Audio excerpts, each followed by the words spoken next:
You're listening to Bowie Baysox Baseball. Our coverage of today's game will start soon.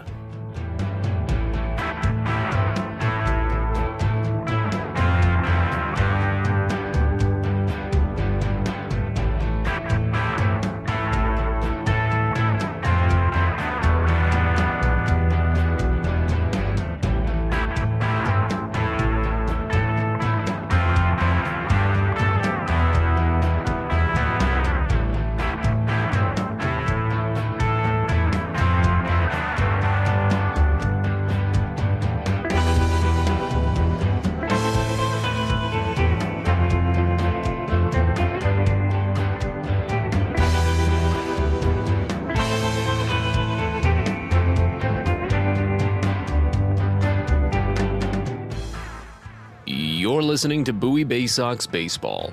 Our coverage of today's game will start soon.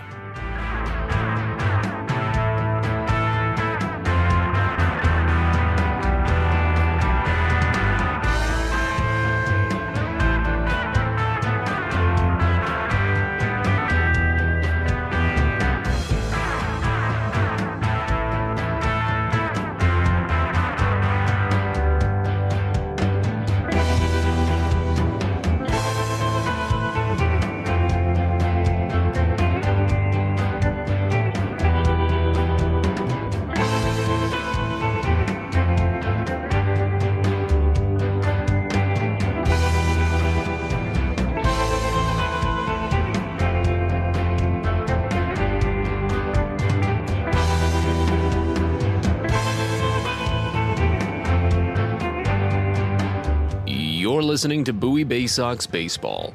Our coverage of today's game will start soon.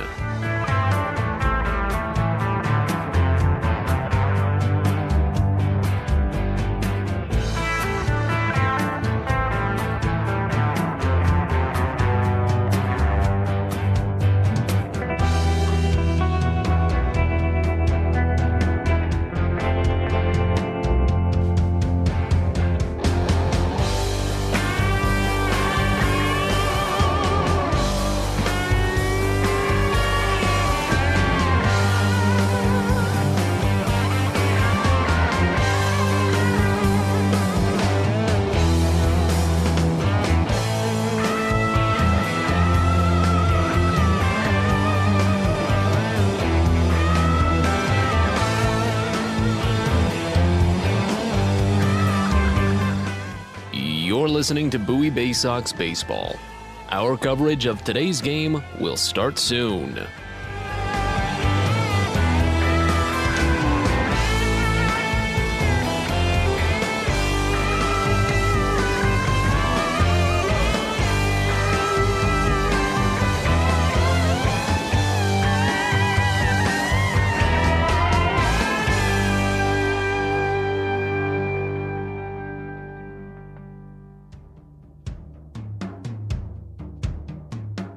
You're listening to Bowie Baysox Baseball.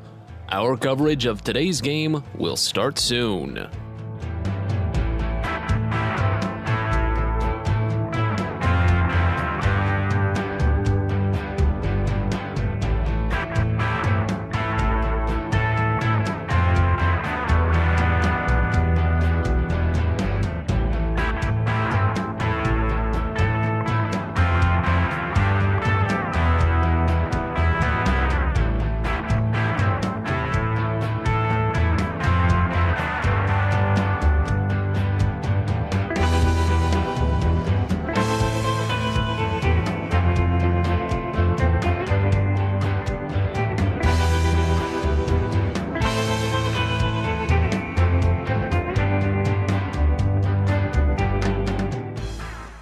You're listening to Bowie Baysox Baseball. Our coverage of today's game will start soon.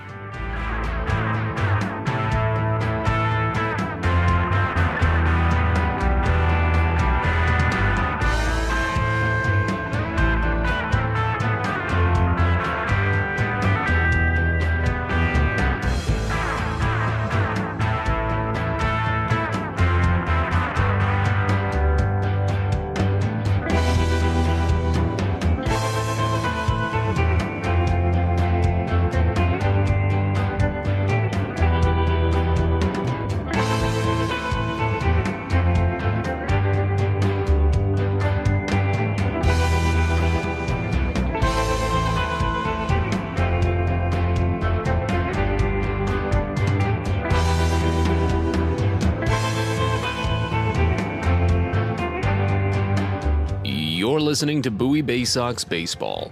Our coverage of today's game will start soon.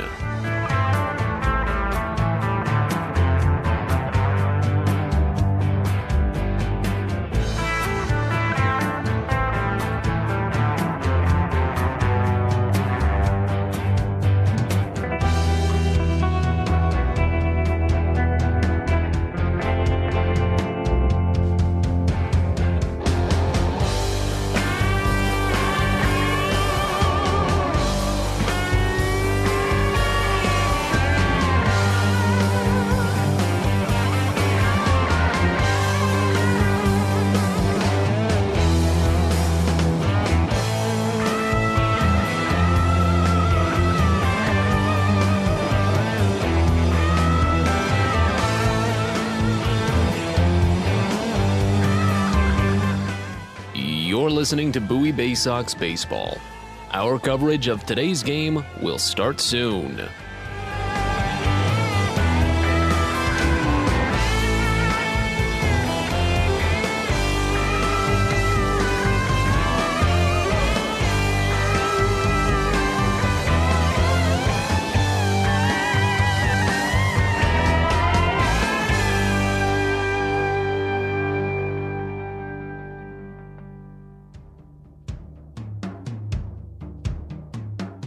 You're listening to Bowie Baysox Baseball.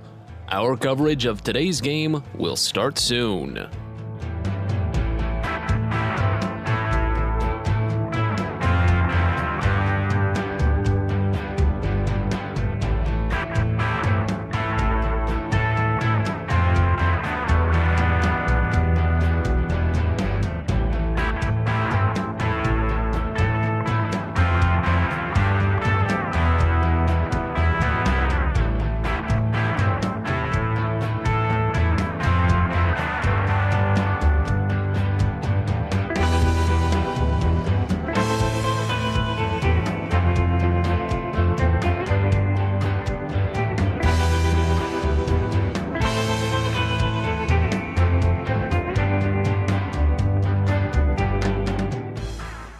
You're listening to Bowie Baysox Baseball.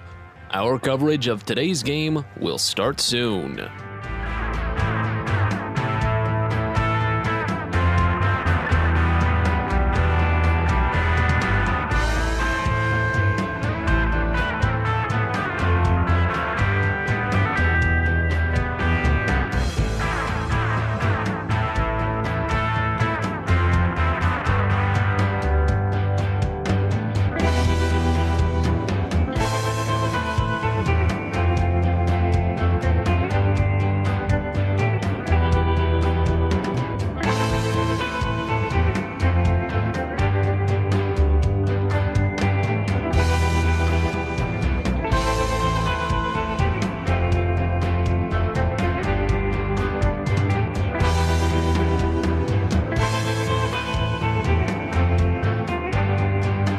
You're listening to Bowie Baysox Baseball. Our coverage of today's game will start soon.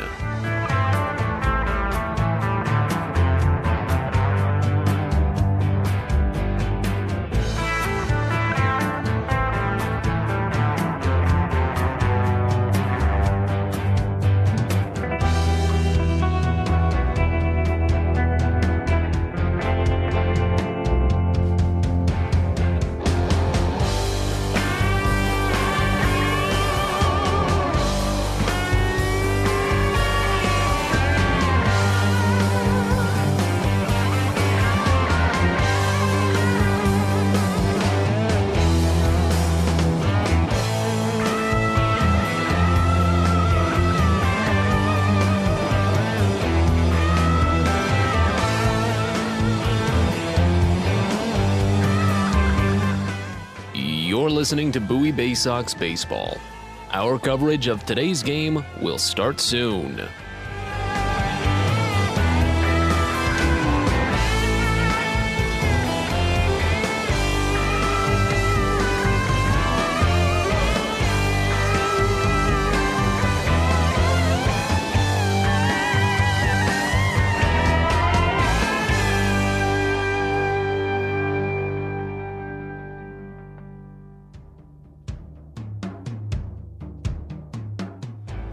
listening to Bowie Baysox Baseball.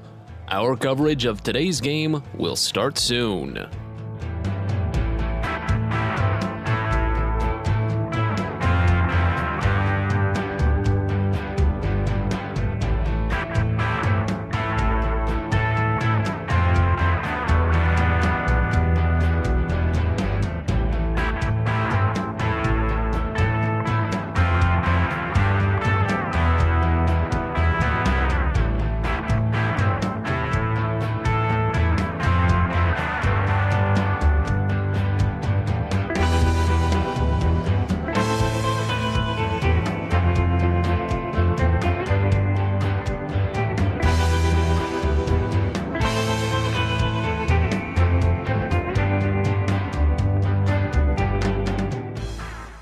You're listening to Bowie Baysox Baseball.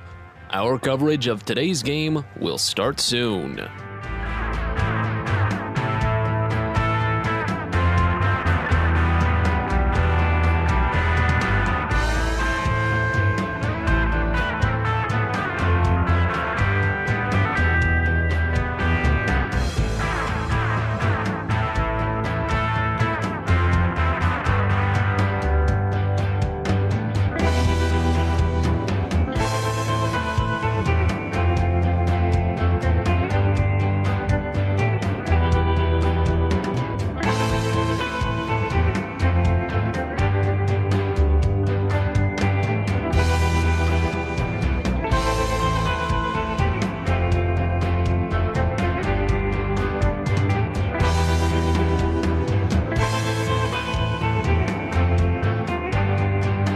You're listening to Bowie Baysox Baseball.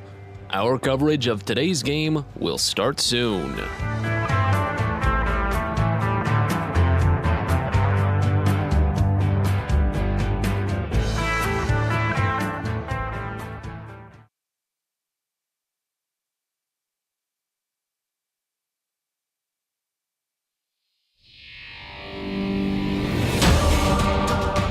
Welcome to Bowie Baysox Baseball.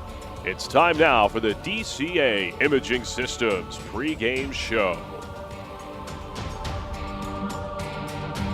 It's the DCA Imaging Systems pregame show from UPMC Park here in Erie, Pennsylvania. We're getting set for Game 2 in this 6-game series between the Bowie Baysox and the Erie Seawolves.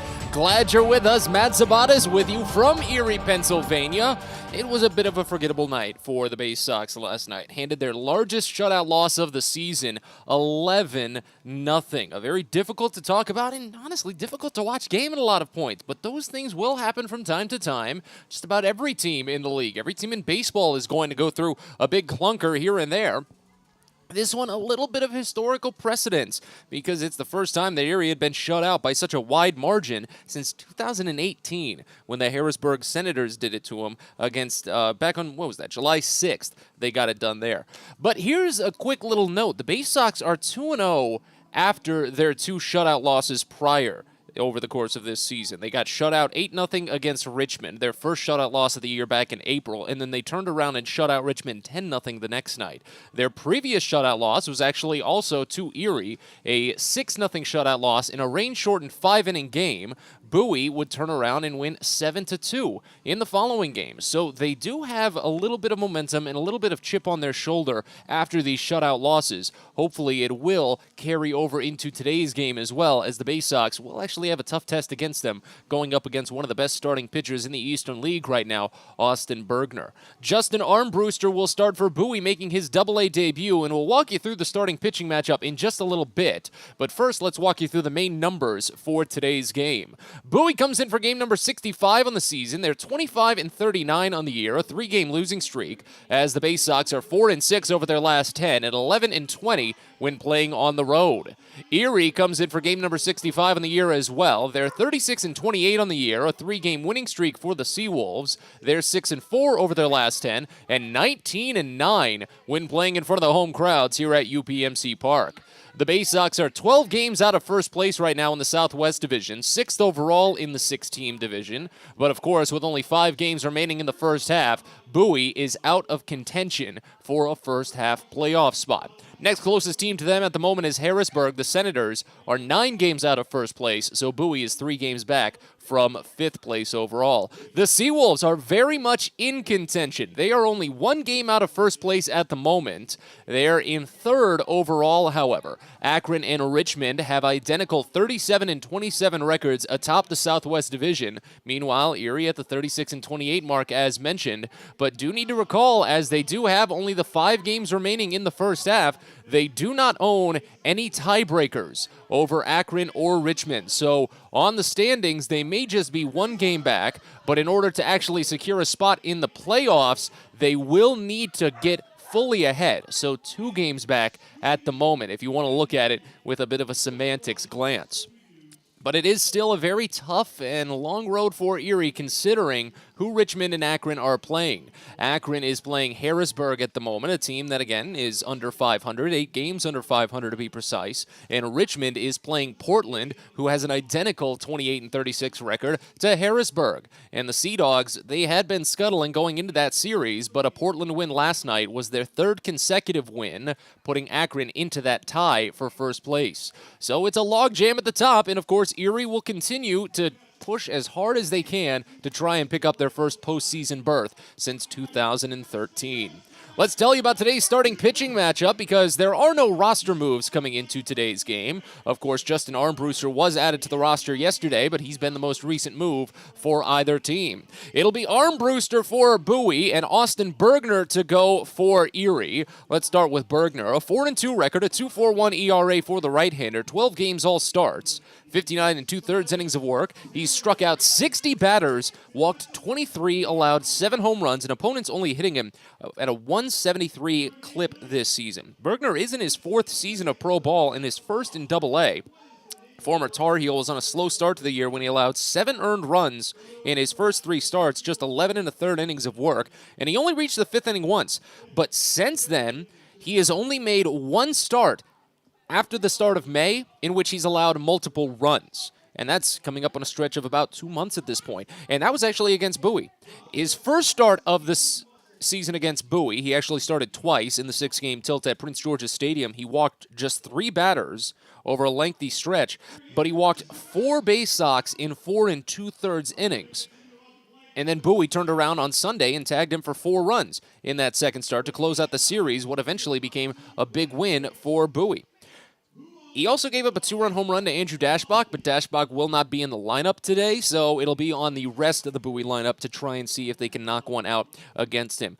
Handful of scouts have noted an average fastball velocity for Bergner, but it has dipped a little bit this season. He still locates well on the top of the zone and has a very good slider that can be tough to pick up at points. But of course, Bowie, they laid off the slider so well over that first start. That's why they drew the 4 walks. And then when they picked it up a little bit more to finally make contact, they tagged him for the 4 runs. Let's tell you about Justin Armbruster, however, coming in for his Double-A debut. Called up from High A Aberdeen just earlier this week. He went 2-1 with the Ironbirds, had a 4.02 ERA in 12 games all starts. He is coming off of a bit of a slow run overall. Over his last 3 starts, he'd allowed 10 earned runs, or rather 10 runs, 9 runs earned in 14 total innings, but his strikeout numbers were still there. He had struck out 17 total batters in those 19 innings. It was just really his last start that put a bit of a sour note for his final start at High A. 4 innings against Jersey Shore, that's the Phillies affiliate.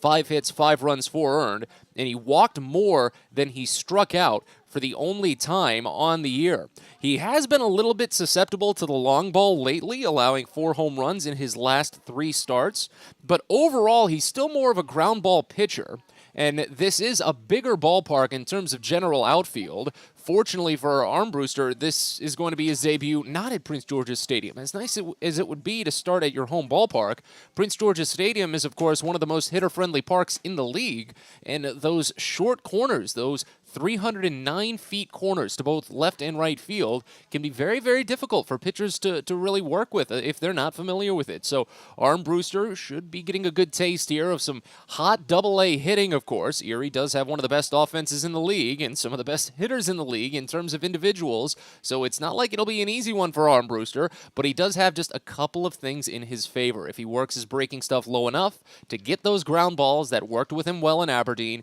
then he should be fine. We've got plenty more to come here on the DCA Imaging Systems pregame show. We break for now, but when we return, we talk with Joey Ortiz. He's batting third today and gives us a little insight on his relationship with Cesar Prieto and what it was like to hit that game-tying home run in the ninth inning in Bowie's big comeback win over the Binghamton Rumble Ponies this previous Friday. Ortiz is our guest next as we break. You're listening to Baysox Baseball. From sprains to stitches, sore throats to stomach aches, and pulled muscles to poison ivy, care is around the corner at Patient First. Walk in to see a doctor from 8 a.m. to 10 p.m. every day of the year. X-rays, lab tests, and prescription drugs are on site, and most major insurance plans are accepted. For routine illnesses and injuries, Patient First is here for you. Patient First, the name fits. Patient First, proud partner of the Bowie Baysox, open 8 a.m. to 10 p.m. every day.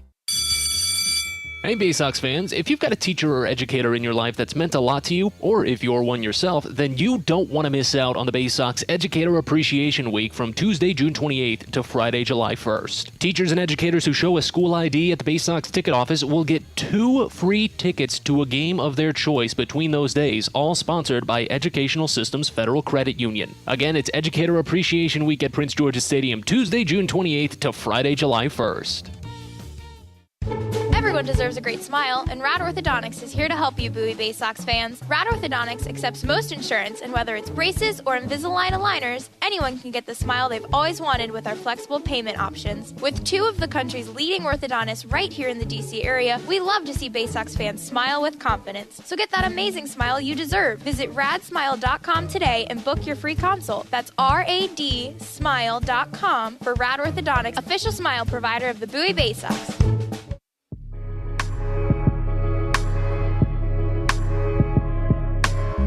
We're back in on the DCA Imaging Systems pregame show, getting set for the second game in this 6-game series between Bowie and Erie. Sitting down with shortstop Joey Ortiz. One of the things I want to ask out of the gate, you and Cesar Prieto have been kind of going 1 and 2 in the lineup over the last couple of days. Now, I know Adam Hall is going to be leading off today, and that's a new jump back into the top slot for him. But what's it been like going basically back-to-back with Prieto? You guys definitely seem to have some good chemistry in the locker room. Yeah, it's definitely cool. You know, meeting Prieto this year, he's a great dude. We always hang out. He's my roommate. We got great chemistry. And it's pretty cool that we could go 1 and 2 in the lineup, and we both, you know, like to compete and like to play well. So it's pretty cool. Is there anything about each other's game that you guys work on, try to build from each other, maybe pick bits and pieces from each other, or just try to go out and compete in your own separate styles? Just try and compete in our own separate styles. I mean, of course, we like to fool around and try and, you know, make each other better, but yeah. I think it's 2 different styles, and, yeah, we just like to get better in our own way, yeah. Again, we're here with Joey Ortiz on the DCA Imaging Systems pregame show. One of the latest trends and one of the biggest changes over the past couple of weeks now is that you've been able to take on the full-time shortstop responsibilities. Has that been a bit of a more relaxing opportunity for you now that you have a little more certainty that you're there just about every single game? Yeah, kind of. I mean, it's definitely nice having some consistency, but I mean, I was always ready to play anywhere and play any position they needed me to play and just be ready to play anywhere, really. One of the things that Kyle Moore has said just about every time I've spoken with him the last 3 weeks is just all the power that you're putting into your contact. He's very, very proud of it and really glad of the hard contact you've been making. Has there been anything that's led to that, or you're just maybe seeing the ball a little bit better? Is there anything you can speak to? It's definitely the work I put in before the game. You know, I work with Becker and Billy before the game in the cages, and they usually got some great stuff for me to get right. As far as hitting the ball hard during the game, I just let my ability take over, and you know, God blessed me with some hard-hitting balls, so that's good. One of the other things that Moore has spoken to a couple of times this season is just the actual physical development of a lot of guys on this roster, you being among them, because it's a relatively younger roster for Bowie. You guys come in at a slightly younger age than some of the other teams in the league, and he's talked a lot about how you guys have physically just built yourselves up, gotten a lot stronger. Have you been a part of that? Yeah, of course. I mean, I take the strength ability very seriously, especially coming after my first year with the Orioles. It wasn't really too much power there, and I felt like it was something I needed to improve on. So I just kept trying to get stronger. Even now, just try and maintain strength. Don't want to lose any. Want to keep hitting the ball hard. Yeah, strength is a big focus to be able to hit the ball and drive the ball in the gaps and stuff like that. Again, here with Joey Ortiz and the DCA Imaging Systems pregame show. One of the big questions, fairly easy to ask, is what do you like to do maybe a little bit more? Hit the big home run, maybe get the walk-off hit, or maybe while you're in the infield, make a slick play, throw a guy out at the plate, or make a good dive, a spin and a throw to get a guy out at first. Which one would you prefer? I'd probably say the big home run. I'd say the home run is a little more entertaining for the fans, but of course defense is, one of my best abilities. So I definitely like doing both, if that could be an answer. Well, there is still the recency, too, from your massive home run on Friday. If you can recall, can you walk us through that plate appearance? 2 outs in the bottom of the ninth to tie the game with a big blast? Yeah, it was pretty cool. I mean, to hear the fans chanting my name and for something like that to happen, it's kind of something you dream of, and I still haven't really came down from it. I kind of just blacked out, and I don't even remember what happened, honestly. Well, they won the game. I think we can remember at least that part. Exactly. One last question I'd like to ask, especially on road games. You get back to the hotel room after a long day. You put on your favorite streaming service. What's been your go-to show? Oh, me and Prieto don't even watch shows, honestly. We kind of just get back, FaceTime a little bit, and then get to sleep. We don't even watch TV, to be honest. Yeah. You're locked in, but enjoying the personal time. I can respect that. Joey, thank you so much for the time. Yeah, no problem. That's Joey Ortiz here on the DCA Imaging Systems pregame show. We'll step aside, be back in a bit. You're listening to Baysox Baseball.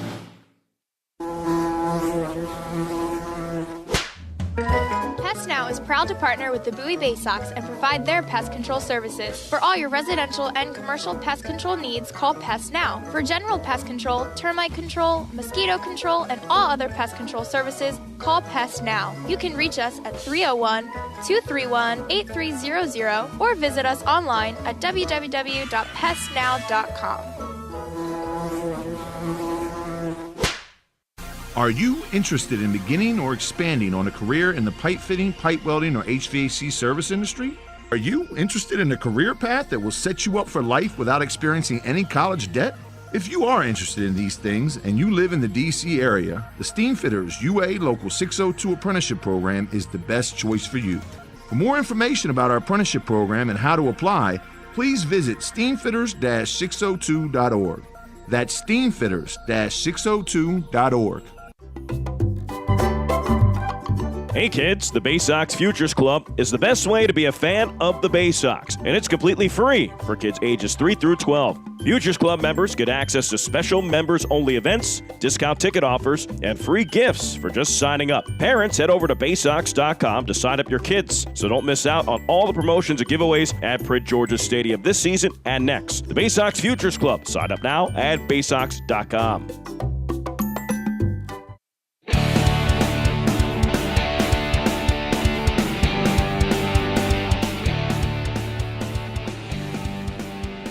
Back to you, BMC Park here in Erie, as we continue on with the DCA Imaging Systems pregame show. Matt Sabata's with you on just what's turned into a very lovely evening. We had plenty of overhanging clouds earlier, but as you run into a lot at this ballpark, we see it sometimes at Prince George's Stadium, especially considering its proximity to the Chesapeake. But this ballpark, even closer to Lake Erie, gets a lot of just pop-up clouds, maybe even some pop-up little showers at points, and maybe some light spritzes that sometimes don't even show up on radars. But we had very heavy clouds early on, but we're looking at a much brighter day today as Bowie will try to bounce back in this series and see if they can even it up at a game apiece. But Erie still maintains the commanding lead in the season series. They've taken 5 of the 7 meetings, including the first 4. After that 6-game series opened up with Bowie losing 4 straight, they finally broke through for 2 consecutive wins, and as mentioned, the first of those 2 consecutive wins was a 7-1 winner, then 13-2 in Game 2. It all started after the Baysox had been shut out 5-0 in a 6-inning rain-shortened day. But as we look at today's game, let's introduce you to the starting lineups briefly for both sides, because there are some notable changes for Bowie. Adam Hall will be back in the leadoff slot. First time that Hall is actually going to be leading off in quite some time, but he does have plenty of experience up top, of course. Among the current lineup, he's now going to be leading off for the 17th time this season. That ties Hudson Haskin for the most out of any player on the roster this year. And the only reason Hall really wasn't in the leadoff as much is because of a stint on the injured list. And when Hall went on the injured list, Haskin filled in that role as the leadoff man. But he's hit well in the leadoff slot this season when he's opening up an inning. He hits .371 with a .992 OPS. Cesar Prieto will bat second, and Joey Ortiz will bat third. If you heard it, they're just such a good 1-2 punch between those first 3 spots in the lineup, and it was 1 and 2 for a little bit. But now Hall is going to be back in the leadoff slot, and I'm really interested to see if he can pick it right back up where he had left it off the last couple of times. Maverick Handley is back behind the dish today for Bowie. It's hoping to be another one-on, one-off rotation for the Baysox. It'd been such a funky little run with the roster for the Baysox lately that they hadn't been able to get that quick on and off settling between Cody Roberts and Maverick Handley. It was Handley going for 3 games behind the dish, Roberts going for 2, then Handley going for 1, and then back to Roberts, back to Handley for 2 more, and then Roberts for... It was a bit of a messy schedule that hopefully should start to settle now, thanks to the roster moves having finally cleared up a little bit when it comes to these position players. And then Handley will be behind the dish, so hopefully Roberts will go tomorrow as folks get settled. Hudson Haskin will be in center field today. Chris Given is back in the lineup. His first game back in a couple of days. He'll be batting 6th. J.D. Mundy, you can say the same about him. He's at first base batting 7th. And then Zach Watson bumps up a slot in right field batting 8th. He had a multi-hit game yesterday, the only multi-hit performance for the Baysox. And then A.J. Graffinino will be in left field batting 9th. We can talk about the Seawolves lineup down the line, but as Erie takes the field, we're looking to get ready for first pitch here at UPMC Park, so we'll step aside. Be back in just a little bit. We've got first pitch and all the play-by-play coming up soon. You're listening to Baysox Baseball. At DCA Imaging Systems, we provide a tenured team of office technology professionals ready to be your trusted advisors. From document creation, output devices, scanning and workflow, to document security and storage, we understand people print, not printers. Give DCA Imaging a call, 301-577-1021, or find out more about how we can help you. DCAimaging.com. DCA Imaging Systems, office technology made easy. Fielder's Choice Flex Packs with the Bowie Baysox. The best value to see the best games at Prince George's Stadium. You could save up to 30% on your selected seat from day one and enjoy a number of exclusive member benefits, including flexible exchange options, discounts on suite rentals, special access to the Diamond View restaurant, and a free members collectible at your first home game of the year. Get your pack now by calling 301-464-4865 or heading online to baysox.com. Sky Shooter Displays by ZY Pyrotechnics will be lighting up the sky with top-of-the-line fireworks shows following Baysox games all season long. We will give you the best bang for your buck. Sky Shooter Displays include traditional shows, true pyro musicals, custom choreographed plays, and much more. The night sky is truly limitless, so don't be shy. Give ZY a try. Find out more by calling us at 570-328-1361 or visit us online, zypyrotechnics.com.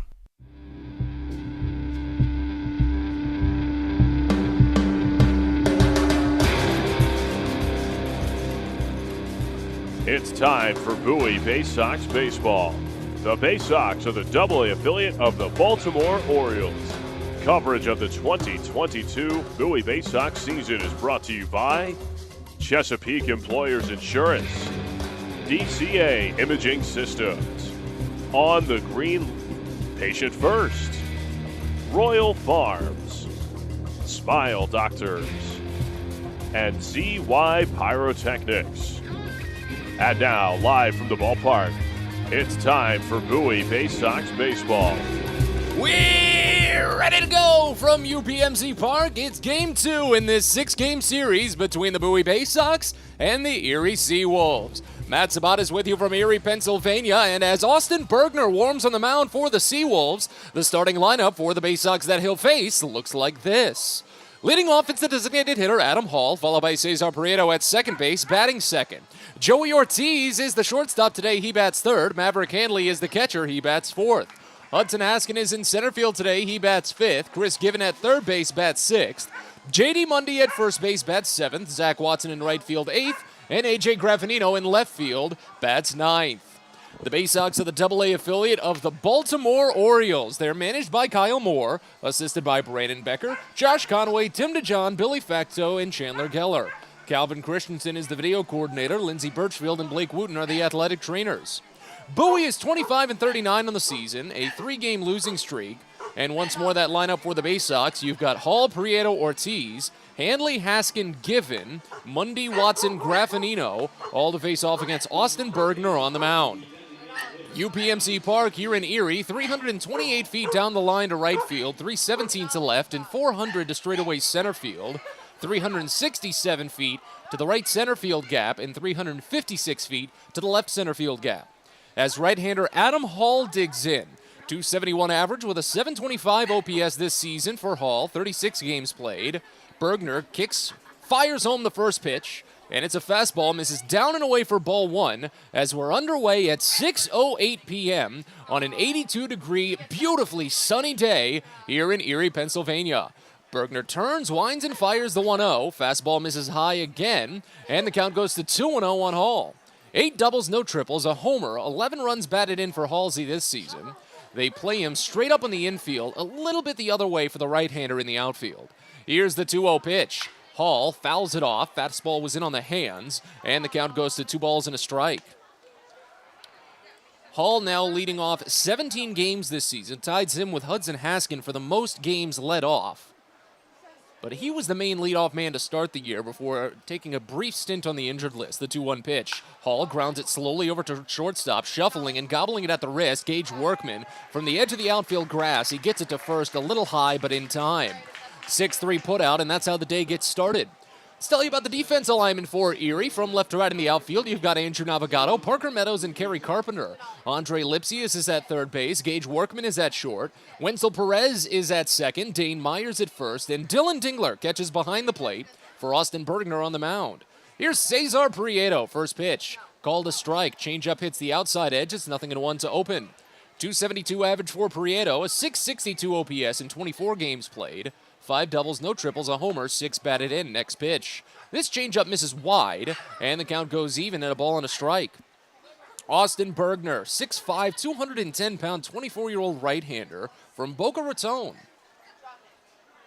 Holds for quite some time before turning and firing the 1-1. It's popped up left side by Prieto toward foul ground. Navigato chasing, as does Lipsius, and it falls in foul. I think it might have actually gotten into the first row of seats. Bit of an obstructed view to that corner, but it does run the count to a ball and 2 strikes on Prieto. Austin Bergner selected in the 9th round of the 2019 draft from the University of North Carolina, a former Tar Heel.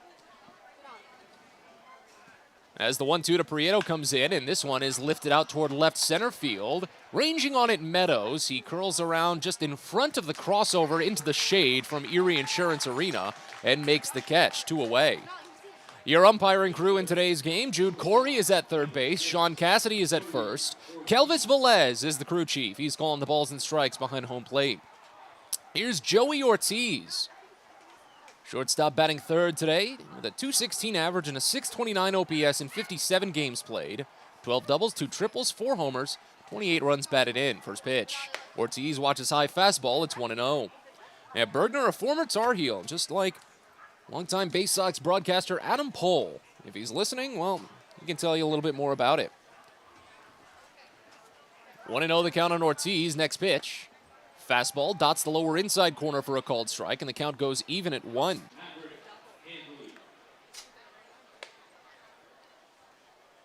So runner in scoring position now with 2 away, as Ortiz really gave that one a ride, but again, one of the deepest parts of the ballpark here at UPMC Park. as Handley will dig into the box now. Maverick Handley, a .256 average in 35 games played this year. Runner at third, 2 away. First pitch to the right-hander is popped up, first base side foul. Dane Myers ranging over. He's out of room. That one gets onto the main level concourse as the count opens up at 0-1. 794 OPS for Handley this season. 8 doubles, no triples, 4 homers, 19 runs batted in. Bergner has already made 2 starts against Bowie this season. One was good, one was okay. He was a losing pitcher on 5 innings of 4-run ball, 3 of which were earned. Here's the 0-1 to Handley. Fouled off again, breaking ball missed high, and the count goes to 0-2. So Bergner went Tuesday and Sunday when the Seawolves were down to Prince George's Stadium from May 24th to the 29th. His first start was strong. Didn't pick up the win because he only went 4 2/3 innings, but allowed just 1 run. Here's the 0-2 to Handley. Slider misses, just a bit away, and the count goes to a ball and 2 strikes. But then his second start, Bowie was able to find the faults. 7 hits in 5 innings, 4 runs, 3 earned. He still struck out 5. He did so in both. But Bowie picked up the win that day, 7-1. The 1-2 fouled off right side again, and the count holds. 2 quick outs to open the inning, but a triple by Joey Ortiz to the left center field gap that Parker Meadows just had a very tough read on.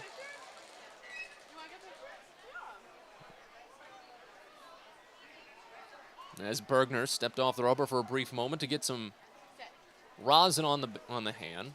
Now he sets. Another 1-2 to Handley. Skips in, eats up a little bit of dirt, and the count goes even at 2. Handley still putting together what's been an excellent month of June. Well, he did go 0 for yesterday, breaking a seasons-long 4-game hit streak with an 0 for 4 day, reaching on an error and striking out once. He's still hitting well over 300 this month. The 2-2 pitch.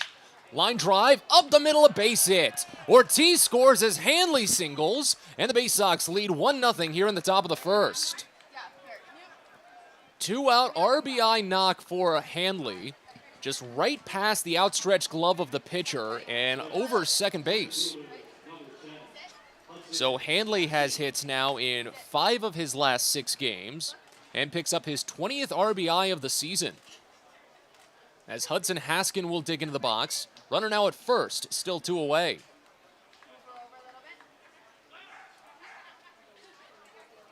Bergner sets and fires the first pitch home to Huddy. It misses inside a fastball. Usually Haskin, a very prime candidate for Bowie to attack on the first pitch, a lot of times in the first inning.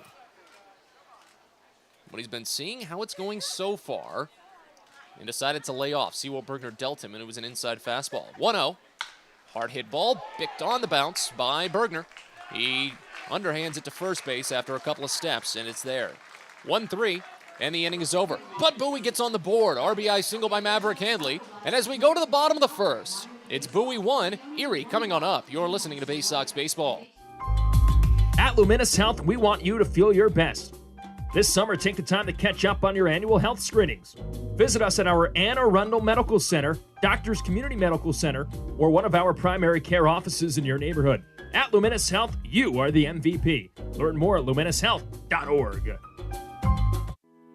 When your commercial plumbing project calls for a job done safely and on time, then your job calls for the plumbers of Local 5 Washington, D.C. Local 5 will always deliver the most skilled and well-trained plumbing craftsmen in the DMV. If you're a contractor who needs safe jobs done well, you need the plumbers of Local 5 Washington, D.C. Start your partnership with them today. Visit local5plumbers.org. That's local5plumbers.org.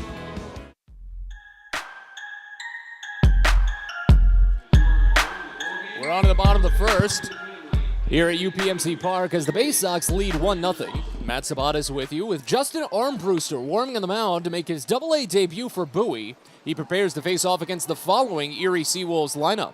Leading off at second base, you've got Wenzel Perez, followed by Andre Lipsius at third base, batting second. Kerry Carpenter in right field bats third. Quincy Naporti, the DH, bats fourth. Dane Myers at first base bats fifth. Dylan Dingler, the catcher, sixth. Parker Meadows in center field bats seventh. Andrew Navigado in left field eighth. And Gage Workman, the shortstop, bats ninth.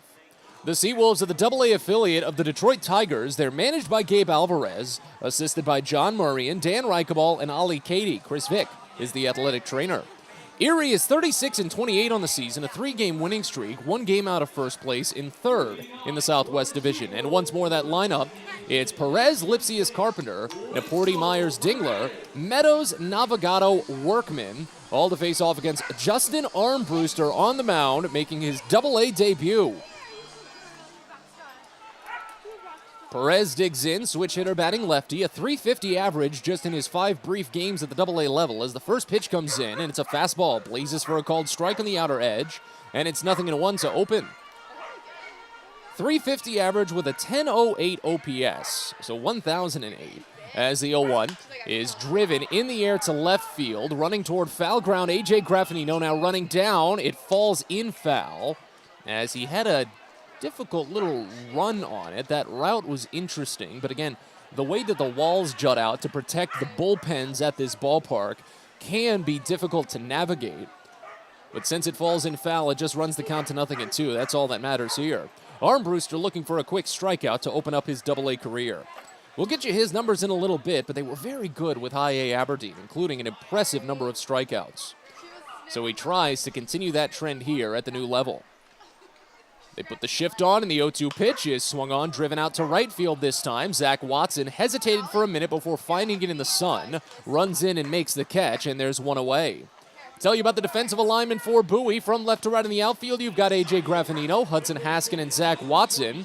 Chris Given is at third base, Joey Ortiz is at shortstop, Cesar Prieto is at second, and J.D. Mundy is at first.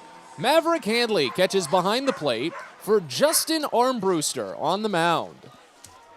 In steps Andre Lipsius, third baseman today, batting second in the first pitch. A flinch and a high fastball called for strike. It's 0-1. .258 average for Lipsius, an .842 OPS in 58 games played, 11 doubles, a triple, 6 homers, 28 runs batted in. Here's the 0-1 pitch. Lipsius watches a called strike, this time a changeup, upper outside corner, already 0-2, as Bowie leads 1-0 here in the bottom of the first inning. Bases empty, 1 away. Armbruster sets, holds it at the chin to drop down to the gut, and fires the 0-2 home. Slider misses wide, and the count to a ball and 2 strikes. Justin Armbruster, a 6'4", 230-pound, 23-year-old right-hander from Bellevue, Washington. 12th round draft selection in 2021 from the University of New Mexico. Here's the 1-2 pitch. Slider again misses away, and the count goes even at 2.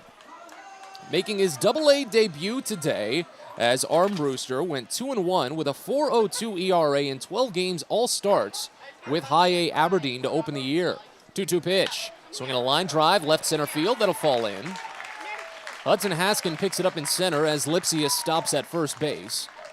1-out single for Andre Lipsius. He's got hits in back-to-back games now for the Seawolves. And now Kerry Carpenter.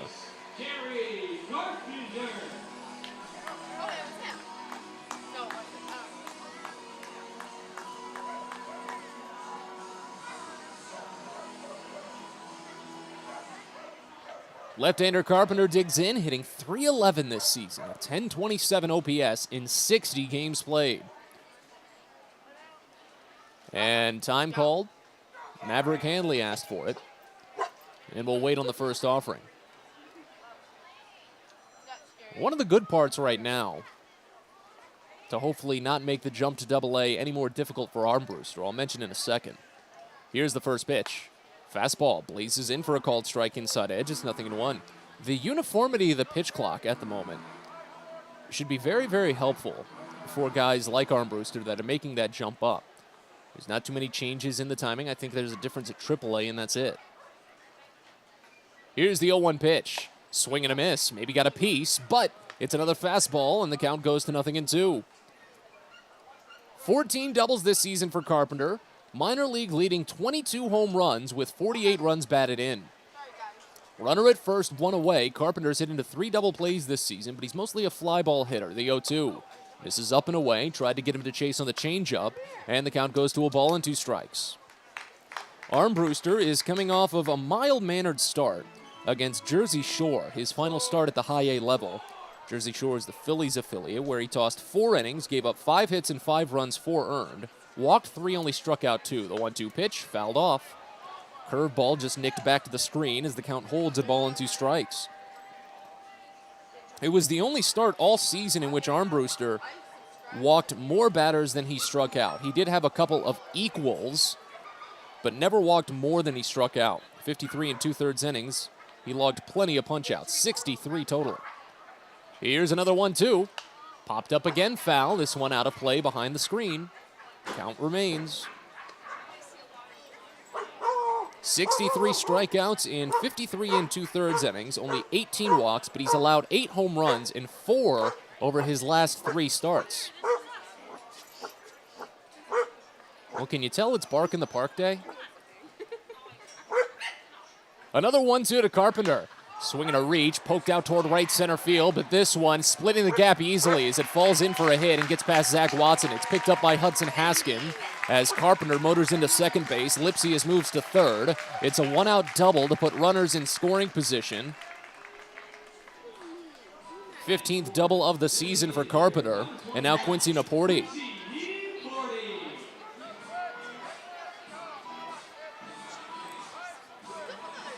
Well, one of the things that Kyle Moore had mentioned to me when we spoke for the pregame show the other day is how much they want to make sure they pitch Carpenter low in the zone.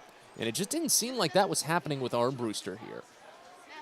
Now he faces with Naporti. The infield plays in. Second and third, one away. The first pitch misses high. Changeup opens the count at 1-0. First pitch ball from Armbruster today. Bowie leads 1-0 here in the bottom of the first inning, but Erie threatening. As the 1-0 to Naporti comes in, and it's swung on and missed. Changeup away, and the count evens. 264 average for Naporti this season, an 899 OPS in 55 games played, 9 doubles, a triple, 16 home runs, including 1 yesterday, 41 runs batted in. The 1-1 pitch. Late swing, fouled off right side, and the count goes to a ball and 2 strikes. Armbruster departed High A Aberdeen, leading the team in overall innings pitched, 53 and 2/3 as mentioned, and the best strikeout to walk ratio. Didn't have the most strikeouts, but the best ratio. Here's the 1-2. Swinging a broken bat, bouncer right back to the mound. Armbruster sends it home. They've got Carpenter in the rundown as Hanley takes it up the line and tags him. That's the 1 out as Carpenter, goes to third base. It was Lipsius in the rundown. But Naporti is safe on the fielder's choice as it goes 1-2 to retire Lipsius for the second out of the inning. Here's Dane Myers. Did they pick up the sliver of bat that came off there? I don't think they did. Yeah, there's just a sliver of bat sitting between the mound and home plate. I guess no one cares. Here's Dane Myers, first pitch. Called a strike, fastball inside. Yeah, that was definitely a cracked bat bouncer by Quincy Naporti, and they've just left the piece of bat there. First and third, 2 away here in the bottom of the first. Dane Myers, a 258 average this season. Here's the 0-1 pitch. Breaking ball, just missed inside. And the count goes even at a ball and a strike. 764 OPS for Myers, 41 games played this season, 8 doubles, no triples, 8 homers, 25 runs batted in. Bowie ahead 1-0. The 1-1 pitch home. Myers watches fastball come in low, just under the knees. Count goes to 2-1. Myers went 2 for 5 yesterday. It was his first game against Bowie.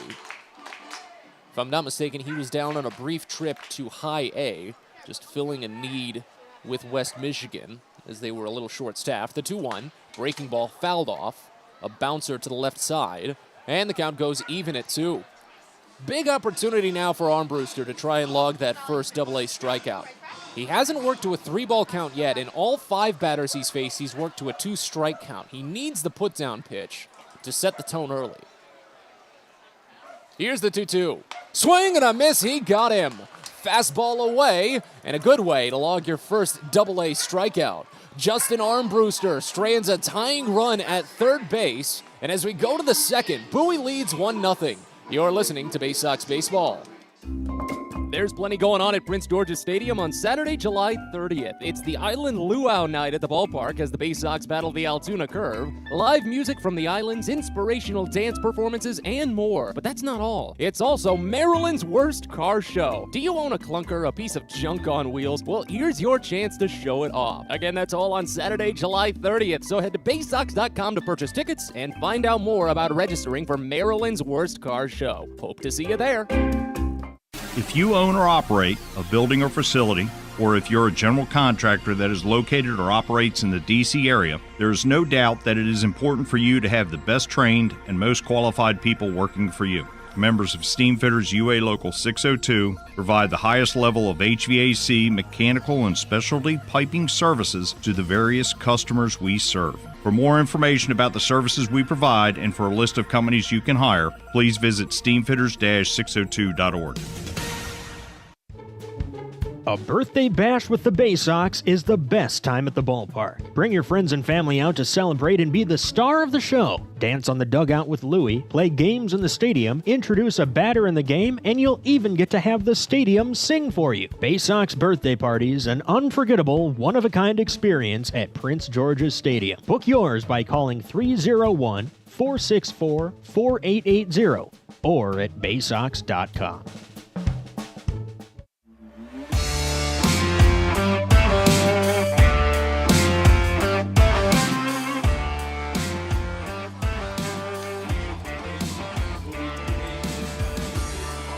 Second inning here at UPMC Park in Erie as the Baysox lead 1-0. Matt Savada's with you on a beautiful, crisp, gorgeous day. Austin Bergner will get back to work for the Erie Seawolves as Chris Given opens the frame for Bowie at the plate. First game back for him in a couple of days. .238 average this season in just 7 games played since being signed from the San Diego organization. First pitch misses down and inside, and it's 1-0 to open. Given an .836 OPS this year, 2 doubles, already has a home run and 4 runs batted in. His homer came back at Prince George's Stadium as the 1-0 comes in, and he lines it over to short, but down to a knee. Gage Workman pulls it in. Just a soft liner and placed perfectly to the shortstop, 1 away, as J.D. Mundy steps in.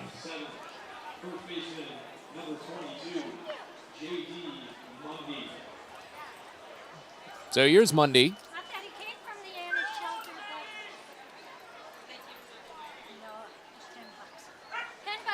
Righty on lefty, first pitch. Mundy watches down and away a fastball. Count opens up at 1-0. Mundy on the season, a .218 average, .635 OPS in 41 games played. Does hit right-handers at a .230 clip overall, but he swings and misses here at a curveball down as the count evens at a ball and a strike. Again, Bowie ahead, 1-0. To a triple by Joey Ortiz and an RBI single by Maverick Handley in the first as the 1-1 comes down and away. Count goes to 2 balls and a strike. This season against left-handers, Bergner has actually pitched them a little bit better. Strikeout to walk ratio may be a bit lesser, but only holds them to a 141 clip. The 2-1 pitch to Mundy. Driven high to left field, but this one not as deep. Curling around and finally running down on it, Andrew Navigado pulls it in. Initially, looked like that one might have been headed for the wall, but Navigado actually had to run in a long way to haul it. And now here's Zach Watson. Watson on the season, a .186 average, .547 OPS in 45 games played for the Baysox. 6 doubles, 2 triples, 2 homers, 8 batted in. He fouls off the first pitch right side. Well, like I said, can you tell it's Bark in the Park night? Well, they've got the broadcast position here at UPMC Park is directly behind some of the seating bowls. The 0-1 popped up on the infield left side, running down into the infield grass. It's the third baseman, Lipsius, and adjacent to the mound, he makes the catch. 3 up, 3 down inning go the Baysox, and a line out, a fly out, and a pop out. And as we go to the bottom of the second, Bowie leads 1-0. You're listening to Baysox Baseball. Get the best deals at Prince George's Stadium with weekly promotions all season. Tuesdays are Military Appreciation Night. Purchase a box seat at the ticket office with a proof of service and you'll only pay half price. Bring along your furry friend on Woof Wednesday, and it's the best happy hour around every Thursday from 5 to 6:30. $2 Bud and Bud Light drafts with other beer specials throughout the year, and live music to get your night started. It's always a great time at the ballpark, so get your tickets now at Baysox.com. On the Green Incorporated is your lawn care team, providing professional, organic-based lawn care programs for residential and commercial lawns. Our lawn care programs provide ballpark quality results. Each service is custom-tailored with guaranteed results for even the toughest lawns. On the Green also offers outdoor pest control services. Mosquitoes, ants, ticks, and more. Safely and effectively control insects and enjoy the outdoors this summer with On the Green Incorporated. Go to onthegreeninc.com. Sky Shooter Displays by ZY Pyrotechnics will be lighting up the sky with top-of-the-line fireworks shows following Baysox games all season long. We will give you the best bang for your buck. Sky Shooter Displays include traditional shows, true pyro musicals, custom choreographed plays, and much more. The night sky is truly limitless, so don't be shy. Give ZY a try. Find out more by calling us at 570-328-1361 or visit us online, zypyrotechnics.com.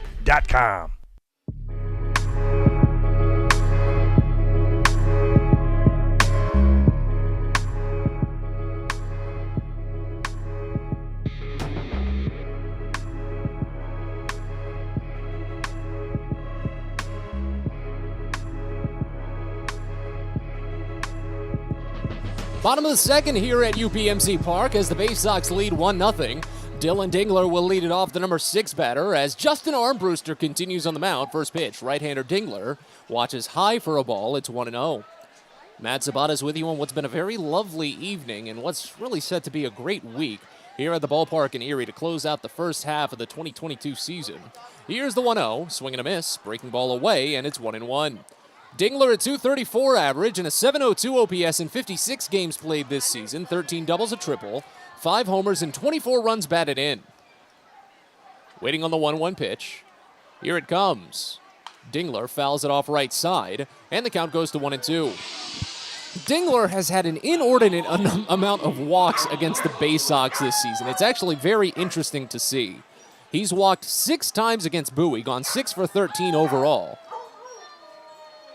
As the 1-2 comes in, and it's swung on and missed high for strike 3. Not going to walk here as Armbruster logs his second Double-A strikeout, picks him up in a row, and there's one away here to start the second inning. Now on to Parker Meadows. Meadows at .224 average this season, a .674 OPS in 44 games played.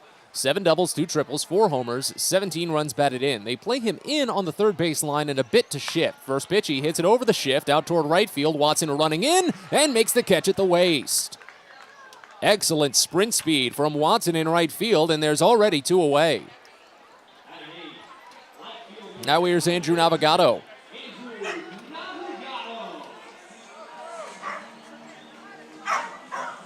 Left fielder today has a .275 average and a .786 OPS in 35 games played. 3 doubles, no triples, 6 homers, 13 runs batted in. Does have a homer against Bowie and has hit them for a .409 mark. First pitch. Breaking ball popped up, foul ground, left side out of play. Count starts out at 0-1. There have just been so many batters among this lineup that have hammered Bowie hard this year. Gary Carpenter, of course, chief among them, a .400 average. Quincy Naporti has hit them for .364. Here's the 0-1 pitch. Driven the other way, foul. Count goes to 0-2. I could go on and on just reading you through the numbers, but the lion's share of this lineup, over half of this lineup is hitting Bowie .350 or better.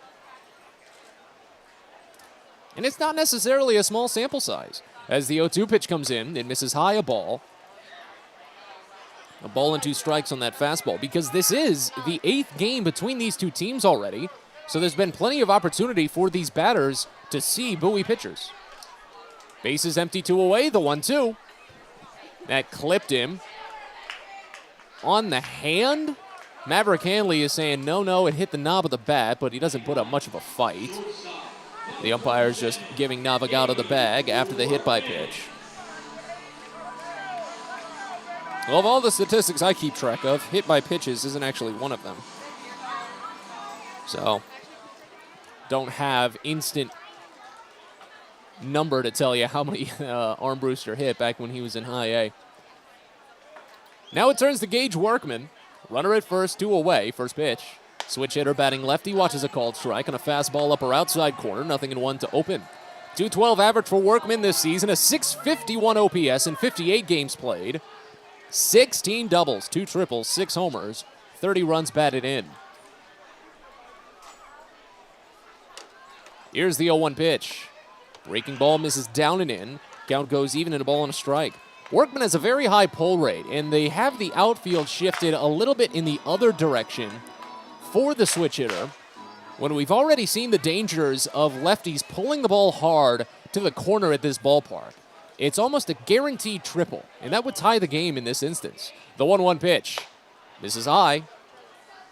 Fastball runs the count to 2-1. It reminds me a lot, and it's going to be a story that I continue to tell all season, when Bowie was in Reading for their only series against the Fightins, and left-hander Aldrim Corridor, who had a very high opposite field rate, kept hitting it to the opposite field. The 2-1 is fouled off, back to the screen, and the count goes even at 2. All the while, Bowie kept putting the shift on for Aldrim Corridor, however, and he just kept hitting it to left field through the largest gap on the infield, and it just perplexed me the entire time. Here's the 2-2 to Workman. In there, strike 3. Punched a fastball on the outside edge, and Armbruster bookends the second inning with strikeouts. He's up to 3 on the day, and that's his first backwards as we go to the third here at UPMC Park. Bowie leads 1-0. You're listening to Baysox Baseball. Get your gear and memorabilia from your favorite Baysox players and future stars of the Baltimore Orioles at the Tackle Box Team Store. Jerseys, hats, autographed bats and balls, all at great prices. Located right at the main gate at Prince George's Stadium and online at BaysoxShop.com, the Tackle Box is the only place to get the best Baysox gear for you and your favorite fan. It's the Tackle Box at Prince George's Stadium and at BaysoxShop.com. It takes time to get rich, flavorful coffee beans from the lush mountain regions of Colombia and Brazil to Royal Farms. But less than a minute to get yourself a delicious hot cup of the finest and freshest coffee in the world. Because Royal Farms' new Swiss-made coffee machines grind those rich, flavorful coffee beans and brew them one magnificent cup at a time. It's why Royal Farms makes the freshest and best coffee in the world. Real fresh, real fast. Royal Farms. At DCA Imaging Systems, we provide a tenured team of office technology professionals ready to be your trusted advisors. From document creation, output devices, scanning and workflow, to document security and storage, we understand people print, not printers. Give DCA Imaging a call, 301-577-1021, or find out more about how we can help you. DCAimaging.com. DCA Imaging Systems, office technology made easy.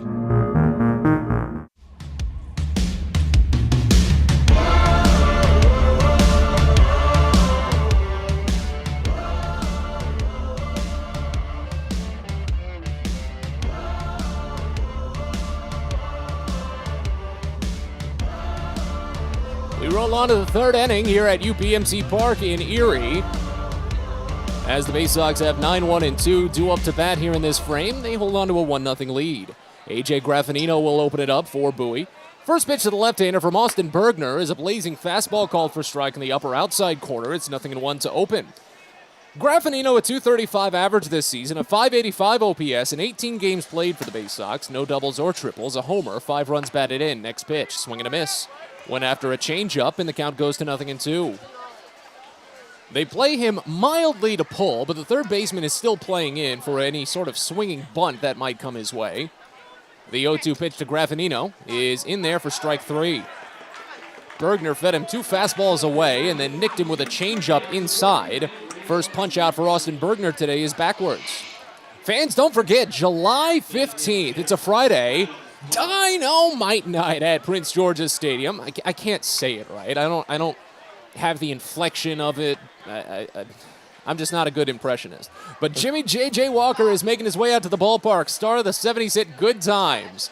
As Adam Hall digs into the box, watches the first pitch low for ball. It's 1-0. There's also going to be a special bucket hat giveaway mimicking his hat from the show. And then, of course, there's special VIP meet and greet packages at BaysoxShop.com. Next pitch to Hall misses down, and the count goes to 2-0. You can get regular tickets at Baysox.com, but the VIP meet and greet, you got to go to BaysoxShop.com. But make sure you get your tickets soon for Friday, July 15th. 2-0 count on Adam Hall as the next pitch comes in from Bergner and misses high. A breaking ball runs it to 3-0. Hall grounded out to the shortstop back in the first inning. Bowie up 1-0. There are only 2 hits coming in succession and both perfectly placed. A triple and an RBI single, the 3-0. Called a strike high just as Hall had started up the line. Held on to the bat, though. Wanted to make sure he didn't get too embarrassed. Now comes the 3-1. He bounces it the other way past the diving glove of the first baseman, Dane Myers, but picked up before the corner by Kerry Carpenter. Carpenter knows this field so well to sprint at balls toward that corner. If they roll to the wall, I've already said it this series, that's almost a guaranteed triple. But Hall will be fine with the single. He's got a 3-game hit streak now. And Cesar Prieto will dig in. Prieto flew out to center field his first time up. Went after a 1-2 pitch. And they've got him played in at third base on the grass if he wants to lay something down, which he does. It's a beauty! Over toward the pitcher. The catcher throws it wild. Hall goes to third base. Prieto goes to second.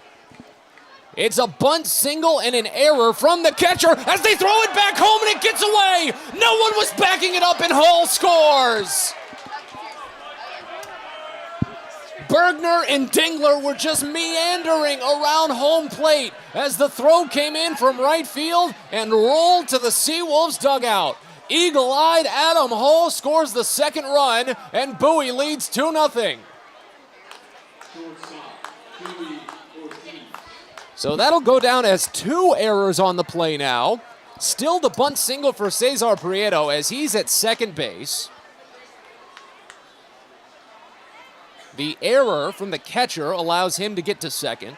7th error of the season from Dylan Dingler. And I believe the error might have actually been on the second baseman, Wenzel Perez.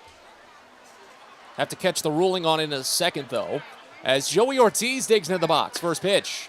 Fastball called for strike. Hits the outside edge, and it's 0-1 to open. So Bowie ahead 2-0. On the most little league run around the bases for Adam Hall. To go from first to home on 2 errors from a bunt. The 0-1, a knuckler liner to first, picked up by Dane Myers. Good lean and a good grab from Myers, and there's 2 away. Still waiting on the ruling on that one. It's obviously 2 errors. They flashed the 2 errors up on the video board. Here we go. So it's an error on Carpenter outright, his 3rd in right field this season. So the E9 allows Hall to score from third base after going first to third on the initial bunt single and error. Here's Maverick Handley. First pitch home to the right-hander. Driven high out toward right field, sends Carpenter backing up, but he looks to see it. In front of the warning track, he makes the catch, and the inning is over.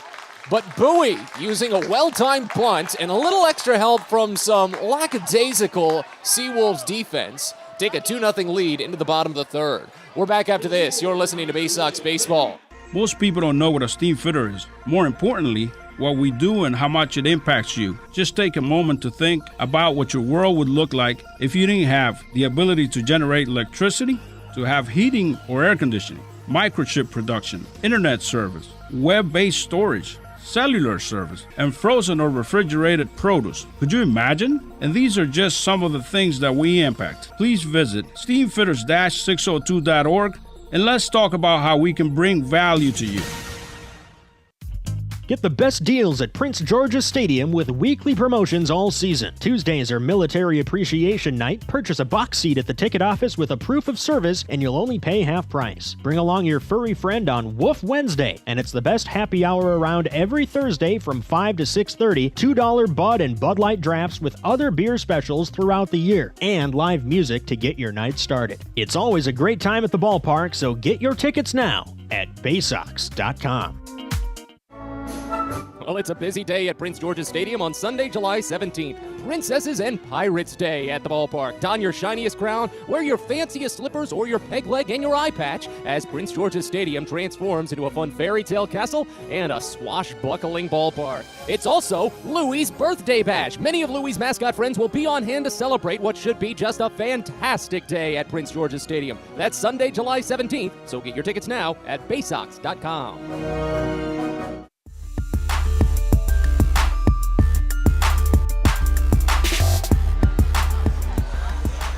On to the bottom of the third inning here at UPMC Park in Erie as the Baysox double up their lead now, 2-0. Matt Sabatas with you on what's been just a great day now, weather-wise and, well, now play-wise. Can't ever complain about a 2-0 lead as Bowie tries to keep the good times rolling. First pitch home from Justin Armbruster to the leadoff man Wenzel Perez, misses a bit high, and the count starts out at 1-0. It'll be Perez, Andre Lipsius, and Kerry Carpenter due up. Top three in the lineup for Erie as the next pitch in is a fastball called for strike down in the lower outside corner. Count goes even at a ball and a strike. Bowie scored their first run on a triple and then an RBI single in the first inning. Ortiz the triple, Hanley the RBI. The 1-1 pitch to Perez. Breaking ball, checked on inside. He didn't go. They go for an appeal, but still not going. As Perez runs it to 2-1. He flew out to right field on an 0-2 pitch back in the first inning. As the 2-1 pitch comes in, and Perez watches fastball just miss down and away. Count to 3 balls and a strike. This is the first 3-ball count that Armbruster has worked to today. So to have it happen on the 10th batter, well, that's a good sign for efficiency from the right-hander when Bowie really needs it right now. The 3-1 pieced foul. Just got a little nip on it on the fastball inside, and the count goes full. So first full count for Armbruster. Perez is 1 for 2 on full counts with a strikeout. Here's the payoff. Grounded over to the right side, through for a base hit. They had the shift on. J.D. Mundy, his first instinct was to go cover the bag, and I'm not sure that was the right play. Cesar Prieto was further from the ball than Mundy was, and Mundy instantly went to the bag. Now, again, when you put the shift on, that's kind of the point. But when you just watch it in real time, it does leave you scratching your head.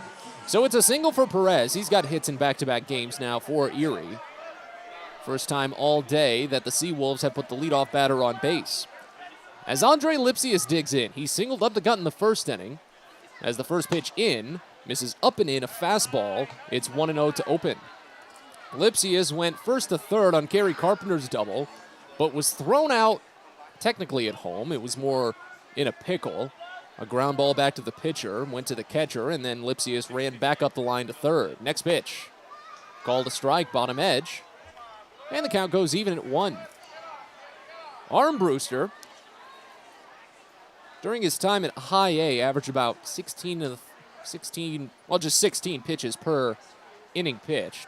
He's hovering around that at the moment. As the 1-1 pitch comes in, it's flinched on high, a fastball.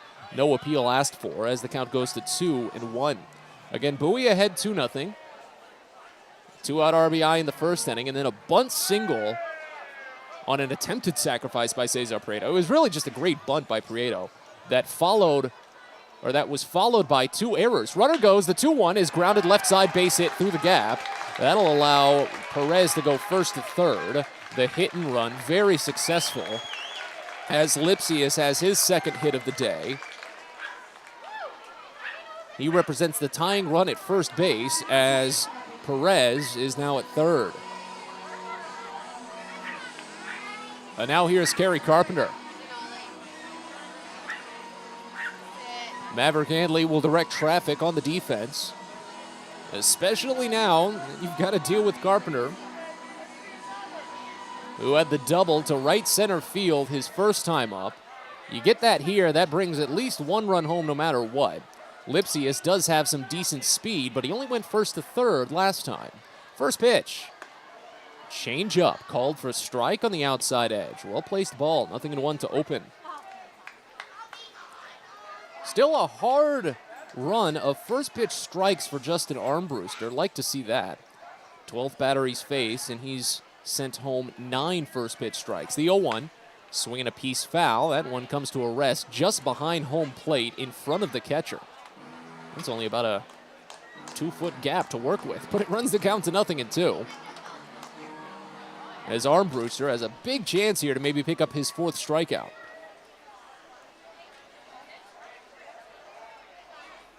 They put the pull on, potentially trading 2 outs for a run. The 0-2 pitch, grounded to first but foul.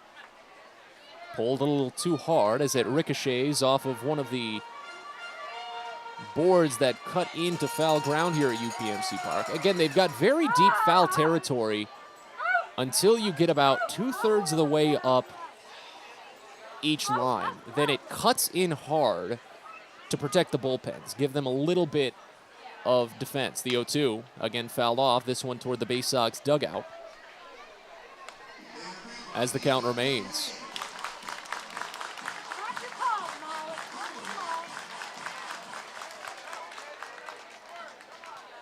First and third, nobody out here in the bottom of the third as Bowie leads 2-0. 4 hits for each side. Here's the 0-2 pitch. Fouled off again. Carpenter really had to reach out well in front of that curveball. Got just enough.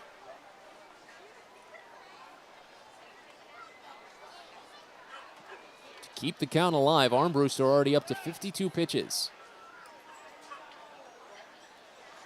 He fires another 0-2, and it's grounded foul again, this time first base side. So many off-speed pitches right now. You'd think that you try to feed the guy a fastball. But Carpenter's got such a good eye this season. I'd imagine he'd still be able to time it up. So do you stick with the off-speed? This is the dance. You're always left questioning.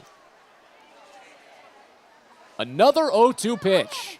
Misses wide, did go with the breaking ball still, but tried to get him to chase instead of feeding something on the bottom edge of the strike zone. Carpenter laid off, and the count goes to a ball and 2 strikes. Armbruster sets at the chin, drops to the waist, and fires the 1-2. Swung on and missed for strike 3. Went with a changeup in the dirt, and Carpenter's down swinging. 4th strikeout of the day for Justin Armbruster. And now a double play could get him out of the inning.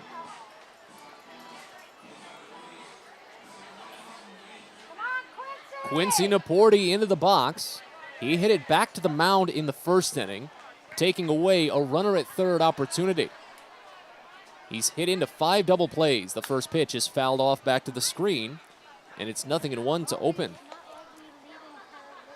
Naporti up to 56, or Armbruster rather, up to 56 pitches in this one. He's thrown at least 70 pitches in each of his last 6 starts, so he's still got breathing room. But you want to get him out of this inning quick, because the 0-1 is driven in the air to right field, should bring 1 run home. Watson to the corner, squares it up and makes the catch. Here comes Perez as the throw comes in and it's cut off. The run scores on the sacrifice. Bowie still leads, but it's now 2-1.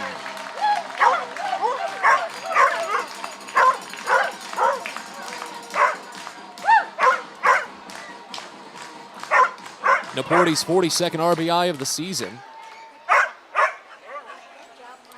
Here's Dane Myers. But it does take just the threat of runner in scoring position out of the equation, which is obviously very, very important.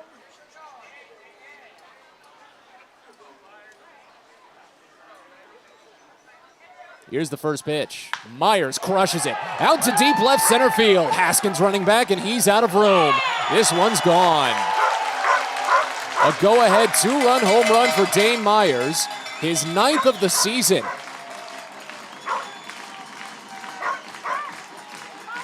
2-0 lead, suddenly a 3-2 deficit.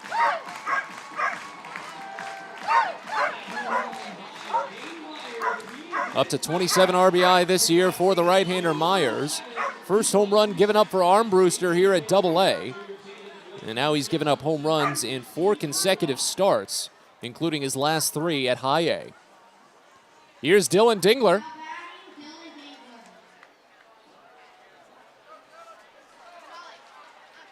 First pitch home to the right-hander. Misses down and away. It's 1-0 to start. Dingler struck out swinging back in the second inning.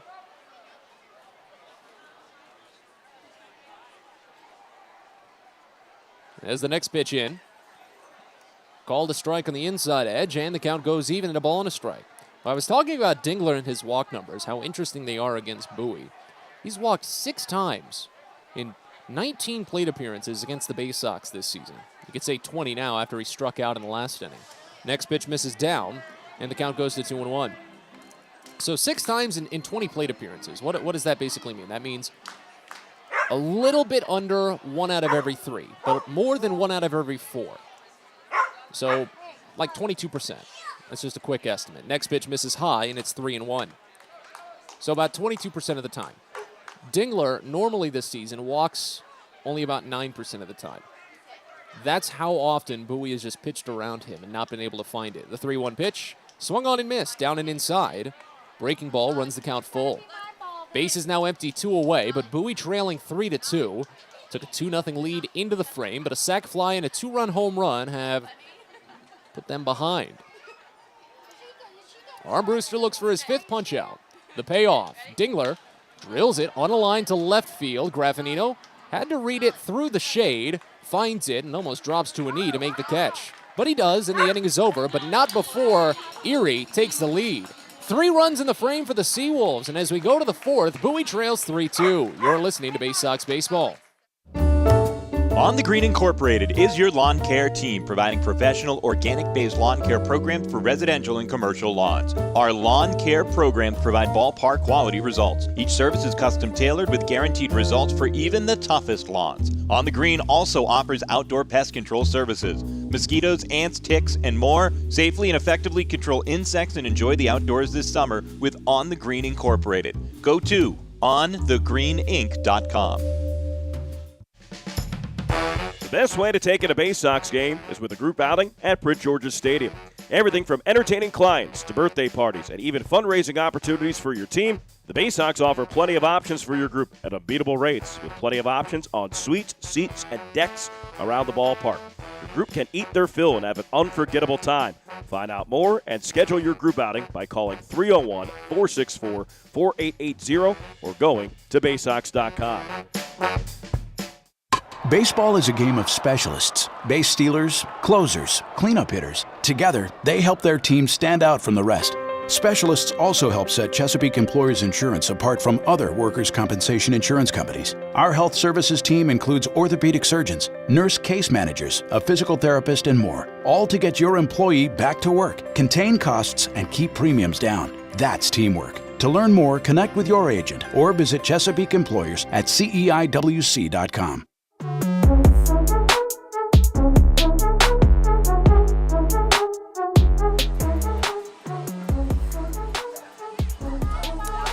Fans Care's around the corner at Patient First, urgent care that's open 8 a.m. to 10 p.m. every day of the year. Every Patient First has on-site labs, x-rays, and prescription drugs. Patient First, the name fits. We're on to the 4th inning here at UPMC Park in Erie as the Baysox now trail 3-2. Had a 2-0 lead, but a 3-run third for the Erie Seawolves have turned things around. It'll be on Hudson Haskin to try and start a new rally.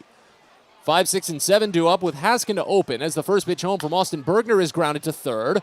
Backhanded in fair territory by Andre Lipsius, but it's off his wrist and falls down. Haskin will reach safely.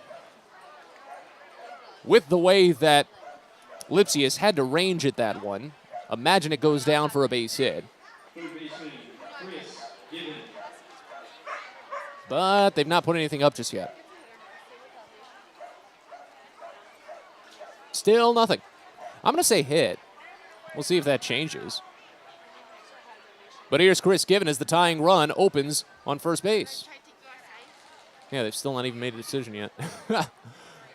Righty on righty, first pitch, and Given lifts it out toward right center field, shallow. Parker Meadows sprinting in from center, loses the hat, but has the ball, and there's one away. Meadows has some really good sprint speed out there. 42 games this season. He's only made 2 errors. Remember catching a little bit of it back when Erie was at Prince George's Stadium in late May, but I just recall Bowie didn't really hit it out to center field that much in that game.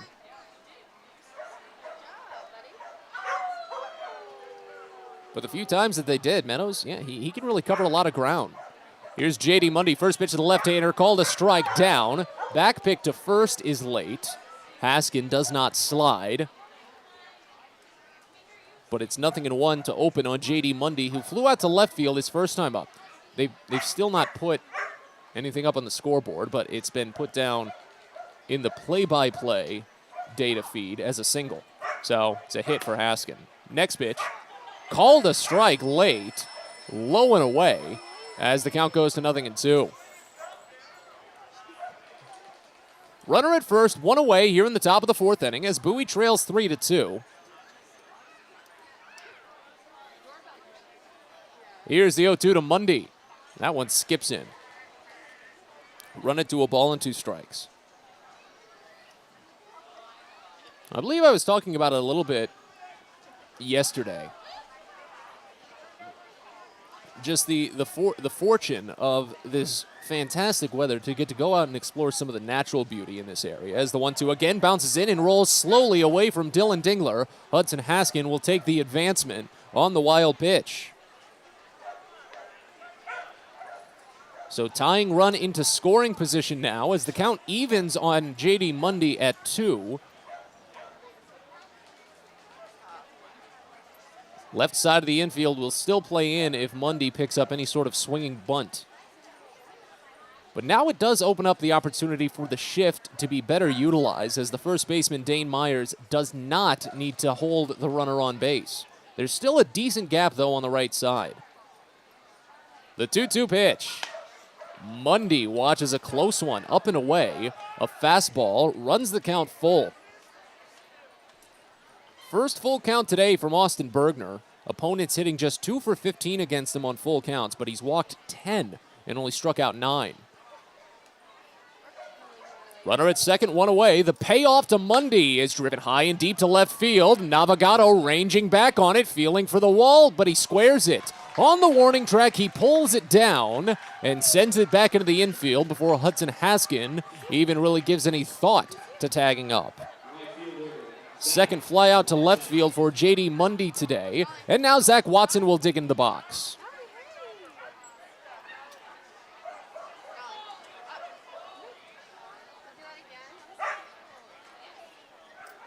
Watson popped out to the third baseman his first time up, but did have a single and a double yesterday. He's got good speed that could really play well at this ballpark if he can just make the proper contact. First pitch home. Watson watches fastball miss away, and the count starts out at 1-0. Again, Bergner's really only had one clunker of a start since the end of April, and that was his start against Bowie, in which he still finished 5 innings, but allowed 4 runs, 3 earned. Here's the 1-0. Watson watches a called strike this time, fastball upper inside corner, and it's 1-1. But now with 2 runs across for Bowie, even though 1 is unearned, Bowie has been the only team to punch multiple runs across Bergner since April 22nd, a full 2 months ago. The 1-1 pitch, swing and a miss. High fastball. Watson behind a ball and 2 strikes now. He's got a much, much better average with runners in scoring position this season, but his OPS is only slightly better. 262 average this year, but he strikes out a ton. The 1-2 pitch. Check swing, called strike 3 anyway. Inside edge. Watson doesn't believe it. Holds in the box for a minute, but slowly walks back to the dugout. Does rest the chin on his shoulder for a brief moment as he departs. Leadoff single by Hudson Haskin left stranded at second. And as we go to the bottom of the fourth here at UPMC Park, Bowie trails 3-2. You're listening to Baysox Baseball. At DCA Imaging Systems, we provide a tenured team of office technology professionals ready to be your trusted advisors. From document creation, output devices, scanning and workflow, to document security and storage, we understand people print, not printers. Give DCA Imaging a call, 301-577-1021, or find out more about how we can help you. DCAimaging.com. DCA Imaging Systems, office technology made easy. Well, it's a special Baysox Live happy hour on Thursday, July 14th at Prince George's Stadium. Along with the usual live music and beer specials from 5 to 6:30, it's also Margaritaville night out at the ballpark. Get your flip-flops, salt shakers, and Hawaiian t-shirts ready to celebrate cruise culture with Margaritaville night, sponsored by Bud Light. That's Thursday, July 14th at Prince George's Stadium, so get your tickets now at baysox.com. Sky Shooter Displays by ZY Pyrotechnics will be lighting up the sky with top-of-the-line fireworks shows following Baysox games all season long. We will give you the best bang for your buck. Sky Shooter Displays include traditional shows, true pyro musicals, custom choreographed plays, and much more. The night sky is truly limitless, so don't be shy. Give ZY a try. Find out more by calling us at 570-328-1361 or visit us online, zypyrotechnics.com.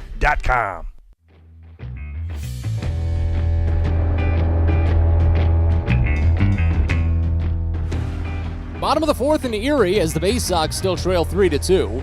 Justin Armbruster back out to work, hoping for a scoreless frame after giving up a couple of late, well-struck balls, blowing the 2-0 advantage. First pitch home to Parker Meadows, misses down and inside a ball. It's 1-0.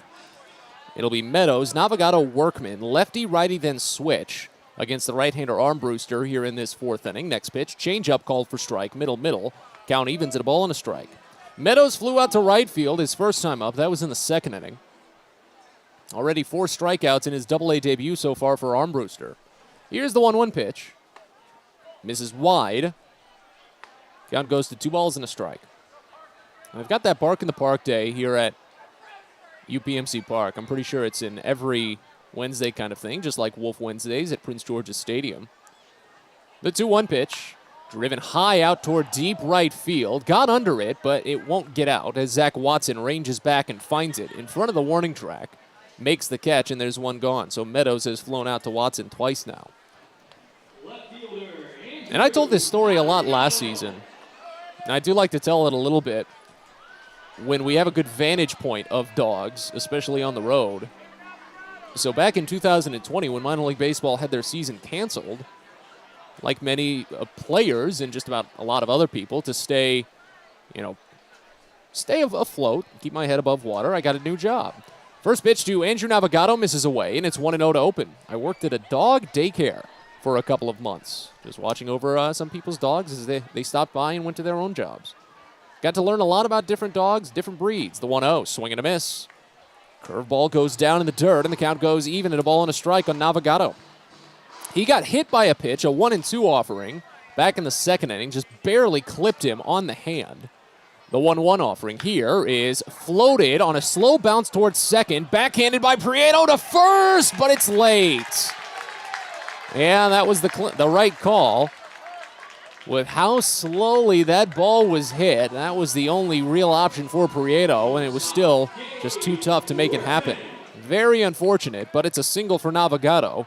He's got hits in back-to-back games now. But I do just enjoy looking at the dogs and kind of naming out some of the breeds. I see a Chihuahua just being held up like a small human to watch the game. There's a Great Dane just standing about 3 rows behind it. First pitch to the switch hitter, Gage Workman, grounded right to first. Picked by Mundy, sent to second. Ortiz glove sends it back to first. Armbruster receives, and the inning is over. Perfectly executed. 3-6-1 double play as Workman grounds into his second this season. 1-out single taken off the books, and we're on to the 5th. Bowie trails 3-2. You're listening to Baysox Baseball. Hey, coffee lovers. Know where you'll find the world's freshest cup of coffee? right here at Royal Farms. Because with our new brewing system, it takes less than a minute to go from selecting the kind of coffee you want to this. The freshest, most flavorful cup of coffee you can buy is at Royal Farms. So try one. It'll be love at first sip because it's the freshest coffee in the world. Real fresh, real fast, Royal Farms. Hey kids, the Baysox Futures Club is the best way to be a fan of the Baysox, and it's completely free for kids ages 3 through 12. Futures Club members get access to special members-only events, discount ticket offers, and free gifts for just signing up. Parents, head over to Baysox.com to sign up your kids, so don't miss out on all the promotions and giveaways at Prince George's Stadium this season and next. The Baysox Futures Club. Sign up now at Baysox.com. If you're working in the Washington, D.C. metropolitan area as a pipe fitter, pipe welder, or HVAC service technician, and you're interested in a better life, a better means to provide for yourself and your family, a way to make sure that you're earning the highest wages and the best benefits in our industry. Visit our website at steamfitters-602.org. That's steamfitters-602.org. And let's talk about what we can do to help change your life.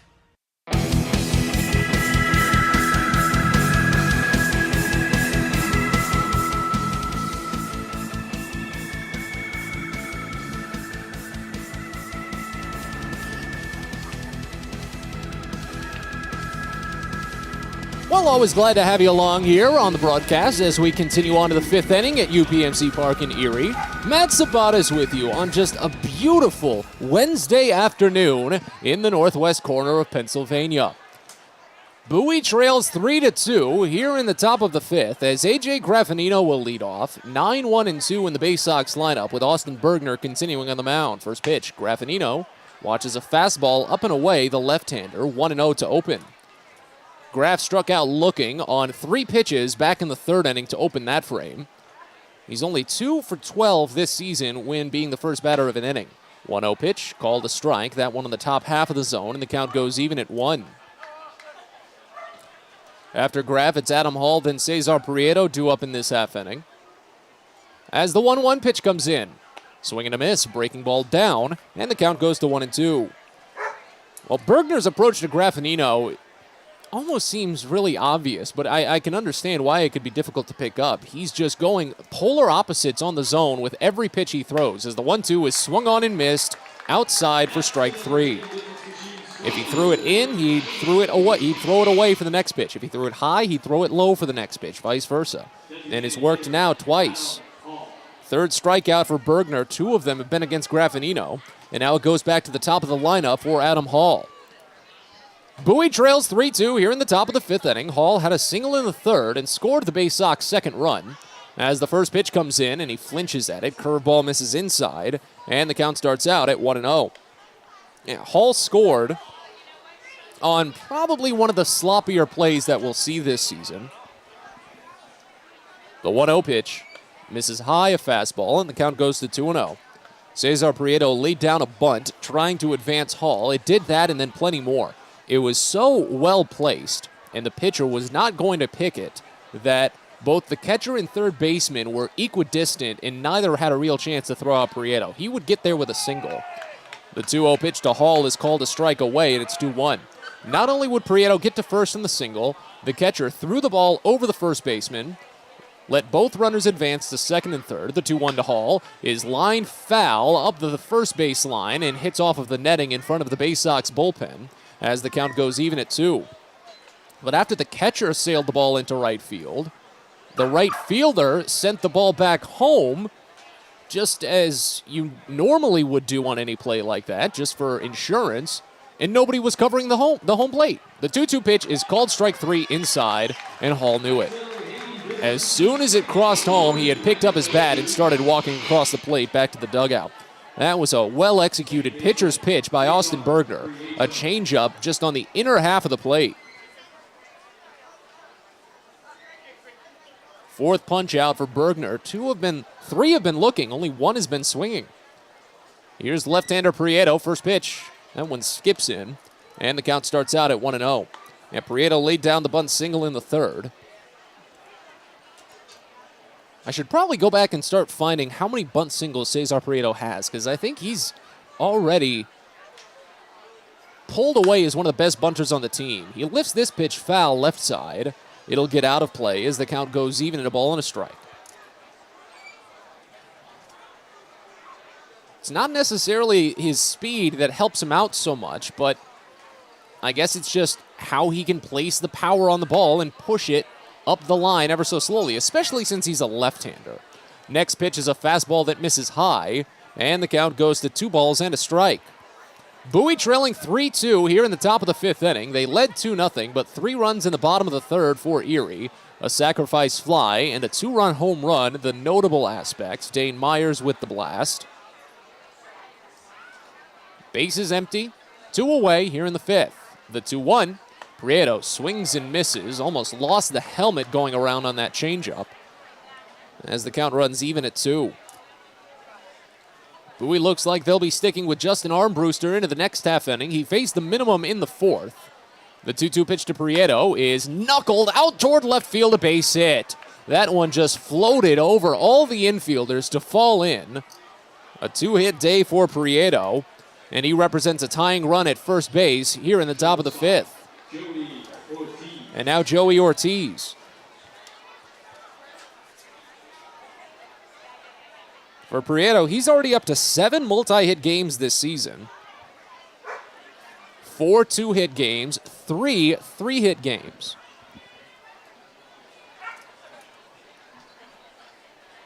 First pitch to Ortiz. Line the other way, and it falls for another hit. Gary Carpenter picks it in right field as Prieto goes to second base.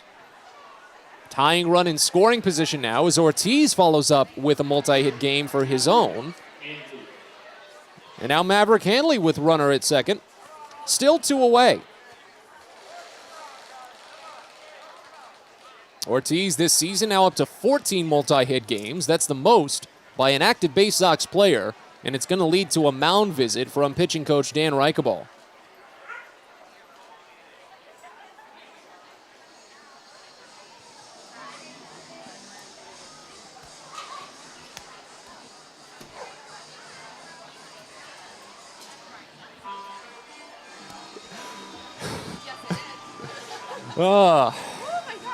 The Eastern League is a fun place sometimes. Camaraderie among this league is some of the best in all of minor league baseball. You've got great veterans, newbies like myself, and just about all the fun that you could have among some unique ballparks in unique areas of the country. Already said that a lot yesterday, with Erie being just on the shores of Lake Erie, Akron being just south of their parent club, nearby Canton as well. Nestled in downtown Akron, Richmond, and all the history there amongst the Civil War, and of course the capital of Virginia, Harrisburg, the capital of Pennsylvania. Very much enjoy this league. And the teams among it. As Bowie tries to take the lead, at least tie the game, who knows, maybe even take the lead. Here in the top of the 5th, Maverick Hanley into the box, first pitch. Called a strike, breaking ball inside, and the count opens up at 0-1. Hanley drove in a run with a single in the first inning, and in response to it, Wenzel Perez at second is shaded much, much closer to the bag because the hit was straight up the middle. First and second, 2 away, the 0-1 pitch. Hanley flinches on a called strike, fastball inside, and it's 0-2.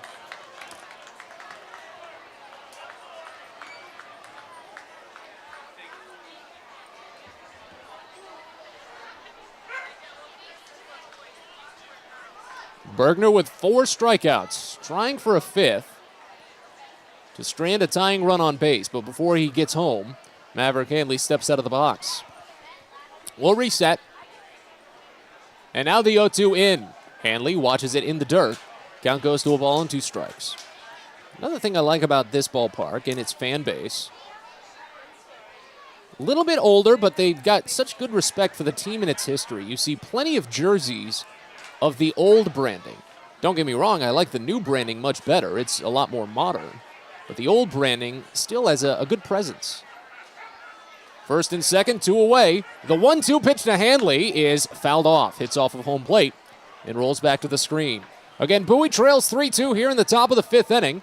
Shadows pushing across all of left field now and about halfway through center field, the deepest parts of center in shade, but all of right field in sunlight.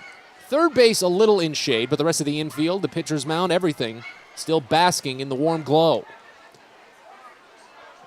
1-2 the count as Bergner delivers his 71st pitch, and it's grounded hard over to the shortstop, scooped up by Workman and underhanded the short way to second. Ortiz is retired on the 6-4 choice, and the inning is over. Bowie trails 3-2 as we're halfway home here at UPMC Park. We're back after this. You're listening to Baysox Baseball. We'll get your red capes ready and your iron suits too, because it's Superhero Day at Prince George's Stadium on Sunday, July 31st. You can meet your favorite costumed hero, and the first 750 fans ages 13 and up will pick up a Grayson Rodriguez Superman bobblehead for their own. Not only that, but it'll also be Heroes Day at the ballpark, honoring police, fire, and EMS with a Guns N' Hoses charity softball game. And the Baysox will wear custom Heroes jerseys, auctioned off post-game to benefit the Children's Cancer Foundation. Sunday, July 31st, so get your tickets at Baysox.com. Fielder's Choice Flex Packs with the Bowie Baysox. The best value to see the best games at Prince George's Stadium. You could save up to 30% on your selected seat from day one and enjoy a number of exclusive member benefits, including flexible exchange options, discounts on suite rentals, special access to the Diamond View restaurant, and a free members collectible at your first home game of the year. Get your pack now by calling 301-464-4865 or heading online to Baysox.com. Baseball is a game of specialists. Base stealers, closers, cleanup hitters. Together, they help their team stand out from the rest. Specialists also help set Chesapeake Employers Insurance apart from other workers' compensation insurance companies. Our health services team includes orthopedic surgeons, nurse case managers, a physical therapist, and more, all to get your employee back to work, contain costs, and keep premiums down. That's teamwork. To learn more, connect with your agent or visit Chesapeake Employers at CEIWC.com.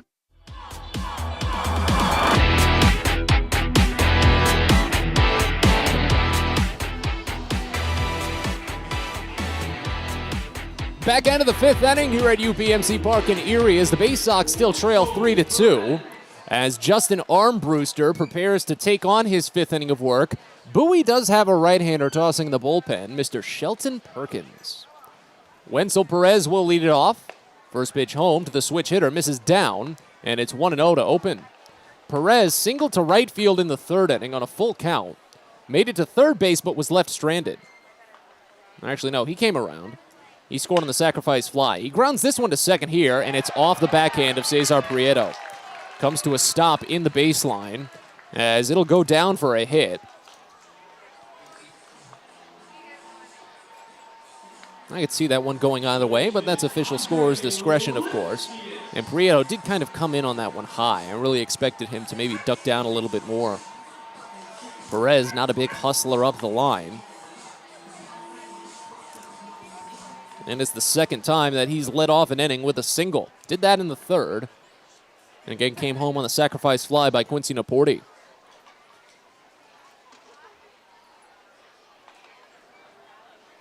Here's Andre Lipsius, first pitch. Called a strike. Fastball upper inside corner. And the count starts out at 0-1. Lipsius a 2-for-2 day.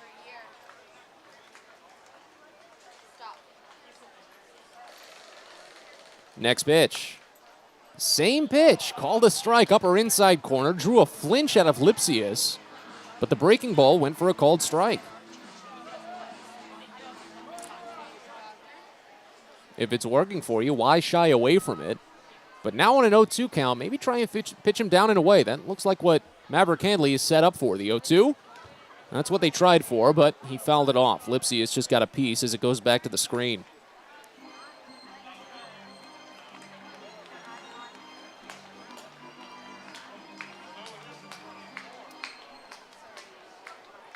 So the count stays at 0-2 as Perez has a lead off of first. He's not attempted a stolen base this season.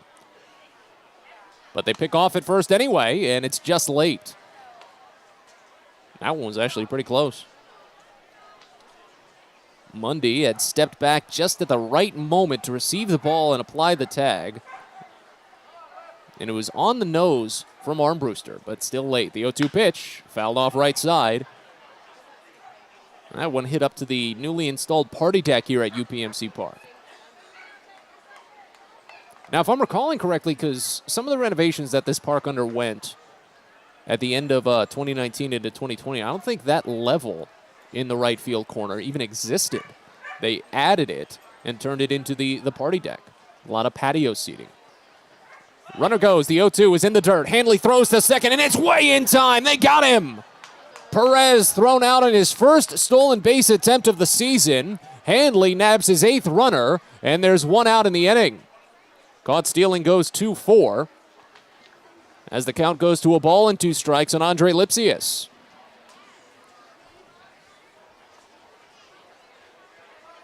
Oh, the umpire says it's 2-2. There must have been an auto ball call somewhere. Here's the next. Grounded over to shortstop. Ortiz picks it at the chest, takes a hop step to charge in a fire to first, and there's 2 away. There has to have been an auto ball mixed in there somewhere because the play-by-play feed, the readout, doesn't have a second ball in there. But the umpire just said 2 balls and 2 strikes. Doesn't matter, obviously, because Lipsy is grounded out, but it's very interesting. You remember I was talking last week about that video that Binghamton manager Reed Brignac was a part of. Here's Kerry Carpenter. First pitch, popped foul behind home plate. It's 0-1. It wasn't a video that he took part in. It was just a video breaking down something that had happened during Brignac's career, where just at certain points during baseball games, sometimes people lose track of the count. And a lot of times the umpires might actually forget what the count is. As the 0-1 to Carpenter comes in, and it misses up and away. Count goes even at a ball and a strike. Bowie trails 3-2 here in the bottom of the 5th inning. Base is empty now after the leadoff single by Wenzel Perez. Carpenter, a 1-for-2 day, doubled to right field in the 1st inning. Got to 3rd and was left stranded. He struck out swinging his last time up. 1-1. Popped up, foul, 3rd base side out of play. Count to 1-2. Yeah, just watching that video is very humorous, and it reminded me there where I definitely think Kelvis Velez or someone got the count wrong somewhere because there was a discrepancy. The 1-2 to Carpenter. Swing and just a piece. Hits off of the catcher's mitt and rolls foul up the first base line.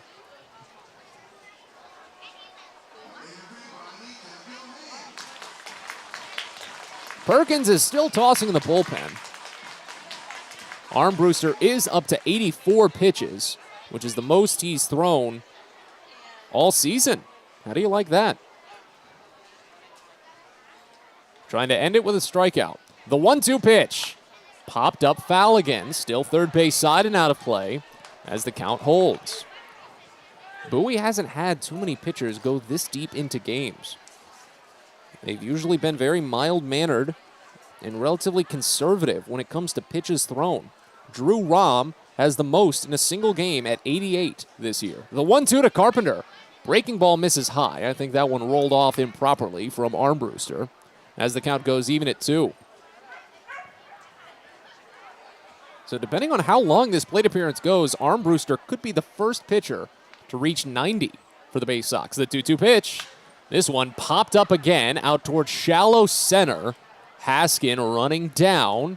And it's the shortstop, Joey Ortiz, backing out to make the catch. The inning is over. Armbruster faces the minimum. Leadoff single caught stealing, and we're on to the 6th. Bowie still trails 3-2, however, but we're back after this. You're listening to Baysox Baseball.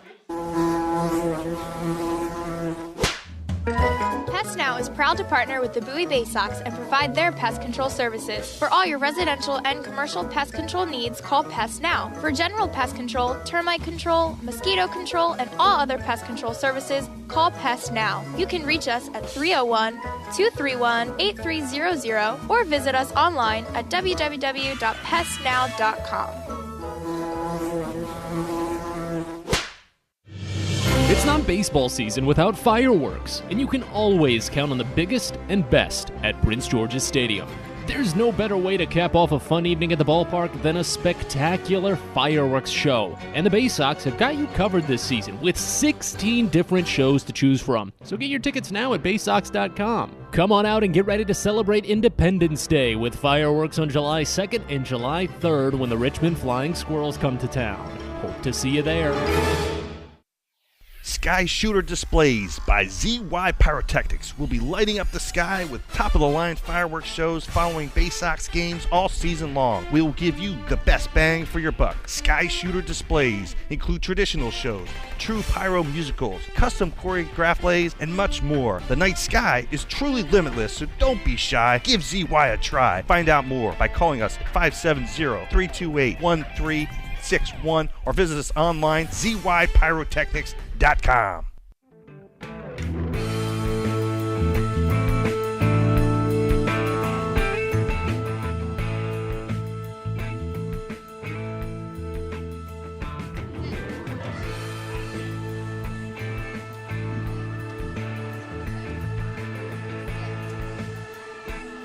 Sixth inning here at UPMC Park as the Seawolves still trail 3-2. Matt Sabat is with you on what's been a very lovely night, just not for the offense so far. 2 runs for Bowie, and only one of them earned thanks to a couple of errors on a bunt single in the 3rd inning. Hudson Askin will lead off the 6th. The first pitch home misses down, and it's 1-0 to open. Austin Bergner continues on the mound for Erie. He's only at 71 pitches through the 5 innings of 2-run ball, the 1-0 pitch. Haskins swings through hard on a high changeup, and the count goes even at a ball and a strike. Haskin is 1 for 2 on the day, but has not gotten it out of the infield. Had a single to third base his last time up. And the next one is out of the infield. Lined over to left, over the shortstop's outreach. See, that's the thing I love about baseball sometimes, is that whenever I point just random stuff out like that, I am instantly proven wrong. Instantly. I remember back in Reading a couple of weeks back when Rico Garcia was on the team, that very brief stint for the Major League tenured right-hander. And he had faced 3 batters and struck out 2 of them and had one of them to a 1-2 count. As Chris Given digs in, the first pitch misses inside a fastball. It's 1-0.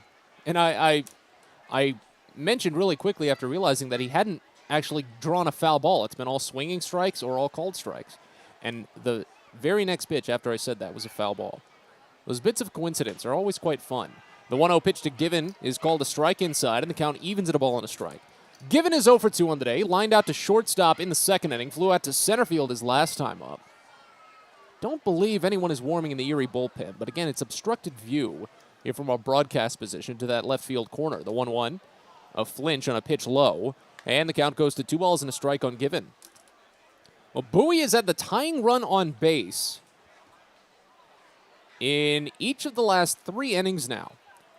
And in each of the last 2 innings, or I should say in the 2 previous innings before this one, they put that runner to scoring position. Given pops the next pitch up, left side.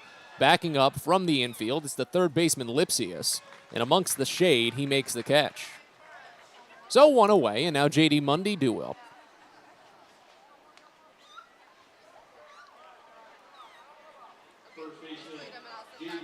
Mundy has identical flyouts to left field today. The last one was struck pretty well.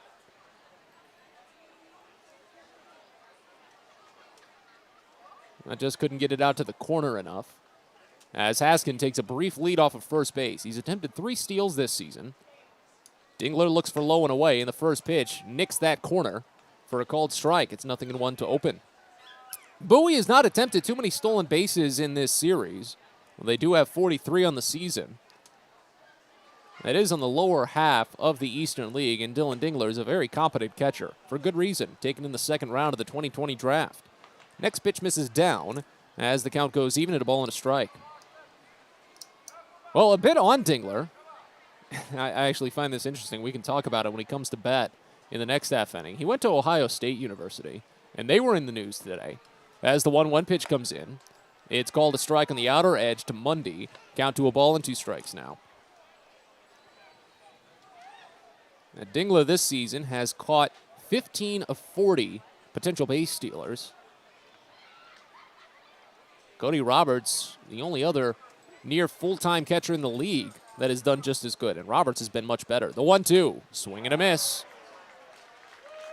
Breaking ball down and inside. And Mundy is down on strikes. 5th punch out for Austin Bergner today. And after the leadoff single, it's now 2 outs.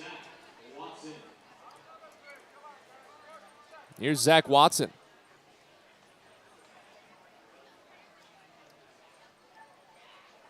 Righty on righty. Watson is 0 for 2 on the day. The first pitch comes in, and it's pieced foul. Hit back to the screen as the count starts out at 0-1. It's a very calm day as the sun has set just a little bit more in the sky. More of the infield covered in shade, but still pretty much all of right field and the right side of the infield getting some sunlight. The 0-1 to Watson. Fouled off again, this time more forcefully to the right side. Count goes to 0-2. You've got some shadows directly behind the pitcher's mound. It's actually creeping up the back end of the pitcher's mound ever so slightly, and you've got a shadow just basically bisecting third base.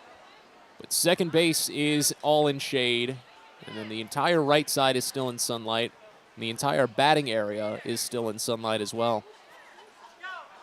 Here's the 0-2 to Watson. In there for strike 3. That was a very late ring up on the upper inside corner, and Watson is gesturing on his way back to the dugout. Frustrated at that one, but he said his piece, and he's back into the dugout safely.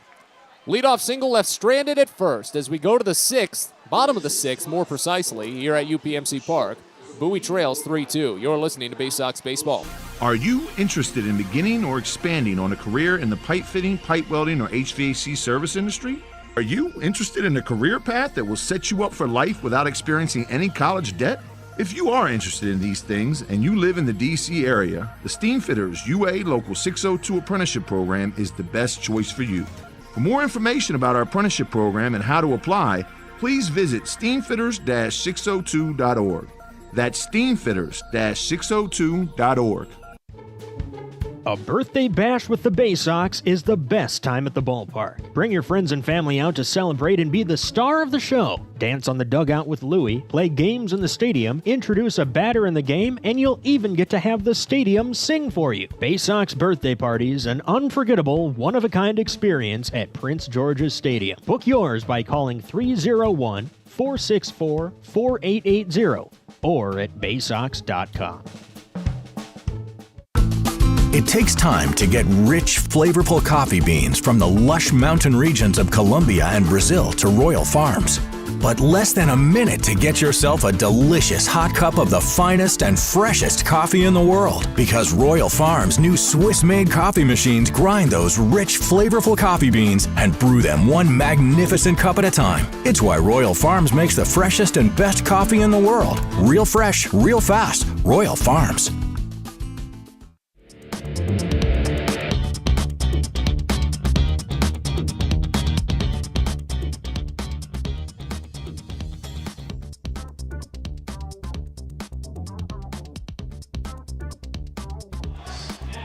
Bottom of the 6th inning here at UPMC Park in Erie as the Baysox still trail just 3-2. Bowie will make a pitching change for the first time today, first team to do so, as Justin Armbruster concludes his Double-A debut. While he is in line for the loss, it was still a very respectable outing. Tell you about it in a second, as Shelton Perkins fires the first pitch into Quincy Naporti, and the right-hander watches fastball down and inside to open it up at 1-0. Naporti 0 for 1 at a sac fly and an RBI as the next pitch is called a strike. Changeup hits the inner edge, and the count goes even at a ball and a strike.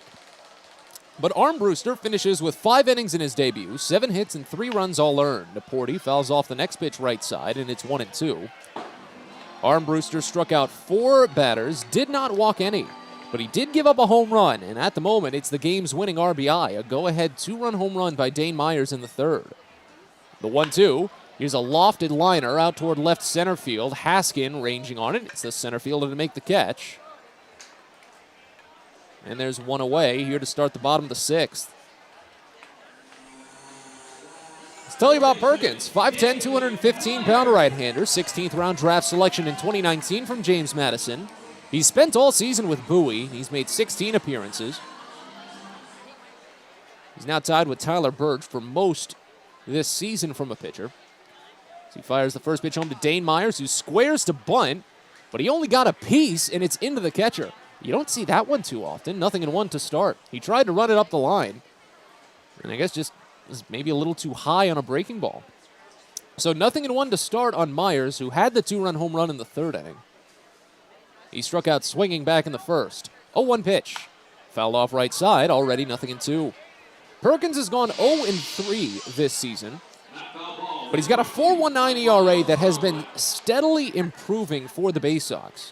19 in the third innings of work, 19 strikeouts. He has given up 16 walks. That's been his key issue because he's not allowed any home runs. Here's the 0-2 pitch. Grounded foul, third base side as the count remains. His slider was really on point last time out. While he did give up a run back on the 18th to Binghamton, he was the losing pitcher in the first of Bowie's back-to-back blown leads. Next pitch to Myers is fouled off back to the screen as the count stays at 0-2. Perkins came in the 8th inning after Clayton McGinnis had blown the lead outright, allowed the game to be tied. The 0-2 to Myers is drilled out toward deep left center field, and he's got another. Dane Myers' second home run of the day looked about just identical as the first. Insurance run for Erie as they lead 4-2.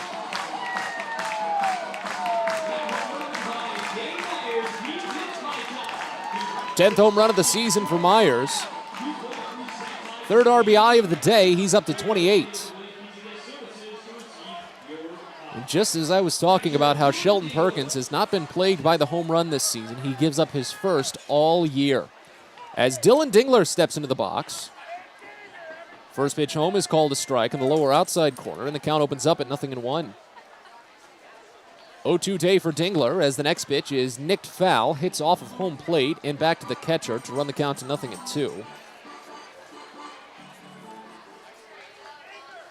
As Perkins looks for the quick punch out, the 0-2 pitch, that one rolls in, and the count goes to a ball and 2 strikes here.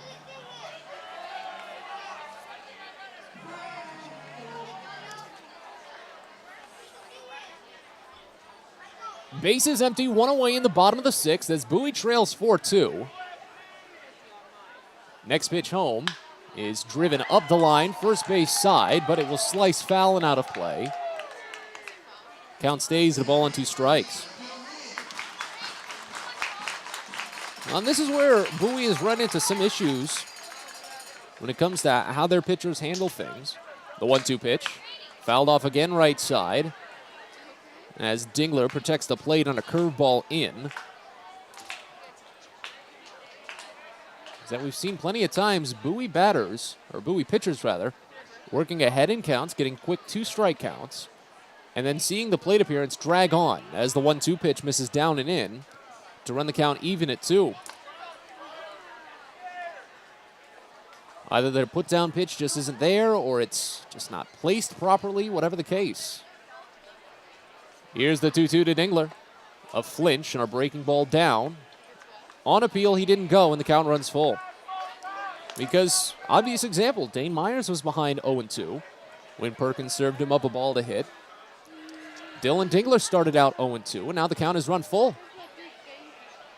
Here's the payoff. Bounced foul, third base side. Dingler sticks around.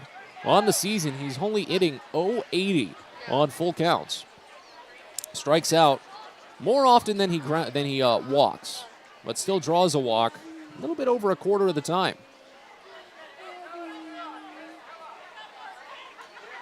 Perkins looks for his first punch out.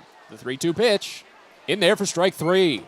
Got a changeup on the inside edge. Second out of the inning on Shelton's first K. 5th overall for Bowie pitching this evening.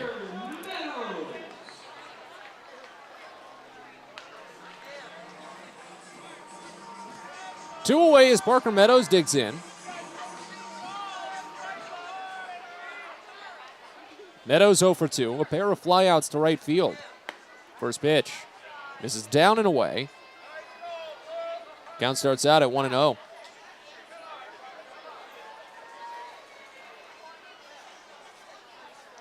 Next offering. Breaking ball misses down and inside this time as Meadows works ahead now 2-0 on Perkins.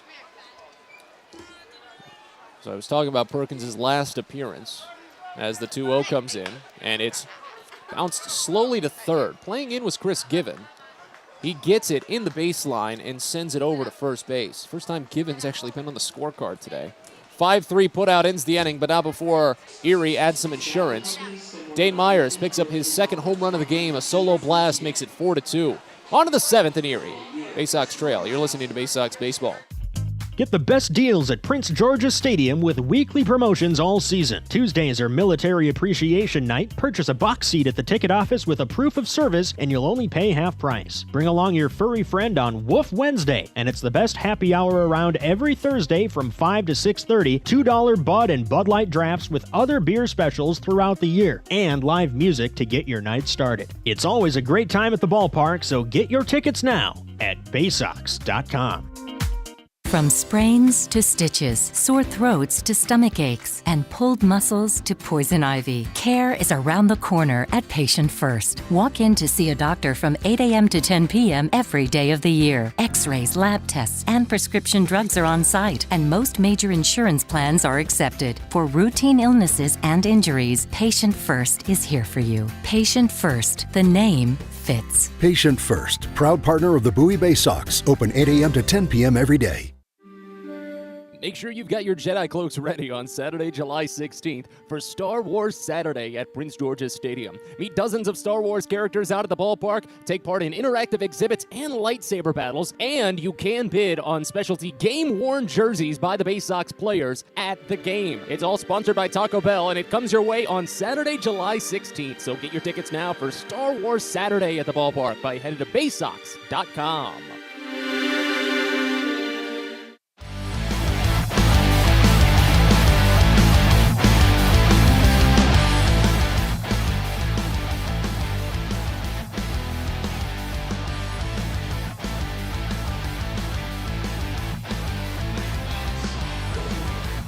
We're on to the 7th inning here at UPMC Park in Erie as the Baysox now trail 4-2.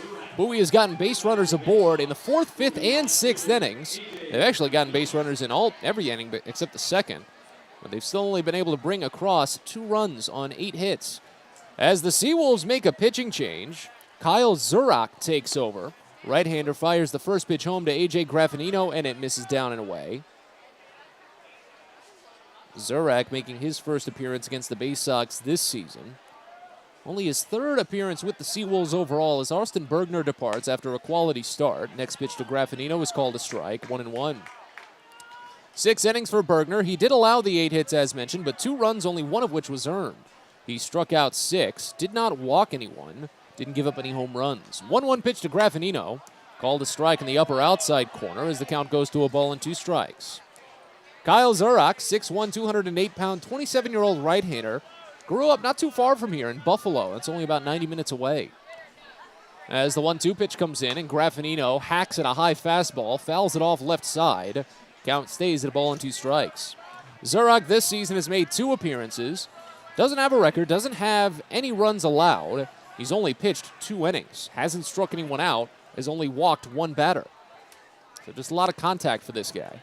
Here's the 1-2. Graffinino makes contact and pops it foul behind home plate. Dingler sheds the mask, but he'll give up the chase after just a couple of steps as it gets over the netting and out of play. Zurak was signed by the Tigers only a couple of days ago, as a matter of fact. A minor league free agent picked up on the 11th. He had a 2-1 record and a 2.95 ERA in 13 relief appearances for Somerset. Next pitch, Graffinino fouls it off right side as the count stays at a ball and 2 strikes. Very interesting that the Yankees would decide to release him after decent numbers like that. Not sure if they're that bloated when it comes to general talent in their minor leagues, but Zurak was originally drafted by them in the 8th round of the 2017 draft out of Radford. I believe that's where J.D. Mundy went. Here's the 1-2. Graffinino watches down and away, and the count goes even at 2 balls and 2 strikes. Over 2 day for Graffinino. He struck out twice, once looking, once swinging. It was a very slow climb up the minors for Zurak, so it's quite interesting to me that they would release him after such good numbers in AA. The 2-2 rolls in, and it runs full on Graffinino. First full count he's seen today. Yeah, because he started in the rookie leagues, spent all of 2017 in rookie ball. All of 2018 was spent in single A. Same with 2019. Here's the 3-2. Grounded foul, first base side as the count remains.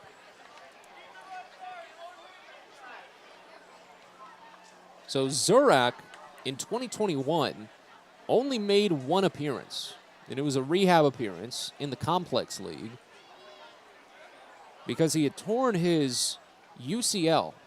The 3-2, Graffinino bounces it to first, backhanded by Dane Myers. He has the underhand of the pitcher, and the foot race is won by Zurak. 3-1 put out, and now it's back to the top of the lineup for Adam Hall. So Zurak had torn his UCL, and what that normally requires is Tommy John surgery. But Zurak didn't go that route. He instead had his own UCL repaired. Tommy John surgery is, by nature, a straight-up UCL replacement from a donor, or usually from a separate ligament extracted from your own body. As the first pitch to Adam Hall misses down and inside, it's 1-0. Bowie trails 4-2 here in the top of the 7th. Hall a 1-for-3 day, single and a run scored in the 3rd. Next pitch, Hall swings and misses on a fastball in, it's 1-1.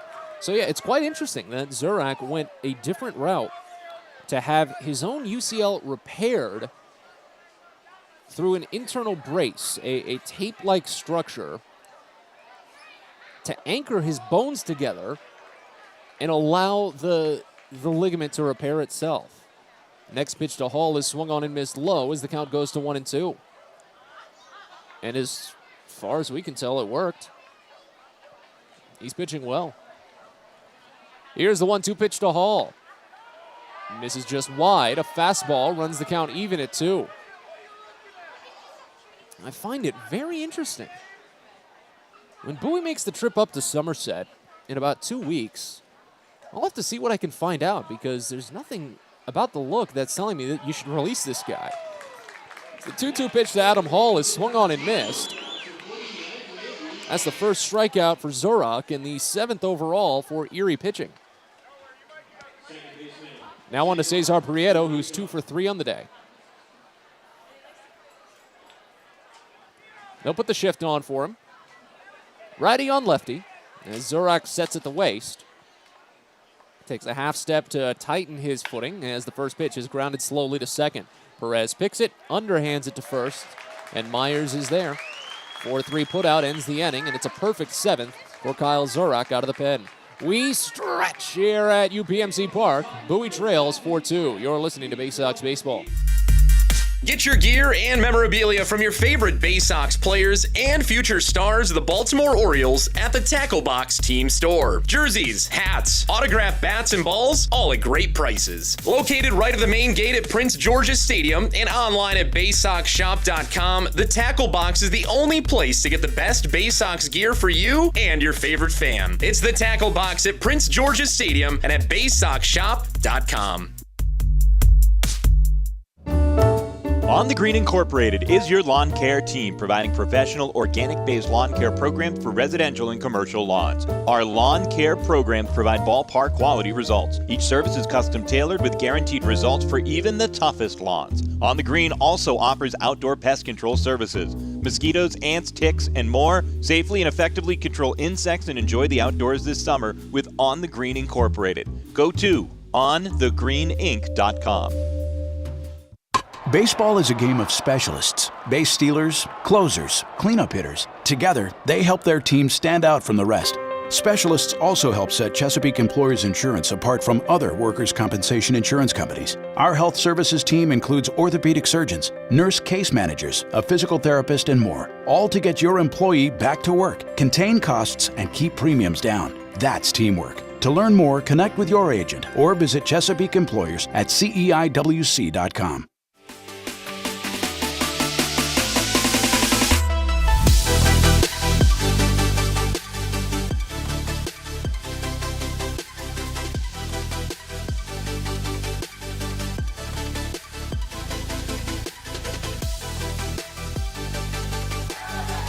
Bottom of the 7th here at UPMC Park in Erie as the Baysox still trail 4-2. Matt Sabatas with you with 8-9-1 in the Seawolves lineup due up. Andrew Navigado will open it, followed by Gage Workman in the back to the top of the lineup with Wenzel Perez. First pitch from Shelton Perkins misses inside, and it's 1-0 to open.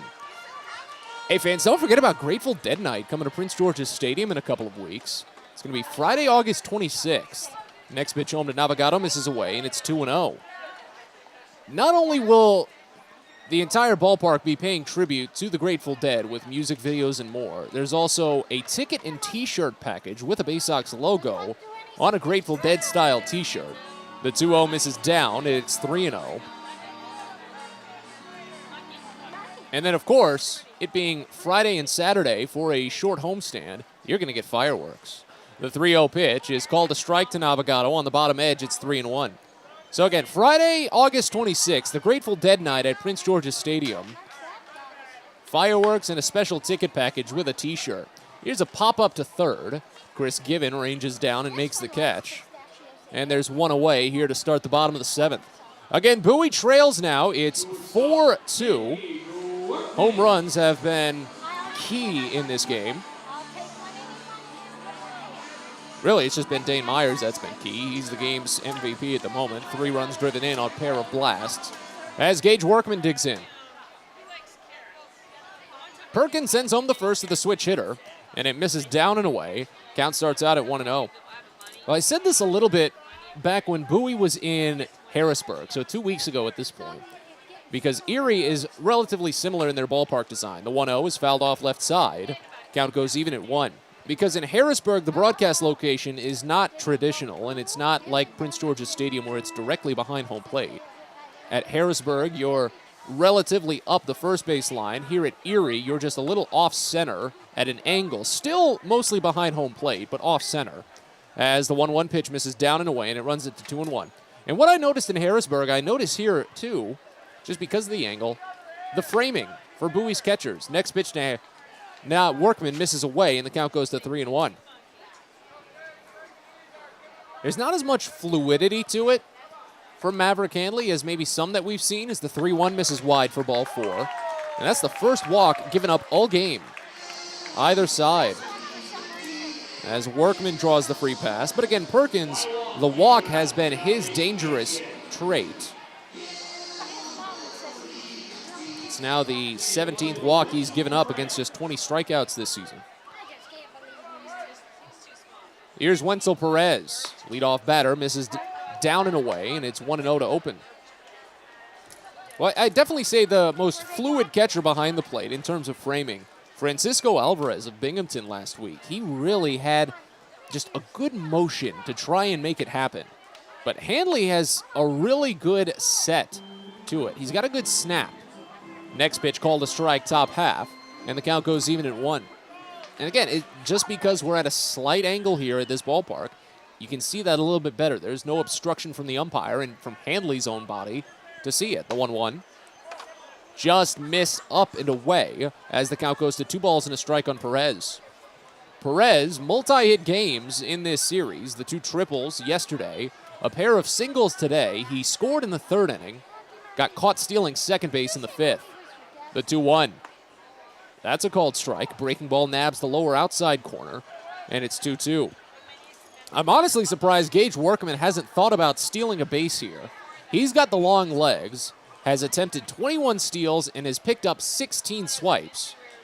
They throw to first, but no tag is applied. We'll wait on the 2-2 pitch to Perez. And with switch hitter batting lefty in the box, that of course obstructs the view of Maverick Handley. The 2-2 pitch in, and it's swung on and missed for strike 3. Back pick to first, and they got him! Strike him out, pick him off, double play, and the inning is over. Workman really should have thought about going to second base. Maverick Handley gets him anyway, and we're on to the 8th.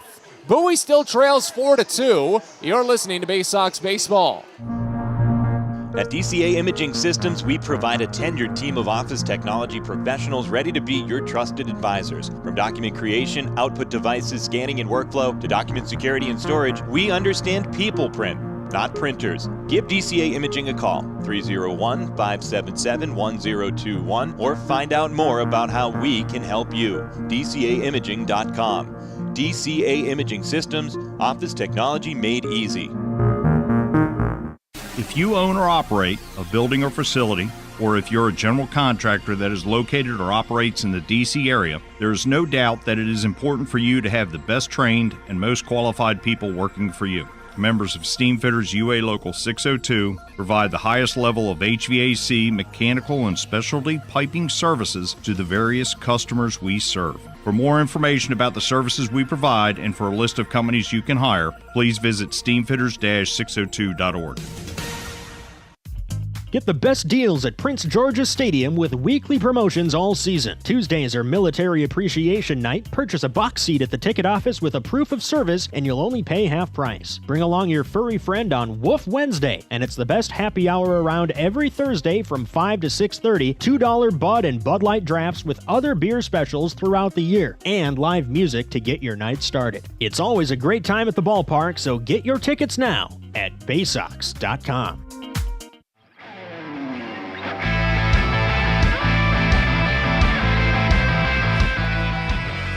Hey fans, Pest Now is a proud partner of the Bowie Baysox, and they provide pest control services for Prince George's Stadium, so that's how you know they're reliable.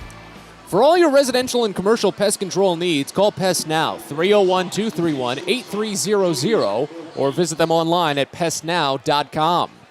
Eighth inning here at UPMC Park in Erie as the Baysox still trail 4-2. New pitcher steps to the mound for Erie to face off against Joey Ortiz, Maverick Handley, Hudson Haskin. First pitch misses down and in to Ortiz, and it's 1-0 to open. Brendan White takes over, right-hander, replaces Kyle Zorok, who tossed a perfect inning of relief. 3 up, 3 down on 2 groundouts and a strikeout, the 1-0. Ortiz flinches on one that nearly got his elbow up and inside. Count goes to 2-0. But now it's White, a 5'11", 185-pound, 23-year-old right-hander from Mahopac, New York. 26th round draft selection in 2019 as Ortiz fouls one off, bounces off of home plate and rolls to the left side. Count goes to 2 balls and a strike here. On the season for Erie, White has made 21 appearances.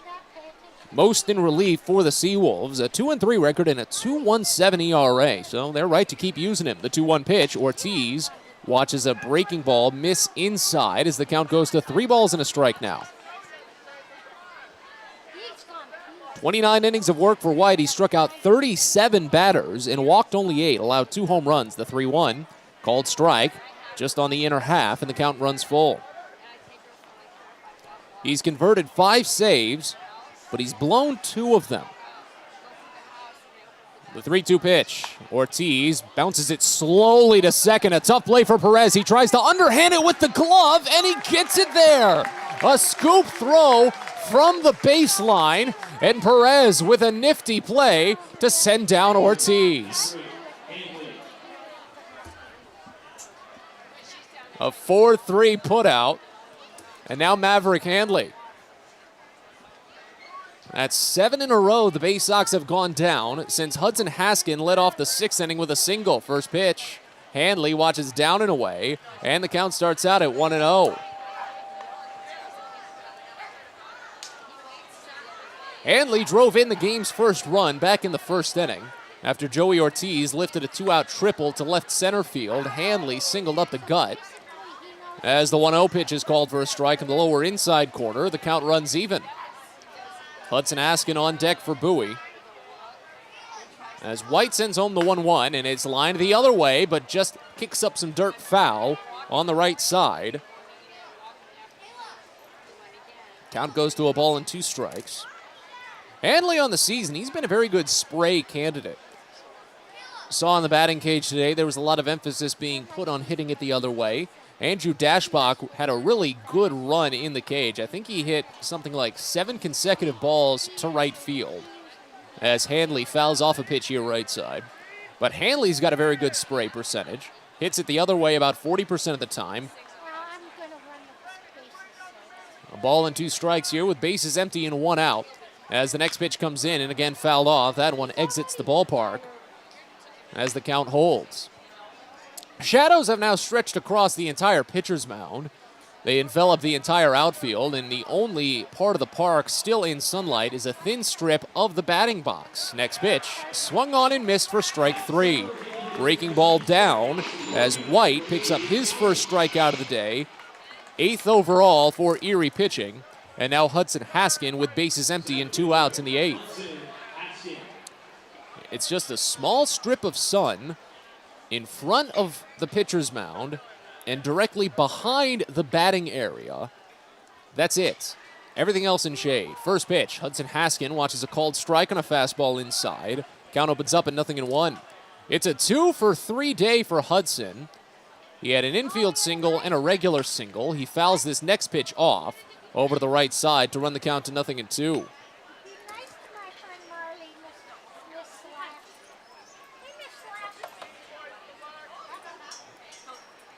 White looks for the perfect frame, maybe a couple of strikeouts as the 0-2 comes in, but it misses up and in. Looked like it nearly could have clipped Hudson on the brim of his helmet there as the count goes to a ball and 2 strikes. Hudson's single was the last base runner for Bowie. With the 1-2 on its way, bounced slowly to first. That one an inside-out swing on the hands. Dane Myers scoops the slow grounder and takes it to the bag himself. He'll keep running to the dugout.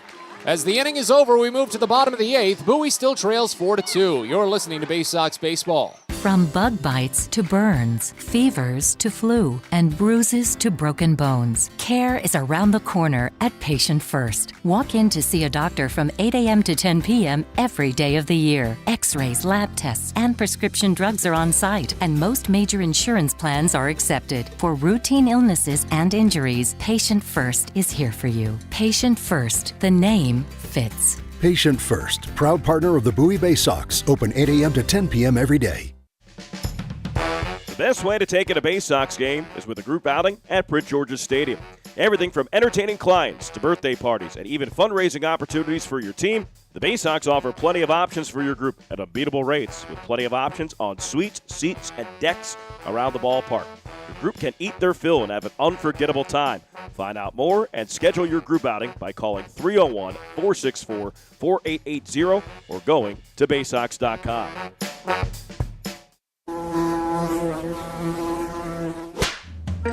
Pest Now is proud to partner with the Bowie Baysox and provide their pest control services. For all your residential and commercial pest control needs, call Pest Now. For general pest control, termite control, mosquito control, and all other pest control services, call Pest Now. You can reach us at 301-231-8300 or visit us online at www.pestnow.com.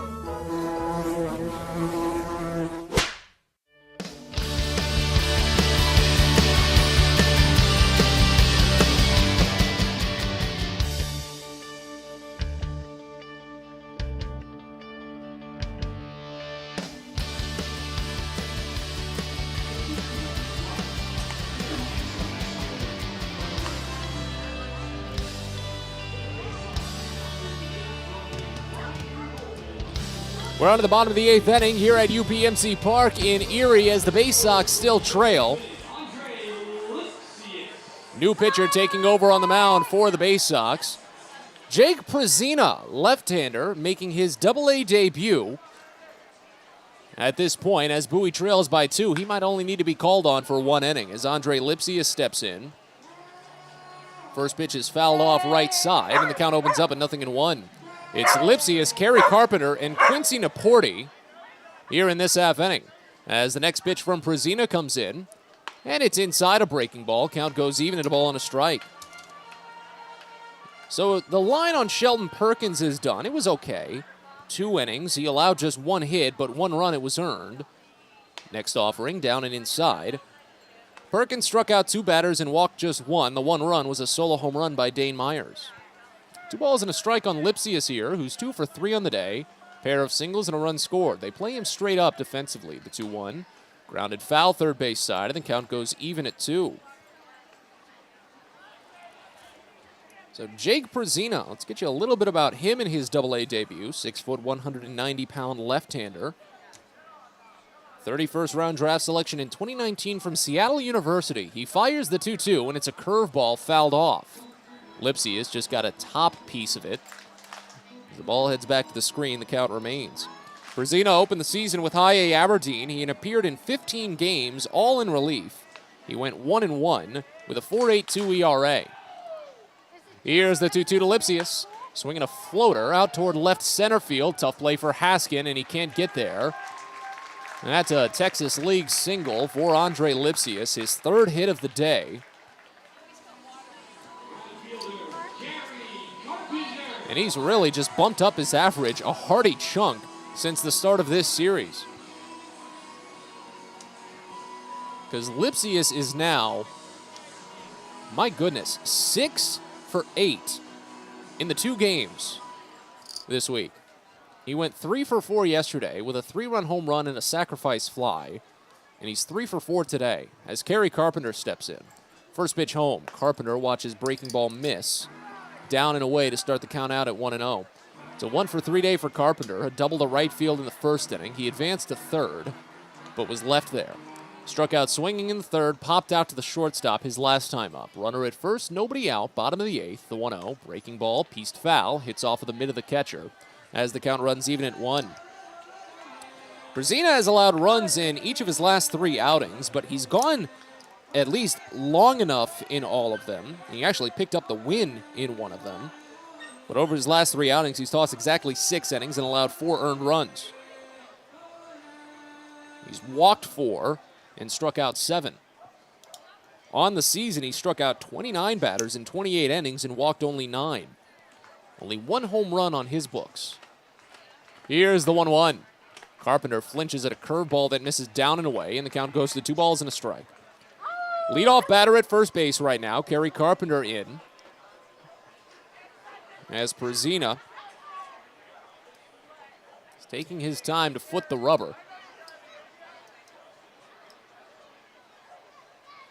He comes set, steps back, 1 half step, now a second, drops to the chest, kicks and fires the next pitch, and it's grounded right to second. Taylor made double play. Prieto goes to Ortiz, and it's back to Mundy for 2.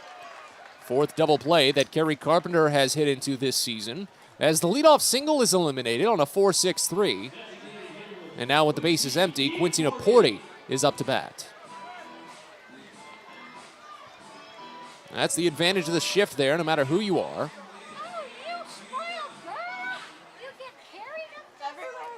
Naporti, an 0 for 2 day, does have a sacrifice fly. First pitch home to the right-hander. Called a strike inside, and it's 0-1. Naporti flew out to center field his last time up. As the next pitch home from Brezina is in there for a called strike again. Change up, lower inside corner. And it's already 0-2. Well, that small strip of sun has shrunk. Little alliteration for you.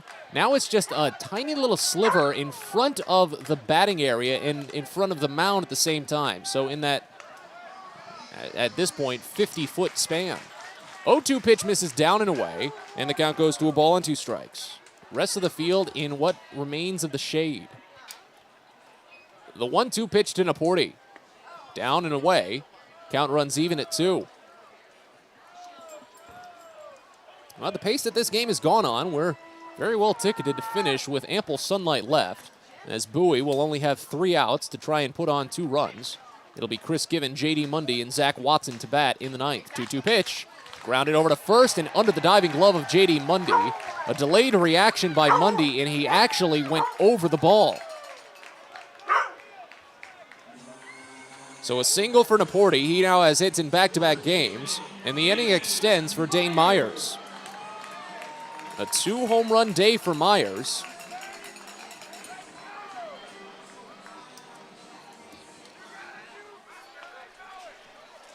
You could add on maybe some more insurance, all depending on how this plate appearance goes. First pitch home, Myers watches curveball called for strike in the upper outside corner. It's 0-1. Now the Baysox have allowed 2 2-home-run games this season before today. Frankie Tostado had one for Richmond, and Ezekiel Tovar had one for Hartford. And Myers might have a 3-home-run game here. Out to center field as Haskin runs back. He's at the wall, and he finds it. Makes the catch up against the warning track, and the inning is over. Myers missed it by inches. 2 out, single left at first, and as we go to the 9th, Bowie needs 2 to tie, 3 to lead. We're back after this. You're listening to Baysox Baseball. Saturday, July 2nd and Sunday, July 3rd. It's 2 of the largest fireworks shows of the season, all a part of the Baysox Independence Day weekend celebration. On Saturday, it's the post-game spectacular, sponsored by Royal Farms, and on Sunday, it's the Baysox Independence Day celebration with the biggest fireworks show of the season, sponsored by Johns Hopkins Community Physicians. 2 straight days of post-game fireworks at Prince George's Stadium, and you don't want to miss it, so get your tickets now at Baysox.com. There is a weekend in July where the baseball world revolves around a village in upstate New York. Baseball Hall of Fame induction weekend in Cooperstown is an unforgettable experience full of family-friendly activities and priceless moments. Make your plans today for July 22nd through 25th for the induction of Bud Fowler, Gil Hodges, Jim Cott, Minnie Minoso, Tony Oliva, Buck O'Neill, and David Ortiz as the class of 2022. Visit baseballhall.org today for the Baseball is a game of specialists, base stealers, closers, cleanup hitters. Together, they help their team stand out from the rest. Specialists also help set Chesapeake Employers Insurance apart from other workers' compensation insurance companies. Our health services team includes orthopedic surgeons, nurse case managers, a physical therapist, and more, all to get your employee back to work, contain costs, and keep premiums down. That's teamwork. To learn more, connect with your agent or visit Chesapeake Employers at CEIWC.com.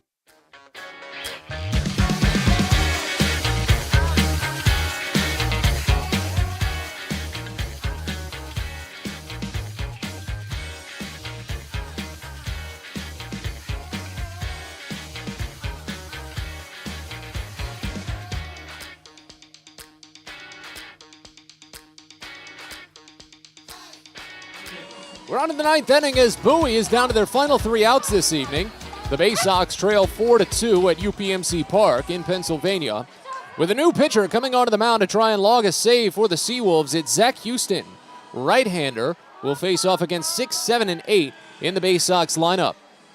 Matt Sabatas with you as Chris Given will open it up. Brendan White finishes his relief outing with a hold, a perfect 8th inning for the right-hander. And the first pitch home to Given is called a strike on the outside edge. It's 0-1. Well, this game has gone so quickly that here in the 9th, they have just now finally turned on the lights. You can tell by that slight hum that starts to fill the ears of the crowd. Next pitch to Given, misses inside, and the count goes even at a ball and a strike. 0 for 3 day for Chris Given. He's lined out, flown out, and popped out. Houston finally sends in the 1-1, and it misses high. Count goes to 2 balls and a strike.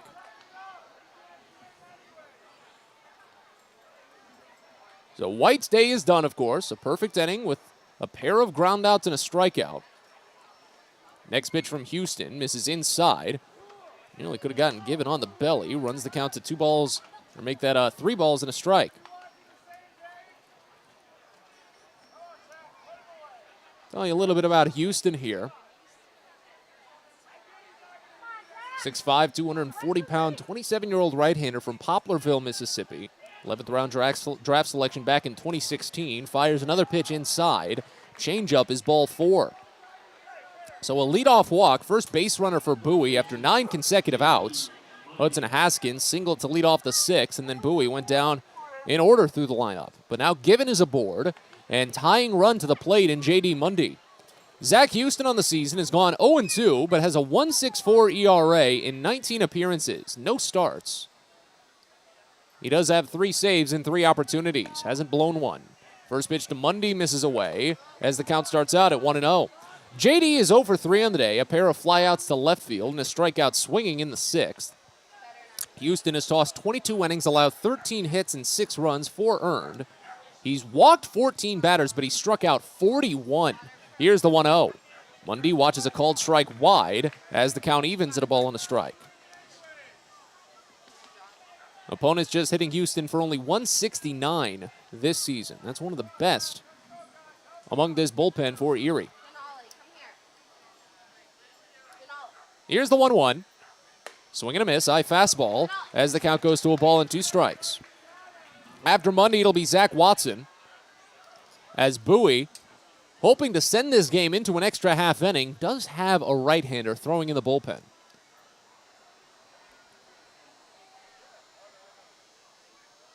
Here's the 1-2 to Mundy. Swing and a miss. He's down on strikes. Fastball up and inside, and that's the first out of the 9th inning. 9th strikeout for Erie pitching today. Jensen Elliott is warming in the bullpen for Bowie. He'd come on if the Baysox can tie the game, maybe take a lead and force a bottom of the 9th. Zach Watson into the box, an 0-for-3 day. First pitch home. Watson watches a called strike on the inside edge. It's 0-1. Bowie has 8 hits today, and they've all been isolated among the top 5 batters in the lineup. Adam Hall has 1, Cesar Prieto, Joey Ortiz, and Hudson Haskin all have 2, and Maverick Handley has 1. But 6 through 9 are all hitless, the 0-1. Swing and a miss.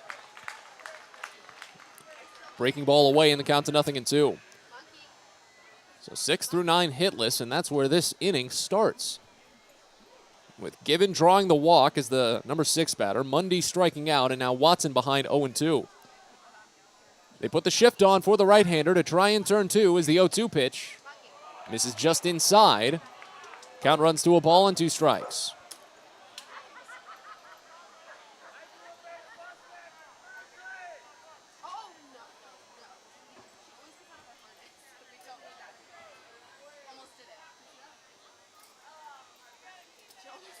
Long wait for Houston. Pitch clock's just been off as the next pitch comes in, and it's drilled out toward deep left center field. Navigado running back toward the corner of the wall, and it is gone!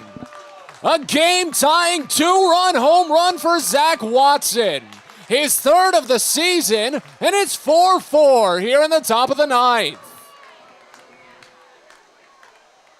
Just over the short part of the wall in left center field where the line cuts down over 356 feet away from home plate. And that's the second 9th inning game-tying home run for Bowie in less than a week. A resilient offense, just about as good as you could ask for lately. A.J. Graffinino will step in as the first pitch home misses up and away for a ball, and the count starts out at 1-0. 0-for-3 day for Graffinino. 2 strikeouts and a ground out to first. Here's the 1-0. Misses up and away.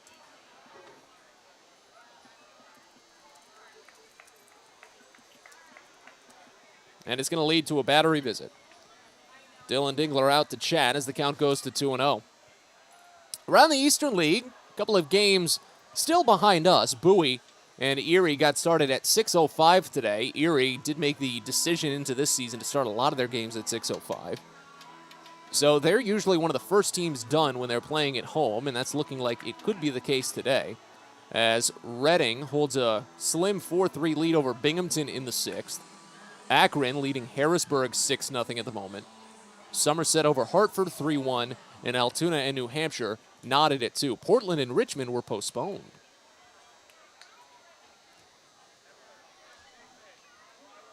We wait on the 2-0 to Graffinino. Here it comes. And it's called a strike in the upper outside corner, 2-1.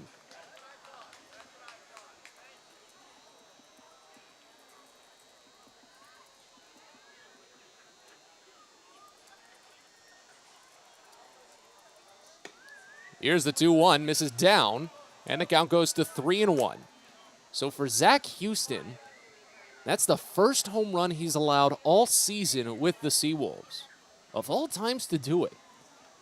How about Zach Watson? Zach on Zach crime over here. Here's the 3-1 to Graffinino.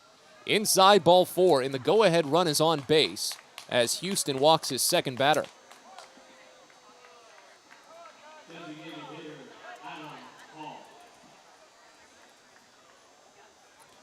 Now back to the top of the lineup in Adam Hall.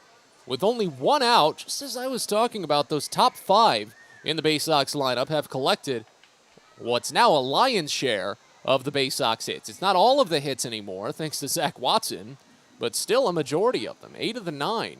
But here comes Dan Reicheball, Erie pitching coach, to chat. And again, obstructed view over here in the press box, so it's difficult to get a good look to Erie's bullpen.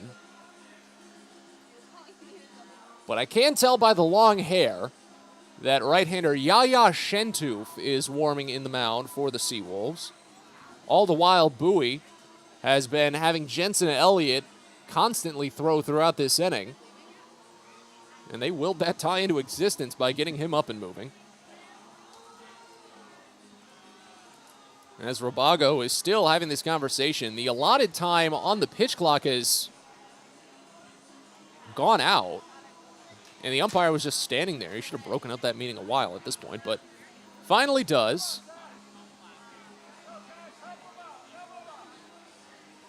And now we'll finally get to Adam Hall in the box.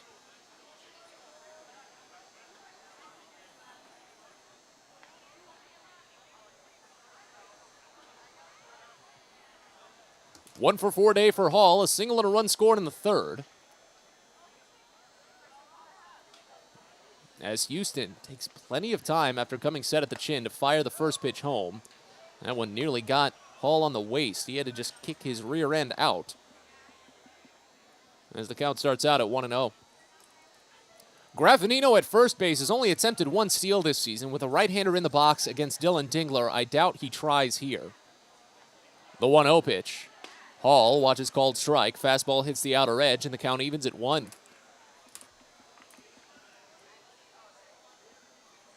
Bowie this season haven't had too many big home runs of that caliber. Of course, Joey Ortiz's solo home run in the bottom of the ninth a couple of nights ago is obviously up there. Next pitch to Hall is called a strike, lower inside corner, and the count goes to a ball and 2 strikes.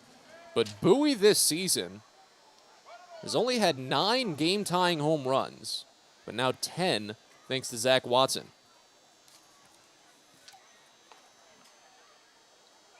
That was Watson's first.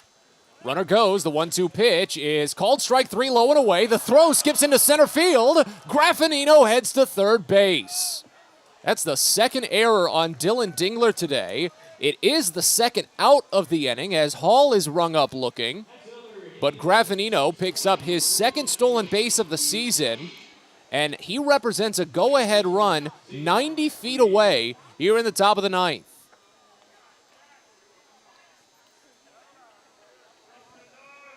That's the second strikeout for Zach Houston. 10th overall for Erie pitching. And now Cesar Prieto into the box on a 2 for 4 day. Houston sets. Third base plays in on the grass. First pitch. Prieto watches wide. And it's 1-0 to start.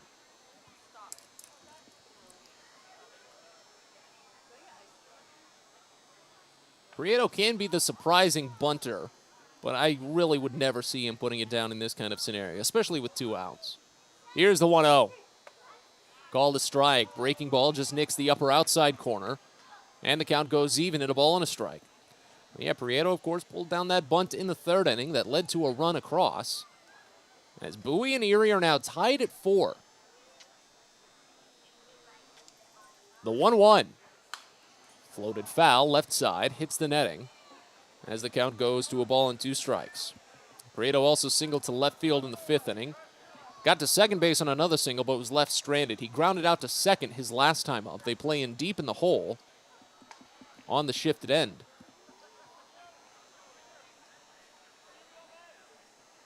Runner at third, 2 away. And the 1-2 pitch. Prieto fouls it off again left side as the count holds.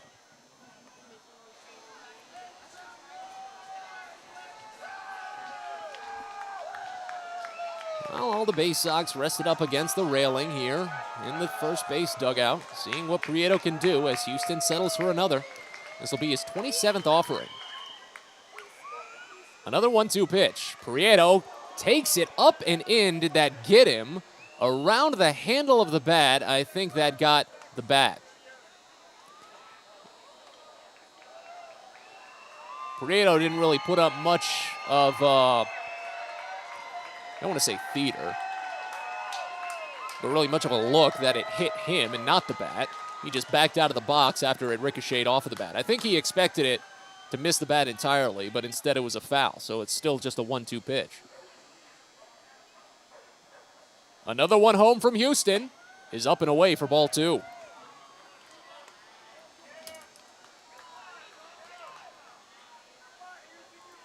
So again, Houston's first blown save of the season. And he could find himself in line for a loss if Prieto gets a hit here. Runner at third, 2 away.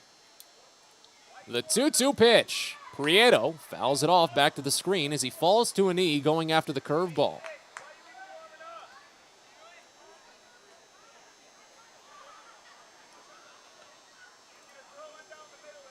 It's only the second time all season that Houston has allowed more than 1 run in an outing. That's how good he's been in relief for Erie this year. The 2-2 pitch, again, is pieced foul into the mid of the catcher. Prieto goes down on strikes, but not before the Baysox find themselves right back in it. A game-tying 2-run home run with 1 out in the 9th by Zach Watson. We go to the bottom of the 9th as Bowie hopes for extras. Jensen Elliott will take the mound, and we're back after this. You're listening to Baysox Baseball. Get the best deals at Prince George's Stadium with weekly promotions all season. Tuesdays are Military Appreciation Night. Purchase a box seat at the ticket office with a proof of service, and you'll only pay half price. Bring along your furry friend on Woof Wednesday, and it's the best happy hour around every Thursday from 5 to 6:30. $2 Bud and Bud Light drafts with other beer specials throughout the year, and live music to get your night started. It's always a great time at the ballpark, so get your tickets now at Baysox.com. Sky Shooter Displays by ZY Pyrotechnics will be lighting up the sky with top-of-the-line fireworks shows following Baysox games all season long. We will give you the best bang for your buck. Sky Shooter Displays include traditional shows, true pyro musicals, custom choreographed plays, and much more. The night sky is truly limitless, so don't be shy. Give ZY a try. Find out more by calling us at 570-328-1361 or visit us online, zypyrotechnics.com.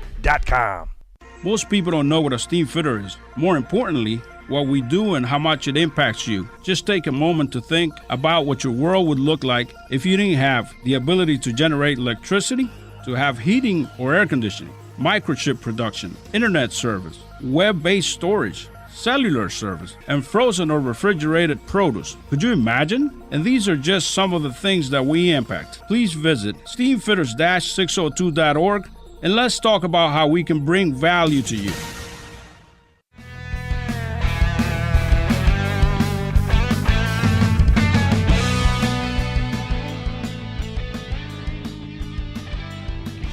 We go to the bottom of the 9th inning here at UPMC Park in Erie as the Baysox once again come from behind to tie it up with a 9th inning home run. Same as Friday against Binghamton.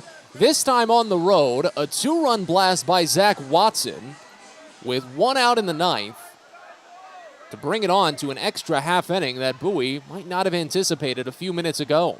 A new pitcher takes over on the mound for Bowie, Jensen Elliott. First pitch home to the right-hander Dylan Dingler is fouled off back to the screen, and it's 0-1 to open. Jake Brazina's day is done. His Double-A debut was relatively clean. In inning, 2 hits, no runs. No strikeouts, but no walks. Next pitch to Dingler.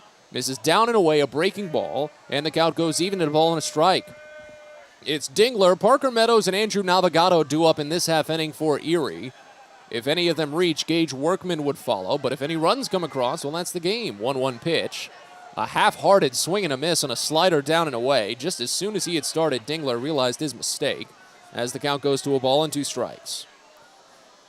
Jensen Elliott, 6'6", 231-pound right-hander. 1-2 pitch, misses down, and the count runs even at 2. 0 for 3 day for Dingler today. 19th round selection, Jensen Elliott, back in 2019 from Oklahoma State. Coming off a couple of tough outings. The 2-2 pitch, Dingler pops it foul right side, and the count holds. Overall in the season, Elliott has made 12 appearances and gone 4-1. That's tied for the most wins by a Baysox pitcher this season and tied for the 10th most in the Eastern League. He's got a 4.70 ERA, 23 innings of work. He's struck out just 11 and walked 2. He's allowed 2 home runs. The 2-2.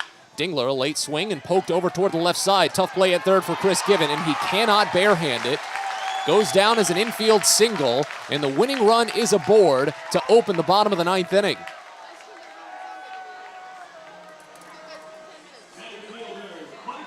Elliott was the losing pitcher back on the 19th. That was Sunday, when he came in the 6th inning after Chris Valamont had tossed 5 scoreless with 10 strikeouts. Bowie led 1-0, and Elliott immediately gave up single, and 3-run home run. Bowie lost 8-4. Prior to that, he was the winning pitcher against Binghamton on the 17th, but that was not without its own danger, as the first pitch to Parker Meadows misses up and away. It's 1-0 to start, because Elliott came in the 10th inning of Bowie's miraculous comeback when the game had been tied at 5 on Joey Ortiz's bottom of the 9th home run. The 1-0 pitch to Meadows misses wide, and it's 2-0. But Elliott had allowed a quartet of singles in succession in the 10th inning. 3 runs came across the score, but because Bowie put on a miraculous 4-run 10th inning, they still won. The 2-0 misses wide, and the count goes to 3-0 on Meadows. So it's on Elliott right now. Maybe try for the double play, but Meadows is a fly ball hitter. He's grounded out to third base once today, but he's flown out to right field twice, and he only hits it on the ground about half as often. The 3-0 is fouled back to the screen. Count goes to 3-1. Bowie, if we want to start looking at it, has suffered 6 walk-off losses this season. The 3-1. Grounded back to the pitcher. Elliott spears it, goes to short. Ortiz picks it, sends to Monday, but it's late. They get the lead runner. The double play not fully successful, but Elliott with a clean toss to second base after picking up the weakly hit grounder. Fielder's choice goes 1-6, and there's one away here in the bottom of the 9th for Andrew Navigato.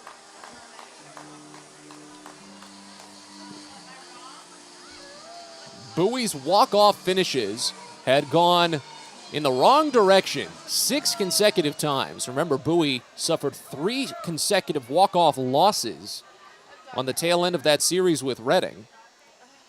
As the first pitch to Navigato is flinched on, curveball misses down, and it's 1-0 to start. And then Bowie lost 3 walk-off games in their 2-week road trip, one to Altoona, and then on the last 2 days of their Harrisburg series, Saturday and Sunday, both by identical 2-1 finals. Here's the 1-0. Navigato fouls it off of himself, and the count goes to 2-1.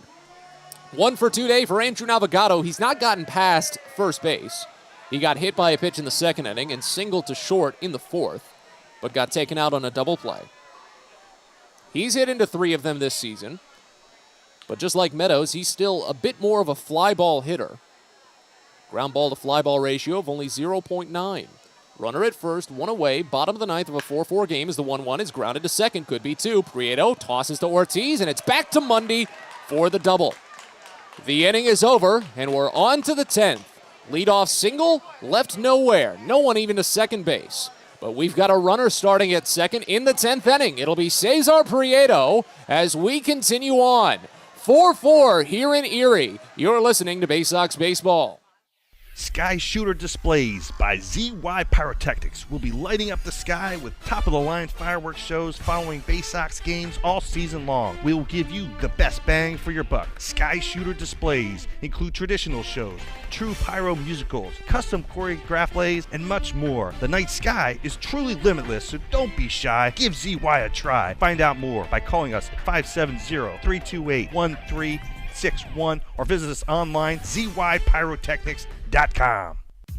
Get the best deals at Prince George's Stadium with weekly promotions all season. Tuesdays are Military Appreciation Night. Purchase a box seat at the ticket office with a proof of service and you'll only pay half price. Bring along your furry friend on Woof Wednesday, and it's the best happy hour around every Thursday from 5 to 6:30. $2 Bud and Bud Light drafts with other beer specials throughout the year, and live music to get your night started. It's always a great time at the ballpark, so get your tickets now at Baysox.com.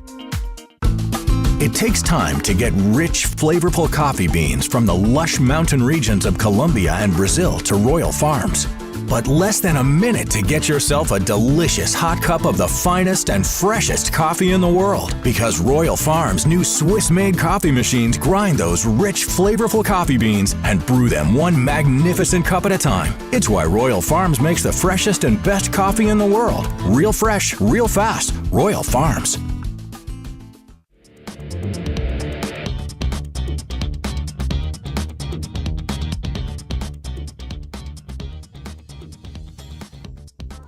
We're on to the 10th inning here at UPMC Park in Erie as the Baysox put on a game-tying home run in the top of the 9th to make it a 4-4 affair. And thanks to a clean 9th inning from Jensen Elliott, despite a leadoff single, he worked a double play.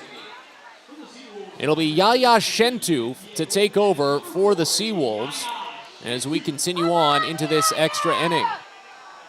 In the 10th, Bowie will have a free runner placed at second base. That's Cesar Prieto. And Joey Ortiz will lead off at the plate. Zach Houston is done. A blown save for the right-hander, his first of the season. He went 1 inning with 1 hit and 2 runs. The 2-run blast by Zach Watson accounted for both. First pitch to Joey Ortiz. Fastball misses too high, and the count starts out at 1-0. Yaya Shentuf. 5'9", 170-pound, 24-year-old right-hander from Ocoee, Florida. 36th round draft selection in 2018. Right-hander sets as the 1-0 comes in, and Ortiz watches it inside for a ball. It's 2-0. Shentuf on the season for Erie has made 21 appearances. He's now tied for the most on the team with Brendan White, who actually appeared earlier in this game. He's gone 1-1 with a 2.70 ERA in 26 2/3 innings, 34 strikeouts and only 7 walks. The 2-0, Ortiz watches it down, and the count goes to 3-0. Shentuf has allowed 3 home runs this season. I wonder if Ortiz got any flashes of his home run against Binghamton back on Friday when Watson slugged the 2-run home run back in the 9th inning. You heard him talking about it in our pregame conversation. He said, I just kind of blacked out. It was very interesting. The 3-0. Called a strike in the upper inside corner, 3-1. He was just in the moment. He was enjoying what was happening and riding high. Bowie trying to maybe do something similar here. 4 runs, 9 hits, no errors for Bowie. 4 runs, 11 hits, 3 errors for Erie.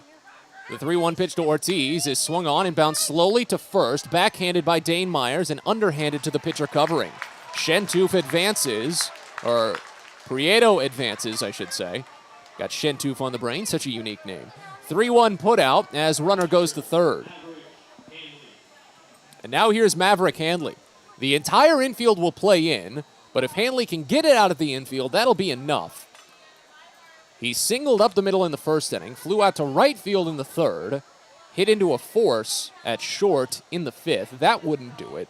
And he struck out swinging in the 8th. Toes on the infield grass here. First pitch.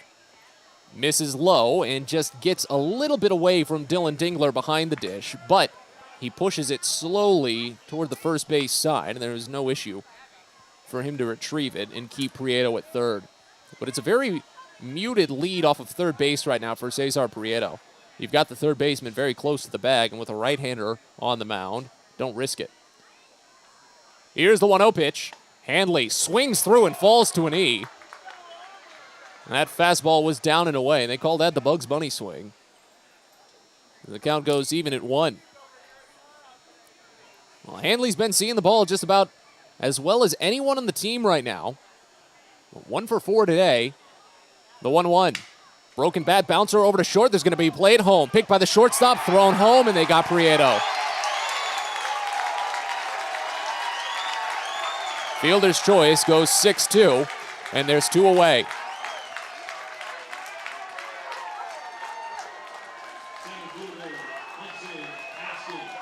Bowie's not out of it just yet. There was a similar play back on Friday when the game extended into that 10th inning with Binghamton. Chris Given was thrown out at home on an identical fielder's choice. Zach Watson had hit into it when Bowie still trailed by 2. And then Bowie scored 2 runs with 2 outs to win the game. Runner at first, but 2 outs here in the top of the 10th of a 4-4 game as Hudson Haskins steps in and hacks at the first pitch. Fouled back to the screen. It's 0-1 to start. Hudson a 2-for-4 day.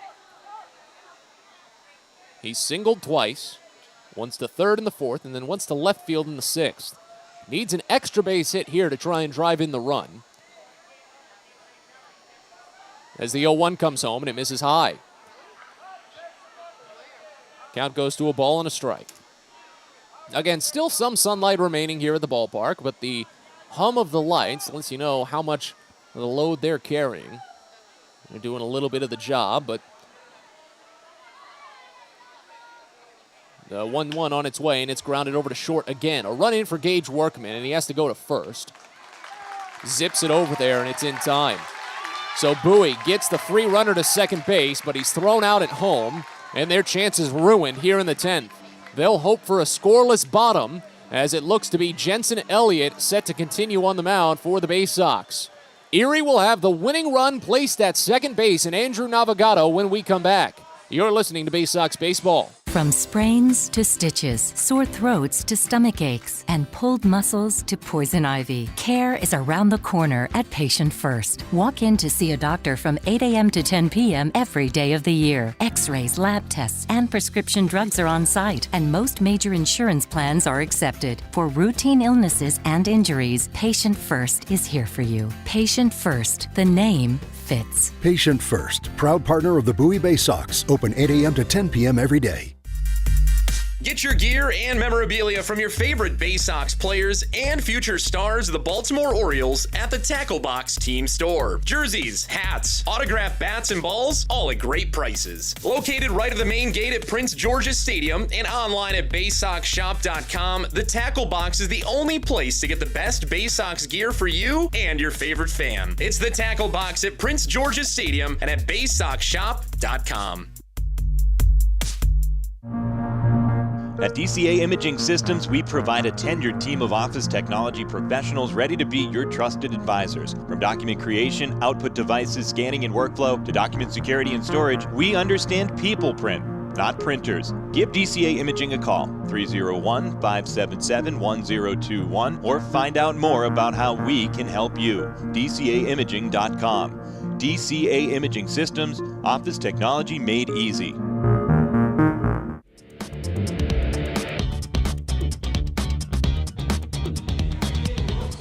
We move on to the bottom of the 10th inning here at UPMC Park in Erie as the Baysox and the Seawolves are still tied at 4. Bowie could not get the free runner placed at second base home. He was thrown out 6-2 on a fielder's choice. Bowie couldn't even get a base hit. They only sent the minimum to the plate in the top of the 10th. And here in the bottom of the frame, a pinch runner will be placed at second base for Erie. The tall Eric De La Rosa. Here's Gage Workman to start. As Jensen Elliott continues on the mound, first pitch home is down and inside for a ball. It's 1-0. It'll be Workman, Wenzel Perez, and Andre Lipsius. 9-1-2 in the Seawolves lineup due here in the bottom of the 10th. Bowie has 6 walk-off losses this season, and they need to work around a runner placed in scoring position to continue on into an 11th inning. They've played 2 11-inning games this year. They're 1-1 in them, the 1-0. And Bowie is just 2-6 in extra inning games. The Seawolves are 2-3 in extra inning games. They've collected 4 walk-off wins this season. Next pitch, called a strike on a breaking ball inside, and it's 1-2.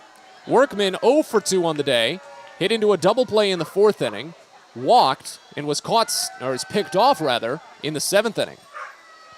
And now Elliott has him against 1-2.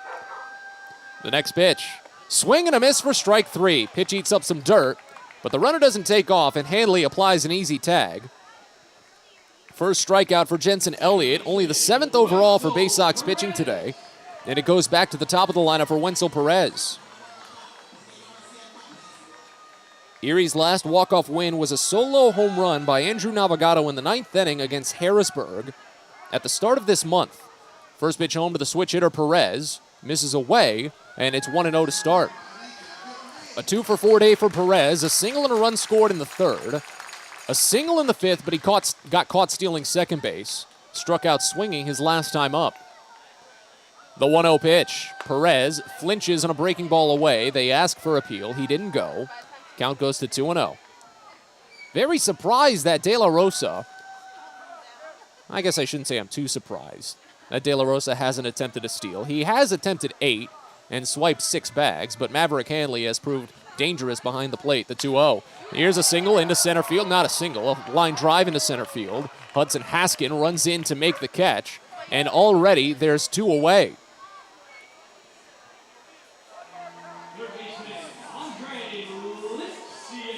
Here's Andre Lipsius. Now a base hit has to do it for Erie, as the Baysox can try and think about an 11th inning.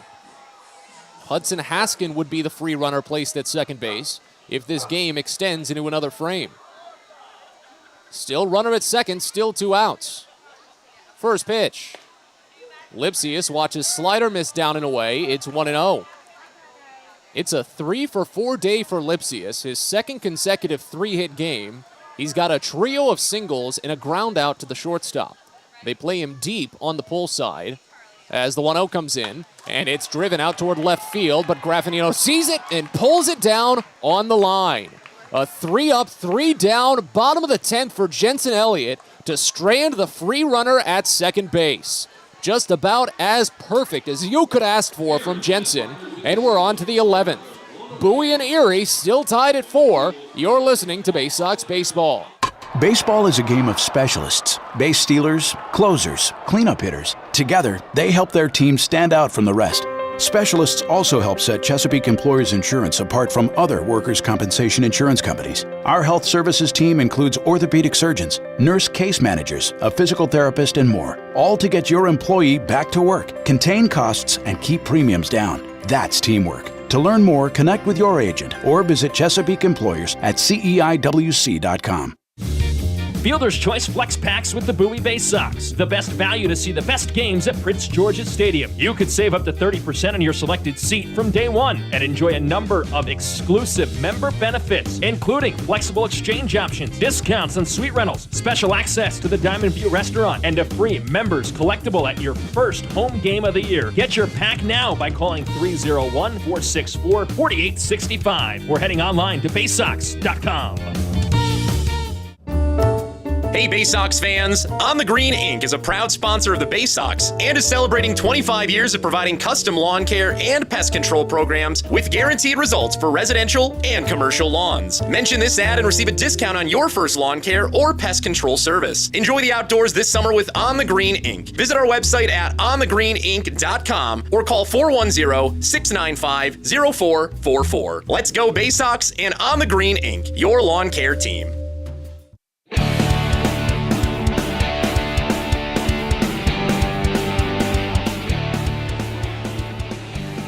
We continue on to the 11th inning here at UPMC Park in Erie as the Baysox and the Seawolves are knotted at 4. Zach Watson's 2-run home run in the top of the 9th inning, tying the game up after Bowie had only scored their 2 runs over the first 3 and then were held up for the remaining 5. Now as we move to the 11th, Chris Given will step to the plate, and Yaya Shentuf continues on the mound after a scoreless top of the 10th. First pitch to the right-hander Given is called a strike inside. It's 0-1. Hudson Haskin is the free runner placed at second base, and there are some defensive changes for Erie in this half inning. Eric De La Rosa came in as a pinch runner in the 10th and was left stranded at second. As the 0-1 comes in, Given watches called strike in the lower inside corner, already 0-2. De La Rosa remains in the game. He is in right field. Kerry Carpenter, who is in right field, now moves to left field, and that replaces Andrew Navigato, who De La Rosa took over for in the 10th inning. Runner at second, nobody out. The 0-2 pitch to Given, misses high, a fastball. Count goes to 1-2. Given drew a walk in his only plate appearance in extras. That was the Friday game in which Bowie overcame such a massive deficit twice against Binghamton to win 9-8. We're tied at 4 here in the 11th, however, in Erie. The 1-2, this one driven the other way. De La Rosa had a bad read on it initially running back. Now he runs in, catches it on the fly, and sends it to the infield, holding Haskin at second base.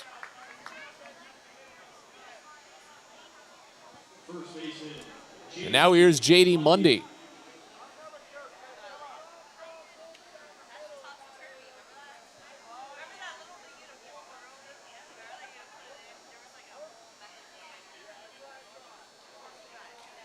Mundy riding an 0-for-4 day, a pair of strikeouts and a pair of flyouts to left field.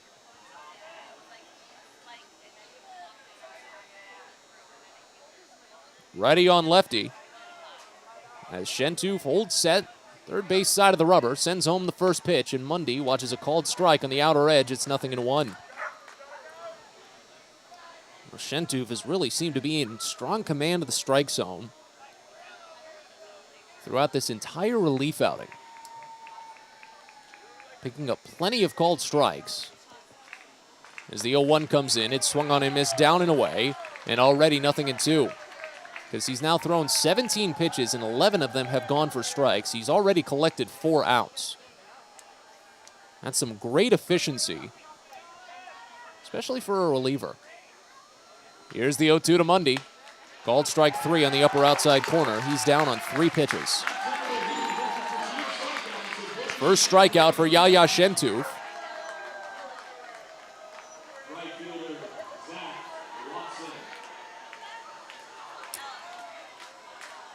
#12th overall for Erie pitching.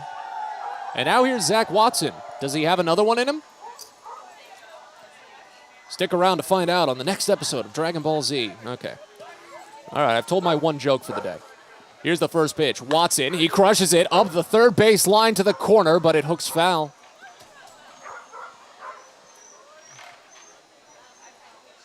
Get a little excited, but it's 0-1 to start. Watson has a career multi-home run game on the books. Only one, if I'm not mistaken. It was last season in mid-August. Runner at second still, but now 2 outs. As the 0-1 comes in, and Watson lifts it high in the air this time. Left field again to the corner. Carpenter ranging, but he runs out of room. And it'll curl foul, as the count is already to 0-2. In the bottom of the 11th, Erie will place Andre Lipsius at second base. And it looks to be Jensen Elliott will continue on the mound for the Baysox. He's faced the minimum so far, as has Shentoof.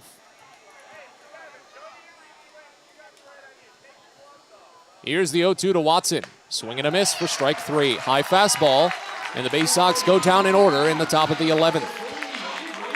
We're on to the bottom of the frame here at UPMC Park. The Seawolves will have another chance to walk off as Elliott tries to hold them at bay once again.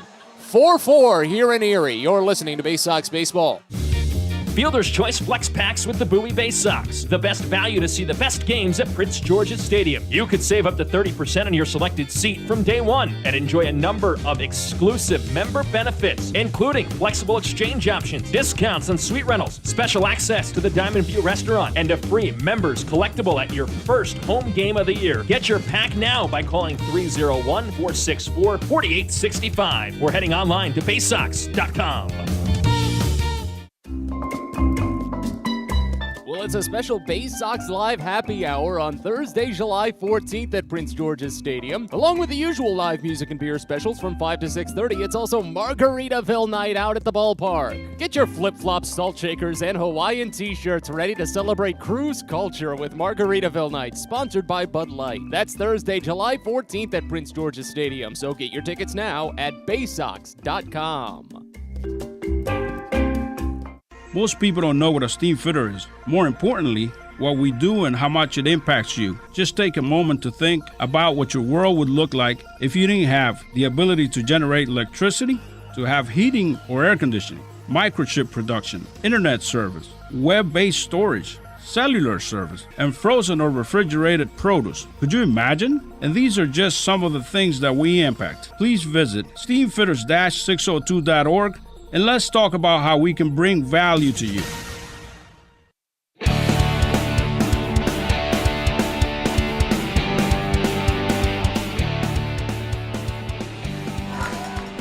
Bottom of the 11th inning here at UPMC Park in Erie as the Baysox and the Seawolves are still tied at 4. Matt Sabata's with you with Jensen Elliott continuing on the mound.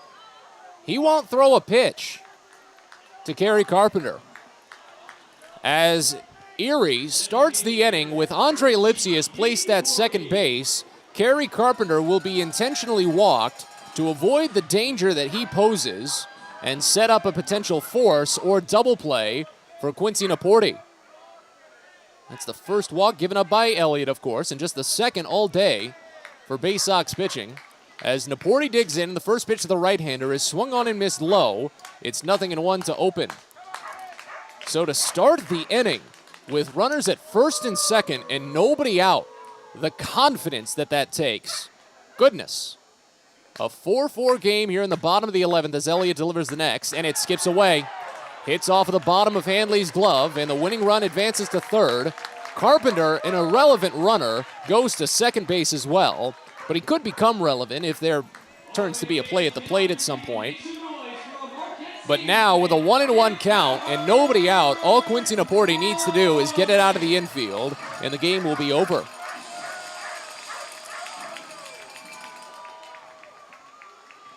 The infield plays in, of course. Naporti, a 1-for-3 day. He does have a sac fly, and the 1-1 is nicked foul. Hits off at the catcher and rolls away as the count goes to 1-2. Naporti had the sac fly against Justin Armbruster back in the third inning. Armbruster has fortunately been taken off the hook thanks to the game-tying 2-run home run by Zach Watson in the ninth. It's a no decision for Armbruster in his Double-A debut. Naporti asks for a brief time. Wipes some sweat off the brow and adjusts the helmet before digging back into the box. He plays in the corner closest to Maverick Hanley behind the plate. The 1-2 pitch to Naporti. Swinging a high, deep drive out to left field. This will win the game for Erie as A.J. Graffinino backs up on it. Looks up, and it's a fair ball off the top of the wall. Lipsius scores, and it's a walk-off single for Quincy Naporti. The Baysox drop their fourth consecutive game and suffer their seventh walk-off loss of the season, a final of 5-4 here in 11 innings. We'll step aside, get you started with Baysox postgame in just a little bit, some recap, some highlights, and a look around the Eastern League. We're back after this. You're listening to Baysox Baseball. Baseball is a game of specialists. Base stealers, closers, cleanup hitters. Together, they help their team stand out from the rest.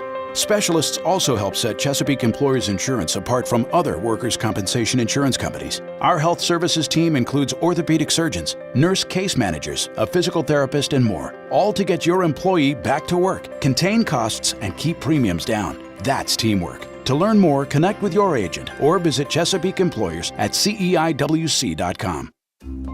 There's plenty going on at Prince George's Stadium on Saturday, July 30th. It's the Island Luau night at the ballpark as the Baysox battle the Altoona Curve. Live music from the islands, inspirational dance performances, and more. But that's not all. It's also Maryland's worst car show. Do you own a clunker, a piece of junk on wheels? Well, here's your chance to show it off. Again, that's all on Saturday, July 30th. So head to Baysox.com to purchase tickets and find out more about registering for Maryland's worst car show. Hope to see you there.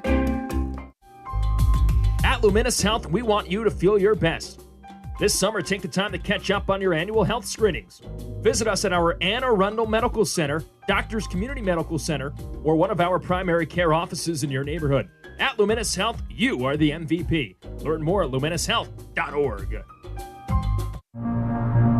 At DCA Imaging Systems, we provide a tenured team of office technology professionals ready to be your trusted advisors. From document creation, output devices, scanning and workflow, to document security and storage, we understand people print, not printers. Give DCA Imaging a call, 301-577-1021, or find out more about how we can help you. DCAimaging.com.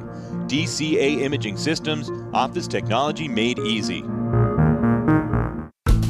It takes time to get rich, flavorful coffee beans from the lush mountain regions of Colombia and Brazil to Royal Farms.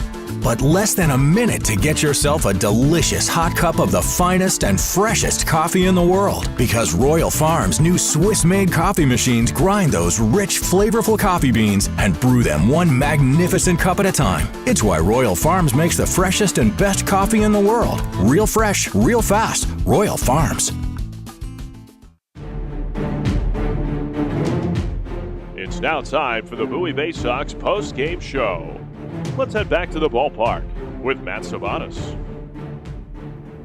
We bring you back into UPMC Park this evening here in Erie as the Baysox suffer their 7th walk-off loss of the year and their 4th consecutive loss overall. 5-4 tonight to the Erie Seawolves in 11 innings. As we get rolling with Baysox postgame, we'll get you some highlights and a recap of this one. It was a pretty back-and-forth game with a little bit of excitement late, but unfortunately, with Bowie falling, they will fall a little bit further in the standings. We'll get you a standings update once the day wraps up.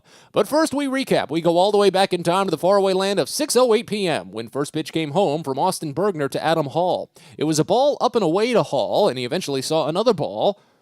I'm feeling like Dr. Seuss right now, but Hall eventually grounded out to the shortstop. Joey Ortiz, though, following a flyout from Cesar Prieto, Ortiz would lift a triple to left center field, making his way to third, and Maverick Handley would bring home the game's first run. He's still hitting well over 300 this month. The 2-2 pitch. Line drive, up the middle, a base hit. Ortiz scores as Handley singles, and the Baysox lead 1-0 here in the top of the first. It was a big RBI for Handley for the Baysox to score first, especially in the first inning. That's something that they've definitely had some trouble with, especially here on the road. Haven't done that too much. Didn't happen too much on their 2-week road trip against Altoona and Harrisburg. And as the game moved on in the bottom of the first, Justin Armbruster was making his Double-A debut. Got a fly out of Wenzel Perez to open, but then Andre Lipsia singled and Kerry Carpenter doubled. It looked like Armbruster could be in for some trouble. But after getting Quincy Naporti to bounce the ball right back to him, Armbruster threw it home to get the runner at third. Second out of the inning, and it set up Armbruster a prime opportunity for his first Double-A strikeout. Here's the 2-2. Swing and a miss, he got him. Fastball away, and a good way to log your first Double-A strikeout. Justin Armbruster strands a tying run at third base, and it sent us on to the second inning at that point, where the Baysox went down in order at the hands of Austin Bergner. In the bottom of the second, the only base runner for Erie was a hit-by pitch. Armbruster picked up a couple of more strikeouts to his resume. He was up to 3 after 2 scoreless innings. And in the top of the second, Bowie, they were able to add one on in a very funky way. A.J. Graffinino struck out looking to open the inning, and then Adam Hall singled to right field. Cesar Prieto, plenty of times he's been able to lay down good bunts. He's got a good eye for it and a good placement for it. But he was aided a little bit by the Erie defense. Just take a listen. And they've got him played in at third base on the grass if he wants to lay something down, which he does. It's a beauty! Over toward the pitcher. The catcher throws it wild. Hall goes to third base. Prieto goes to second. It's a bunt single and an error from the catcher as they throw it back home and it gets away. No one was backing it up and Hall scores. Bergner and Dingler were just meandering around home plate as the throw came in from right field and rolled to the Seawolves dugout. Eagle-eyed Adam Hall scores the second run and Bowie leads 2-0. Looked like Bowie was about to be in the driver's seat for the remainder of the game. But as we move to the bottom of the third, that wouldn't be the case. Wenzel Perez led off with a single, and Andre Lipsius followed with one of his own, putting runners at first and third with nobody out. Kerry Carpenter struck out swinging, and that's the most dangerous batter in the lineup out of the way. But Quincy Naporti came up and got Erie on the board. You want to get him out of this inning quick, as the 0-1 is driven in the air to right field, should bring one run home. Watson to the corner, squares it up and makes the catch. Here comes Perez as the throw comes in and it's cut off. The run scores on the sacrifice. Bowie still leads, but it's now 2-1. Well, that sentence, Bowie still leads, would be very short-lived because the very next batter, Dane Myers, in the very next pitch, a home run. Here's the first pitch. Myers crushes it. Out to deep left center field. Haskins running back, and he's out of room. This one's gone. A go-ahead 2-run home run for Dane Myers, his 9th of the season. Wouldn't be the end of the day for Myers either, because as the game continued on into the fourth inning, Bowie got a leadoff single by Hudson Haskin, but he was left stranded. In the bottom of the fourth, Armbruster recovered, worked around a single, and picked a double play to face the minimum in the bottom of the frame. And in the fifth, Bowie got two two-out singles, but couldn't bring anyone home in way of a tying run. In the bottom of the fifth, Erie did get a leadoff single from Wenzel Perez, but he was caught stealing second base as Armbruster faced the minimum in his final inning. A good line for his Double-A debut. 5 innings, 7 hits, 3 runs all earned, 4 strikeouts, no walks allowed. In the sixth, though, Bowie still couldn't get an answer against Austin Bergner anymore. A leadoff single by Hudson Haskin was left stranded at first base, and Bergner picked up a couple of strikeouts to end the frame and his day. In the bottom of the sixth, Dane Myers came up with 1 out, and, well, pretty simply put, he did it again. Perkins came in the 8th inning after Clayton McGinnis had blown the lead outright, allowed the game to be tied. The 0-2 to Myers is drilled out toward deep left center field, and he's got another. Dane Myers' second home run of the day looked about just identical as the first. Insurance run for Erie as they lead 4-2. That would be the only base runner for Erie in that frame. And as the game moved on to the 7th, Kyle Zurach took over for the Seawolves. It would be a trio of pitchers to take on just an individual inning for Erie, and they all worked very, very well to open as Zurach pitched a perfect 7th. In the bottom of the 7th, it was much the same as Shelton Perkins continued on the mound. He did walk Gage Workman, but when Wenzel Perez was up the plate, I was talking a little bit about surprise that Workman hadn't attempted a steal with an obstructed view from a left-hander in the box and some good speed. And then Maverick Hanley showed me why Workman didn't try to steal. The 2-2 pitch in, and it swung on and missed for strike 3. Back pick to first, and they got him! Strike him out, pick him off, double play, and the inning is over. Maverick Hanley just keeps getting it done behind home plate for Bowie this season. That ended the frame and sent us on to the 8th inning, where Bowie still went down in order, this time against Brendan White. In the bottom of the 8th, Erie did get a couple of base hits against Jake Przina making his Double-A debut, but Przina, working a double play, did not allow a runner to reach second base. And in the 9th, Zach Houston came out, had been putting together outstanding numbers for Erie this season, had converted both saves that he'd been tasked with, but after a leadoff walk of Chris Given and a strikeout of J.D. Mundy, Zach Watson got a hold of one. Long wait for Houston. Pitch clock's just been off as the next pitch comes in, and it's drilled out toward deep left center field. Navigado running back toward the corner of the wall, and it is gone! A game-tying 2-run home run for Zach Watson. His 3rd of the season, and it's 4-4 here in the top of the 9th. The second time in, 5 games at this point, the Baysox have had a 9th-inning game-tying home run.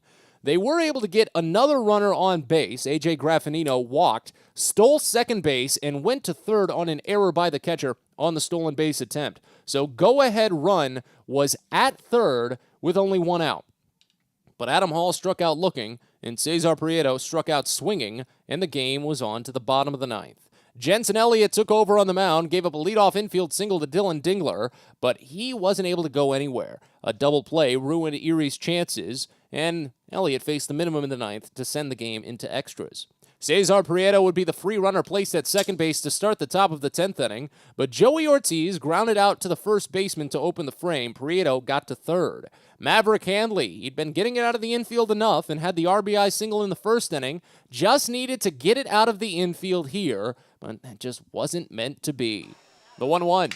Broken bat bouncer over to short. There's going to be play at home. Picked by the shortstop, thrown home, and they got Prieto. Fielder's choice goes 6-2, and there's 2 away. That'd be the only chance that Bowie really got, as Hudson Haskin grounded out to end the inning and send us on to the bottom of the 10th. In the 10th, Jensen Elliott continued. A pinch runner came on to second base, and Elliott instantly set down the side for Erie. A strikeout, a flyout, and a lineout. We were on to the 11th. Bowie got the runner at second and Hudson Haskin this time, but they had nothing against Yaya Shentouf this time through. A flyout and back-to-back strikeouts, and Bowie stranded the go-ahead run at second base again.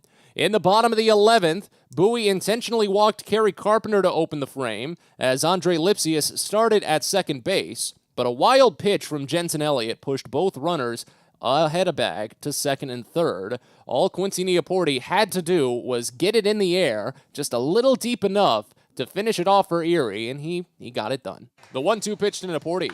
Swinging a high, deep drive out to left field. This will win the game for Erie as A.J. Graffinino backs up on it. Looks up, and it's a fair ball off the top of the wall. Lipsius scores, and it's a walk-off single for Quincy Nieporte. The Baysox drop their 4th consecutive game and suffer their 7th walk-off loss of the season, a final of 5-4 here in 11 innings. So your full box score: Bowie scores 4 runs on 9 hits with no errors, they left on 9. Erie scores 5 runs on 12 hits with 3 errors, they left on 7. Yaya Shentoof is the winning pitcher for the Seawolves today. He moves to 2-1. As Jensen Elliott takes the loss, he falls to 4-2. Game was played in 2 hours and 55 minutes in front of a paid attendance here at UPMC Park of 2,282. With the loss, Bowie falls to 25-40 on the season, a 4-game losing streak for the Baysox, and they're now the 2nd team in the league to reach 40 losses after Binghamton did so just yesterday. The Baysox are now 11-21 on the road, 8-15 in one-run games, and 2-7 in extra inning games. With the win, the Erie Seawolves move to 37-28 on the year, a 4-game winning streak for Erie, as they're now 20-9 when playing in front of the home crowds, 10-9 in games decided by 1 run, and an even 3-3 when playing in extra inning games. Two sides continue the 6-game series tomorrow. It'll be Ryan Watson to start for Bowie. We'll preview it more in depth in a little bit, but for now we break, and when we come back, we look around the scoreboards, check the Eastern League and the Orioles organization. We continue with Baysox postgame next as Bowie falls tonight 5-4 in 11. You're listening to Baysox Baseball. From sprains to stitches, sore throats to stomach aches, and pulled muscles to poison ivy, care is around the corner at Patient First. Walk in to see a doctor from 8 a.m. to 10 p.m. every day of the year. X-rays, lab tests, and prescription drugs are on site, and most major insurance plans are accepted. For routine illnesses and injuries, Patient First is here for you. Patient First, the name fits. Patient First, proud partner of the Bowie Baysox, open 8 a.m. to 10 p.m. every day. Well, it's the most special day of the year at Prince George's Stadium, and it comes your way Friday, July 29th. It's the 23rd Navy Night, presented by Navy Federal Credit Union. Join the United States Naval Academy class of 2026 and take in the Baysox as they face off against the Altoona Curve. It all comes your way on Friday, July 29th, and first pitch is scheduled for 7:05 with some fantastic post-game fireworks. The 23rd Annual Navy Night at Prince George's Stadium. So get your tickets now at baysox.com.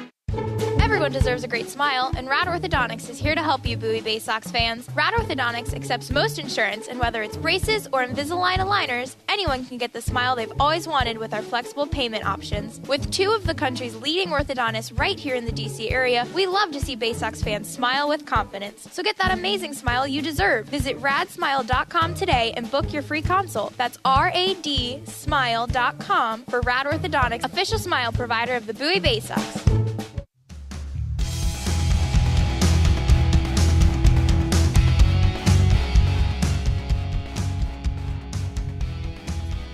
We're back one final time here from UPMC Park in Erie as we continue on with Baysox postgame.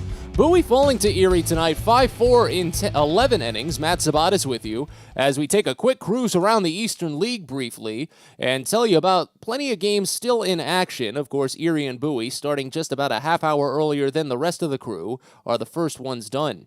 And it's a blowout to end all blowouts over at Canal Park in Akron this evening. As the Rubber Ducks try to take a lead in the Southwest Division, they're doing everything in their power to make sure it happens. They've just finished in 11-run 7th inning. They lead at Harrisburg 17-0 in front of their home crowd. Akron, thanks in part to a postponed game between Richmond and Portland, will take a 1/2 game lead in the Southwest Division standings at the end of the day. Of course, Richmond and Portland will play a doubleheader at some point over the rest of the week, but Akron, for the brief moment, will be all alone in first place in the Southwest Division.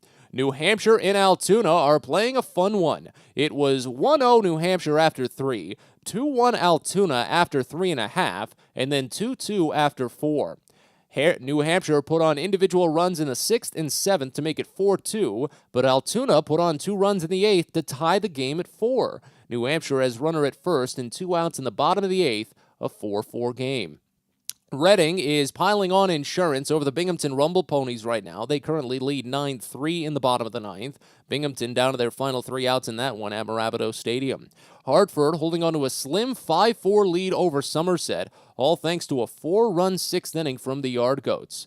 Thanks to a Hartford win yesterday, those 2 teams, the only 2 teams left in the Northeast Division playoff race, are currently tied for first with identical 41-23 records as Hartford looks to jump into the postseason for the first time in nearly a decade. Around the Orioles organization, there are a couple of games still in action, if we can pull them up, or if the score portal will give me a little bit of trouble. Norfolk gave up a 5 spot to the Phillies AAA. That's Lehigh Valley back in the 2nd inning, and right now they're trying to do some damage control to climb out of that hole. 5-3 they trail at the stretch over at Coca-Cola Park in the Lehigh Valley. Wilmington held Aberdeen to just 1 run today, and that was just enough for the Blue Rocks. They're the Nationals affiliate down at High A. Wilmington wins 2-1 in that one. Aberdeen actually out-hit the Blue Rocks 5-3, but could only manage the 1 run in the top of the 9th. And then a little bit of rain back in our neck of the woods. Purdue Stadium seeing enough of it to postpone their game with the Lynchburg Hillcats this evening. They'll play a doubleheader tomorrow. But again, the score we care about most on this production is that of Bowie's, and they suffer their 7th walk-off loss of the season tonight, 5-4 in 11 innings. 2 sides will be back at it again tomorrow with a 6:05 first pitch. Ryan Watson will get the start for Bowie, a 4-1 record and a 3.93 ERA. Wilmer Flores will start for the Seawolves, 2-1 mark for the right-hander, a 3.55 ERA. Again, a 6:05 first pitch, so that means a DCA Imaging Systems pregame show of 5:45. For now, though, we say so long this evening. This is Matt Sabatis saying thank you for stopping by to UPMC Park and joining us for the game as Bowie falls in 11 innings, a walk-off loss to Erie, 5-4. We'll talk to you tomorrow. Thanks for listening to Bowie Baysox Baseball. We hope you enjoyed today's game and join us next time for another exciting broadcast coming up soon.